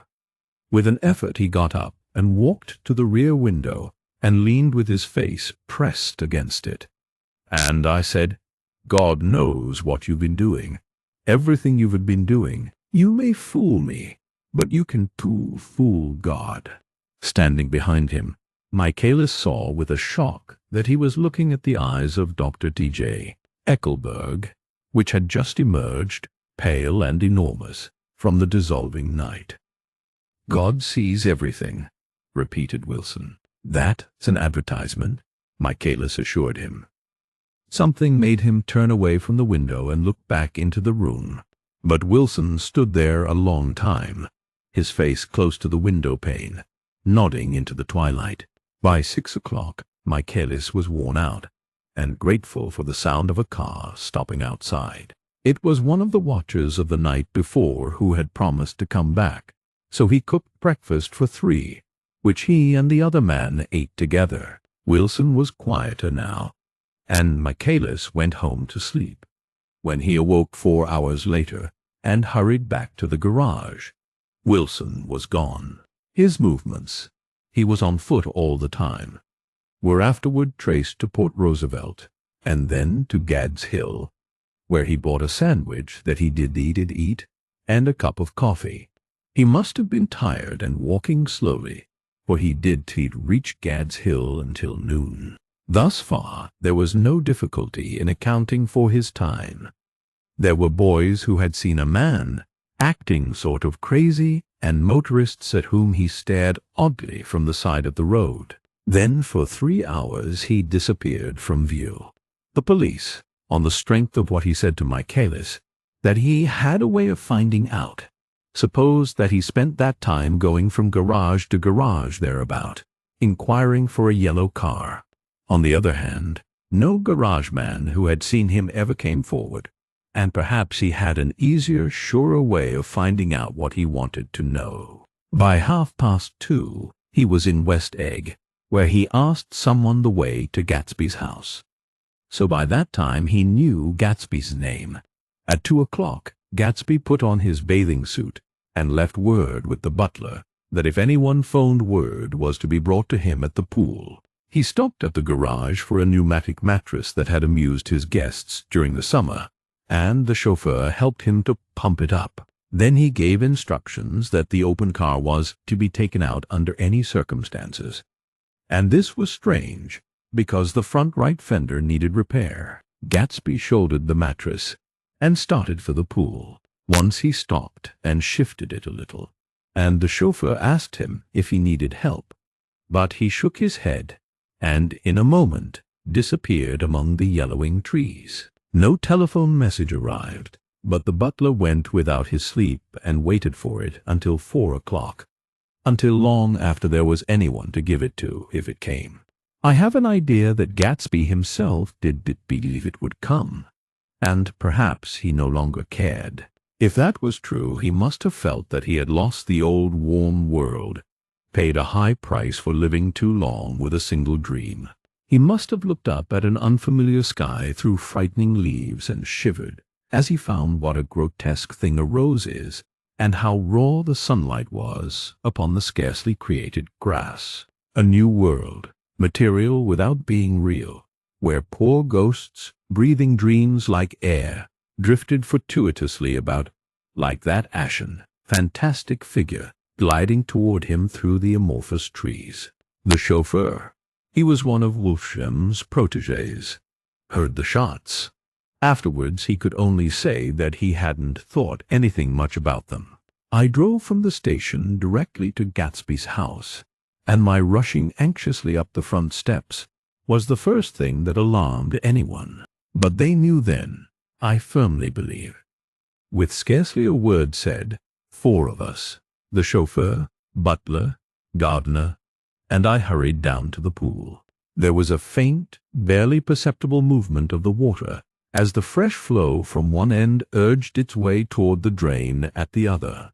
With little ripples that were hardly the shadows of waves, the laden mattress moved irregularly down the pool. A small gust of wind that scarcely corrugated the surface was enough to disturb its accidental course with its accidental burden. The touch of a cluster of leaves revolved it slowly, tracing, like the leg of transit, a thin red circle in the water.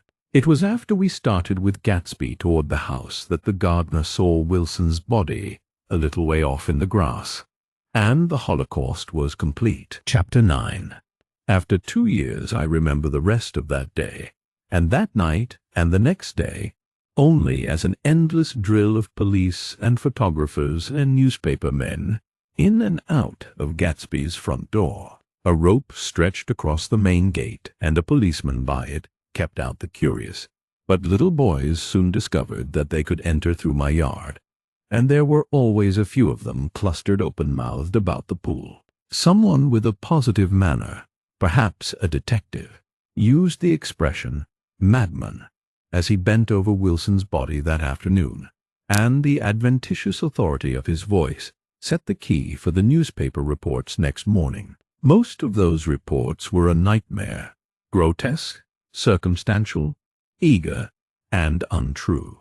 When Michaelis' testimony at the inquest brought to light Wilson's suspicions of his wife, I thought the whole tale would shortly be served up in racy pasquinade.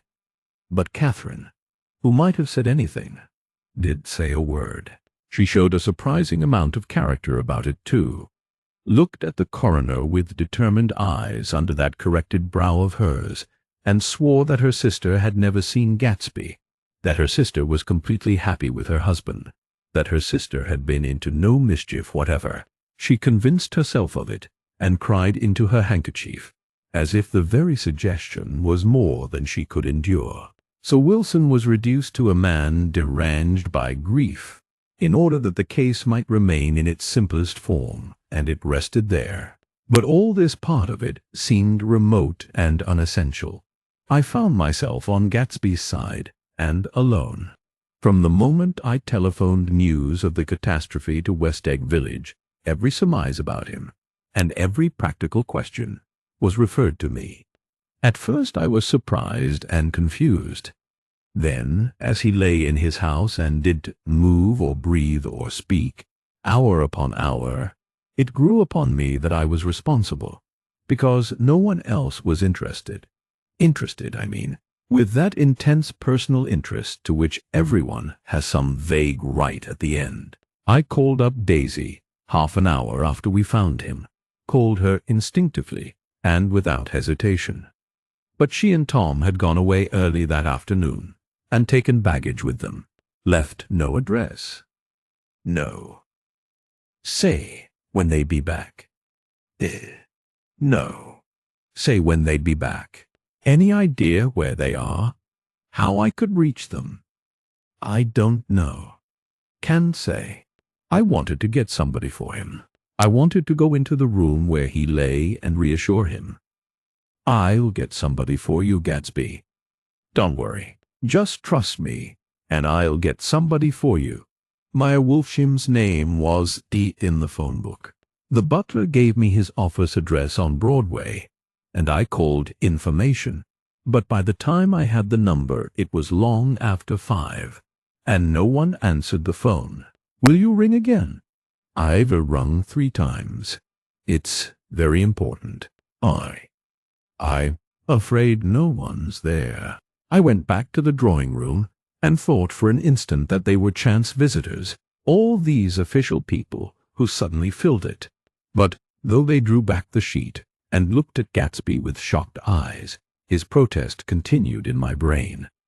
Look here, old sport, you've got to get somebody for me. You've got to try hard. I can go through this alone. Someone started to ask me questions, but I broke away and going upstairs looked hastily through the unlocked parts of his desk. He never told me definitely that his parents were dead, but there was nothing. Only the picture of Dan Cody, a token of forgotten violence, staring down from the wall. Next morning, I sent the butler to New York with a letter to Wolfsheim, which asked for information and urged him to come out on the next train. That request seemed superfluous when I wrote it. I was sure he'd start when he saw the newspapers, just as I was sure there'd be a wire from Daisy before noon. But neither a wire nor Mr. Wolfsheim arrived. No one arrived except more police and photographers and newspaper men. When the butler brought back Wolfsheim's answer, I began to have a feeling of defiance, of scornful solidarity between Gatsby and me against them all. Dear Mr. Carroway, this has been one of the most terrible shocks of my life to me. I hardly can believe it, that it is true at all. Such a mad act as that man did should make us all think. I cannot come down now, as I am tied up in some very important business, and cannot get mixed up in this thing now. If there is anything I can do a little later, let me know in a letter by Edgar.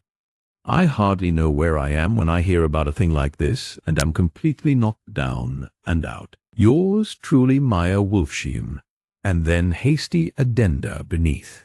Let me know about the funeral, etc. Do not know his family at all. When the phone rang that afternoon, and long distance said Chicago was calling, I thought this would be Daisy at last. But the connection came through as a man's voice, very thin and far away. This is Slagle speaking. Yes. The name was unfamiliar. Hell of a note, isn't it? Get my wire. There haven't been any wires. Young Park's in trouble, he said rapidly. They picked him up when he handed the bonds over the counter. They got a circular from New York, giving him the numbers just 5 minutes before. What do you know about that, hey? You never can tell in these hick towns. Hello, I interrupted breathlessly. Look here. This is Tant Mr. Gatsby. Mr. Gatsby's dead. There was a long silence on the other end of the wire, followed by an exclamation. Then a quick squawk as the connection was broken. I think it was on the third day that a telegram signed Henry C. Gatz arrived from a town in Minnesota. It said only that the sender was leaving immediately and to postpone the funeral until he came.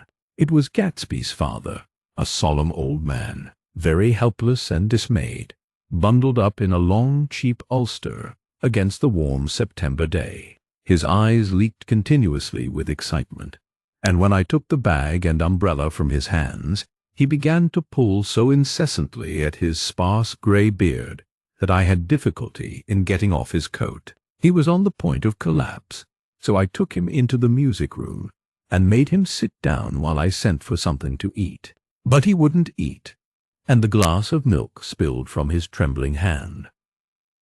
I saw it in the Chicago newspaper, he said. It was all in the Chicago newspaper. I started right away. I didn't know how to reach you. His eyes, seeing nothing, moved ceaselessly about the room. It was a madman, he said. He must have been mad. Wouldn't you like some coffee? I urged him. I don't want anything. I'm all right now, Mr. Carraway. Well, I'm all right now. Where have they got Jimmy? I took him into the drawing room where his son lay, and left him there. Some little boys had come up on the steps and were looking into the hall. When I told them who had arrived, they went reluctantly away. After a little while, Mr. Gatz opened the door and came out, his mouth ajar, his face flushed slightly, his eyes leaking isolated and unpunctual tears. He had reached an age where death no longer has the quality of ghastly surprise, and when he looked around him now for the first time, and saw the height and splendor of the hall, and the great rooms opening out from it into other rooms, his grief began to be mixed with an awed pride. I helped him to a bedroom upstairs. While he took off his coat and vest, I told him that all arrangements had been deferred until he came. I didn't know what you'd want, Mr. Gatsby. Gatz is my name, Mr. Gatz. I thought you might want to take the body west. He shook his head. Jimmy always liked it better down east. He rose up to his position in the east. Were you a friend of my boy's, Mr.? We were close friends. He had a big future before him, you know. He was only a young man, but he had a lot of brain power here. He touched his head impressively, and I nodded. If he'd have lived, he'd have been a great man, a man like James J. Hill. He'd have helped build up the country.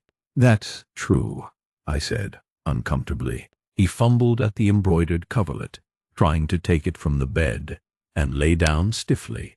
Was instantly asleep.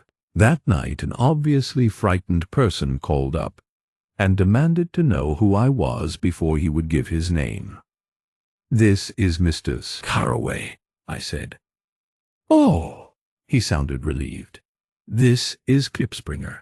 I was relieved too, for that seemed to promise another friend at Gatsby's grave. I did to want it to be in the papers and draw a sightseeing crowd, so I'd been calling up a few people myself. They were hard to find. The funeral's tomorrow, I said. 3 o'clock, here at the house. I wish you'd tell anybody who'd be interested. Oh, I will, he broke out hastily. Of course I'm not likely to see anybody, but if I do. His tone made me suspicious. Of course you'll be there yourself. Well, I will certainly try. What I called up about is— Wait a minute, I interrupted. How about saying you will come? Well, the fact is, the truth of the matter is that I am staying with some people up here in Greenwich, and they rather expect me to be with them tomorrow. In fact, there's a sort of picnic or something. Of course, I'll do my best to get away." I ejaculated an unrestrained "Huh!" and he must have heard me, for he went on nervously. "What I called up about was a pair of shoes I left there. I wonder if it'd be too much trouble to have the butler send them on. You see, they read tennis shoes, and I'm sort of helpless without them. My address is care of B. F."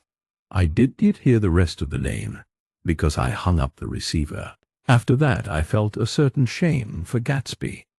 One gentleman to whom I telephoned implied that he had got what he deserved. However, that was my fault, for he was one of those who used to sneer most bitterly at Gatsby on the courage of Gatsby's liquor, and I should have known better than to call him. The morning of the funeral I went up to New York to see Meyer Wolfsheim. I couldn't seem to reach him any other way. The door that I pushed open, on the advice of an elevator boy, was marked "The Swastika Holding Company," and at first there did seem to be anyone inside. But when I shouted "Hello" several times in vain, an argument broke out behind a partition, and presently a lovely Jewess appeared at an interior door and scrutinized me with black hostile eyes. "Nobody's in," she said. "Mr. Wolfsheim's gone to Chicago." The first part of this was obviously untrue, for someone had begun to whistle "The Rosary" tunelessly inside. "Please say that Mr. Carroway wants to see him. I can get him back from Chicago, can I?" At this moment a voice, unmistakably Wolfsheim's, called "Stella" from the other side of the door. "Leave your name on the desk," she said quickly. "I'll give it to him when he gets back, but I know he's there." She took a step toward me and began to slide her hands indignantly up and down her hips. "You young men think you can force your way in here any time," she scolded. We were getting sick and tired of it. "When I say he's in Chicago, he's in Chicago." I mentioned Gatsby. "Oh!" She looked at me over again. "Will you just? What was your name?" She vanished. In a moment Meyer Wolfsheim stood solemnly in the doorway, holding out both hands. He drew me into his office, remarking in a reverent voice that it was a sad time for all of us, and offered me a cigar. "My memory goes back to when first I met him," he said. "A young major just out of the army, and covered over with medals he got in the war. He was so hard up he had to keep on wearing his uniform, because he could buy some regular clothes.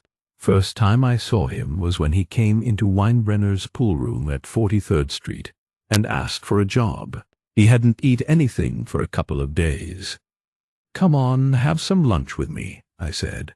He ate more than $4 worth of food in half an hour." "Did you start him in business?" I inquired. "Start him? I made him." Oh. I raised him up out of nothing, right out of the gutter. I saw right away he was a fine-appearing, gentlemanly young man, and when he told me he was at Oxford, I knew I could use him good. I got him to join the American Legion, and he used to stand high there. Right off he did some work for a client of mine up to Albany. We were so thick like that in everything. He held up two bulbous fingers, always together.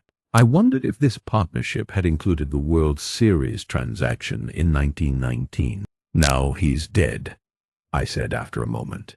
"You were his closest friend, so I know you'll want to come to his funeral this afternoon. Well, come then." The hair in his nostrils quivered slightly, and as he shook his head, his eyes filled with tears. "I can do it. I can get mixed up in it," he said. "There's nothing to get mixed up in. It's all over now. When a man gets killed, I never like to get mixed up in it in any way.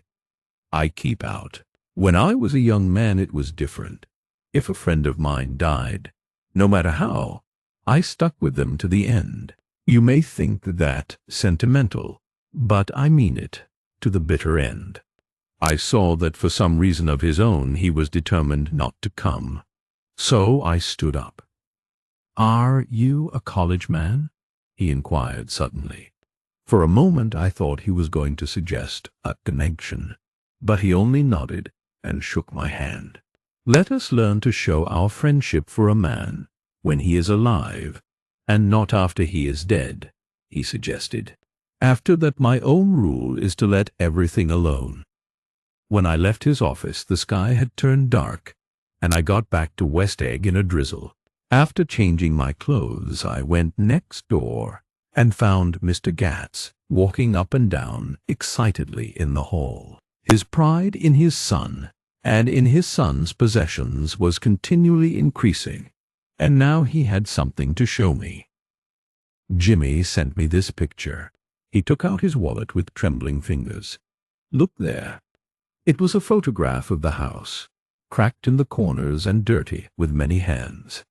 He pointed out every detail to me eagerly. "Look there," and then sought admiration from my eyes. He had shown it so often that I think it was more real to him now than the house itself. "Jimmy sent it to me. I think it's a very pretty picture. It shows up well." "Very well. Had you seen him lately?" "He come out to see me 2 years ago and bought me the house I live in now.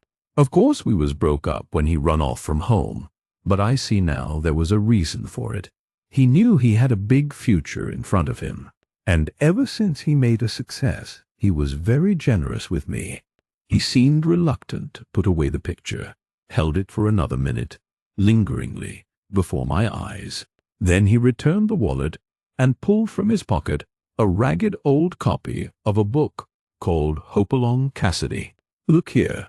This is a book he had when he was a boy. It just shows you." He opened it at the back cover and turned it around for me to see. On the last flyleaf was printed the word schedule and the date September 12, 1906. And underneath, he opened it at the back cover and turned it around for me to see. On the last flyleaf was printed the word schedule and the date September 12, 1906. And underneath, rise from bed, 6:15 to 6:30 a.m. Study electricity, etc. Work, baseball and sports. Practice elocution, poise, and how to attain it. Study needed inventions, general resolves, no wasting time at shafters or a name, indecipherable. No more smoking or chewing. Bath every other day. Read 1 improving book or magazine per week. Save $5. Crossed out. $3 per week. Be better to parents. I came across this book by accident," said the old man. "It just shows you, don't it? It just shows you." Jimmy was bound to get ahead. He always had some resolves like this or something. Do you notice what he's got about improving his mind? He was always great for that. He told me I ate like a hog once, and I beat him for it. He was reluctant to close the book, reading each item aloud, and then looking eagerly at me. I think he rather expected me to copy down the list for my own use. A little before 3, the Lutheran minister arrived from Flushing, and I began to look involuntarily out the windows for other cars. So did Gatsby's father. And as the time passed, and the servants came in and stood waiting in the hall, his eyes began to blink anxiously, and he spoke of the rain in a worried, uncertain way. The minister glanced several times at his watch, so I took him aside and asked him to wait for half an hour. But it wasn't any use. Nobody came. About 5 o'clock our procession of 3 cars reached the cemetery, and stopped in a thick drizzle beside the gate. First a motor hearse, horribly black and wet, then Mr. Gatz and the minister and me in the limousine, and a little later 4 or 5 servants and the postman from West Egg, in Gatsby's station wagon, all wet to the skin. As we started through the gate into the cemetery, I heard a car stop, and then the sound of someone splashing after us over the soggy ground. I looked around. It was the man with owl-eyed glasses whom I had found marveling over Gatsby's books in the library one night 3 months before. I'd never seen him since then.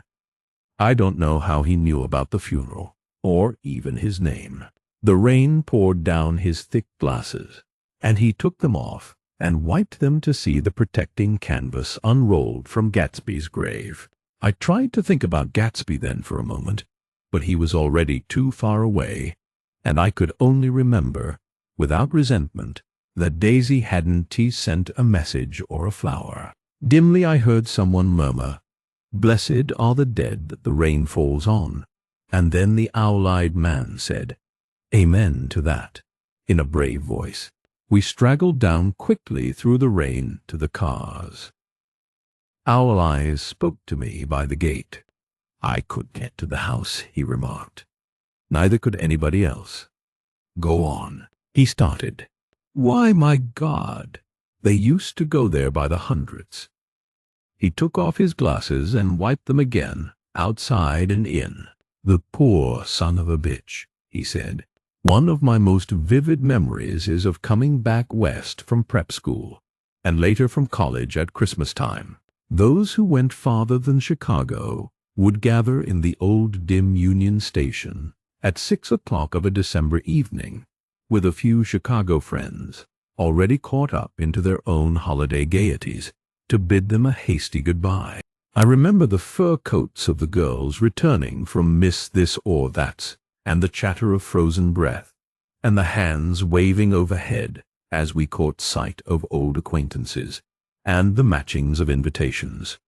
"Are you going to the Ordways, the Herseys, the Schultzes, and the long green tickets clasped tight in our gloved hands?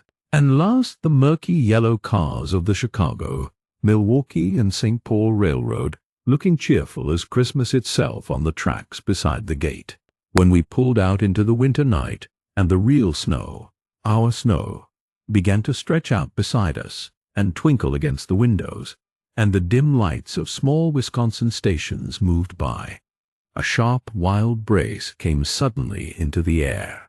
We drew in deep breaths of it as we walked back from dinner through the cold vestibules, unutterably aware of our identity with this country for one strange hour, before we melted indistinguishably into it again. That is my Middle West. Not the wheat or the prairies or the lost Swede towns, but the thrilling returning trains of my youth, and the street lamps and sleigh bells in the frosty dark, and the shadows of holly wreaths thrown by lighted windows on the snow. I am part of that, a little solemn with the feel of those long winters, a little complacent from growing up in the Caraway house in a city where dwellings are still called through decades by a family's name. I see now that this has been a story of the West after all. Tom and Gatsby, Daisy and Jordan and I were all Westerners, and perhaps we possessed some deficiency in common which made us subtly unadaptable to Eastern life. Even when the East excited me most, even when I was most keenly aware of its superiority to the bored, sprawling, swollen towns beyond the Ohio, with their interminable inquisitions, which spared only the children and the very old, even then it had always for me a quality of distortion. West Egg, especially, still figures in my more fantastic dreams. I see it as a night scene by El Greco. 100 houses, at once conventional and grotesque, crouching under a sullen, overhanging sky and a lustreless moon. In the foreground, 4 solemn men in dress suits are walking along the sidewalk with a stretcher on which lies a drunken woman in a white evening dress. Her hand, which dangles over the side, sparkles cold with jewels. Gravely the men turn in at a house, the wrong house. But no one knows the woman's name, and no one cares. After Gatsby's death, the East was haunted for me like that, distorted beyond my eyes' power of correction. So when the blue smoke of brittle leaves was in the air, and the wind blew the wet laundry stiff on the line, I decided to come back home. There was one thing to be done before I left, an awkward, unpleasant thing that perhaps had better have been let alone. But I wanted to leave things in order, and not just trust that obliging and indifferent sea to sweep my refuse away. I saw Jordan Baker, and talked over and around what had happened to us together, and what had happened afterward to me. And she lay perfectly still, listening, in a big chair. She was dressed to play golf, and I remember thinking she looked like a good illustration. Her chin raised a little jauntily, her hair the color of an autumn leaf, her face the same brown tint as the fingerless glove on her knee. When I had finished, she told me without comment that she was engaged to another man. I doubted that, though there were several she could have married at a nod of her head. But I pretended to be surprised. For just a minute I wondered if I was making a mistake. Then I thought it all over again quickly, and got up to say goodbye. "Nevertheless, you did throw me over," said Jordan suddenly. "You threw me over on the telephone. I don't give a damn about you now. But it was a new experience for me, and I felt a little dizzy for a while." We shook hands. "Oh, and do you remember," she added, "a conversation we had once about driving a car?" "Why?" "Not exactly. You said a bad driver was only safe until she met another bad driver. Well, I met another bad driver, did I? I mean, it was careless of me to make such a wrong guess.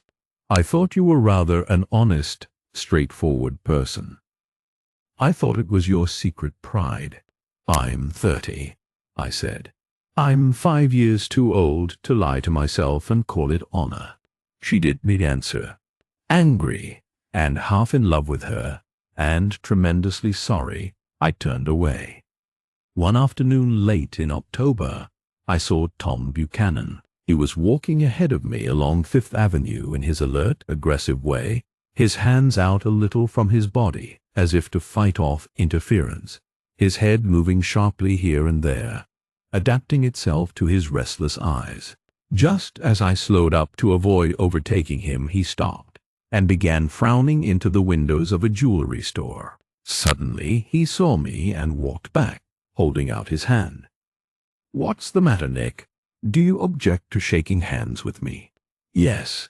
You know what I think of you." "You crazy, Nick," he said quickly. "Crazy as hell. I don't know what's the matter with you." "Tom," I inquired, "what did you say to Wilson that afternoon?" He stared at me without a word, and I knew I had guessed right about those missing hours.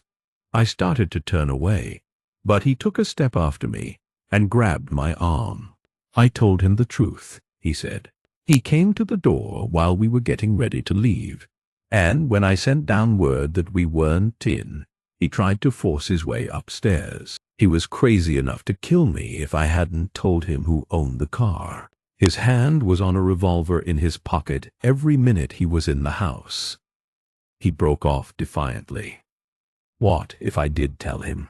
That fellow had it coming to him. He threw dust into your eyes, just like he did in Daisy's. But he was a tough one. He ran over Myrtle like you to run over a dog, and never even stopped his car. There was nothing I could say, except the one unutterable fact, that it was true. And if you think I did have my share of suffering, look here. When I went to give up that flat, and saw that damn box of dog biscuits sitting there on the sideboard, I sat down and cried like a baby. By God, it was awful. I could not forgive him or like him, but I saw that what he had done was, to him, entirely justified. It was all very careless and confused. They were careless people, Tom and Daisy. They smashed up things and creatures and then retreated back into their money or their vast carelessness, or whatever it was that kept them together, and let other people clean up the mess they had made. I shook hands with him. It seemed silly not to, for I felt suddenly as though I were talking to a child. Then he went into the jewelry store to buy a pearl necklace, or perhaps only a pair of cuff buttons, rid of my provincial squeamishness forever. Gatsby's house was still empty when I left. The grass on his lawn had grown as long as mine. One of the taxi drivers in the village never took a fare past the entrance gate without stopping for a minute and pointing inside. Perhaps it was he who drove Daisy and Gatsby over to East Egg the night of the accident, and perhaps he had made a story about it all his own. I didn't want to hear it, and I avoided him when I got off the train. I spent my Saturday nights in New York because those gleaming, dazzling parties of his were with me so vividly that I could still hear the music and the laughter, faint and incessant, from his garden, and the cars going up and down his drive. One night I did hear a material car there, and saw its lights stop at his front steps. But I did investigate. Probably it was some final guest who had been away at the ends of the earth, and didn't know that the party was over. On the last night, with my trunk packed and my car sold to the grocer, I went over and looked at that huge, incoherent failure of a house once more. On the white steps an obscene word, scrawled by some boy with a piece of brick, stood out clearly in the moonlight, and I erased it, drawing my shoe raspingly along the stone. Then I wandered down to the beach and sprawled out on the sand. Most of the big shore places were closed now, and there were hardly any lights except the shadowy, moving glow of a ferryboat across the Sound. And as the moon rose higher, the inessential houses began to melt away until gradually I became aware of the old island here that flowered once for Dutch sailors' eyes, a fresh, green breast of the New World. Its vanished trees, the trees that had made way for Gatsby's house, had once pandered in whispers to the last and greatest of all human dreams. For a transitory enchanted moment, man must have held his breath in the presence of this continent, compelled into an aesthetic contemplation he neither understood nor desired, face to face for the last time in history with something commensurate to his capacity for wonder. And as I sat there brooding on the old, unknown world, I thought of Gatsby's wonder when he first picked out the green light at the end of Daisy's dock. He had come a long way to this blue lawn, and his dream must have seemed so close that he could hardly fail to grasp it. He did not know that it was already behind him, somewhere back in that vast obscurity beyond the city, where the dark fields of the Republic rolled on under the night. Gatsby believed in the green light, the orgiastic future that year by year recedes before us. It eluded us then, but that, 'tis no matter. Tomorrow we will run faster, stretch out our arms further, and one fine morning. So we beat on, boats against the current, borne back ceaselessly into the past. And here the story comes to an end. We hope you enjoyed listening to this audiobook. Please let us know your thoughts in the comments below. If you are new to the channel, don't forget to subscribe so you can enjoy more audiobooks like this. Thank you for listening.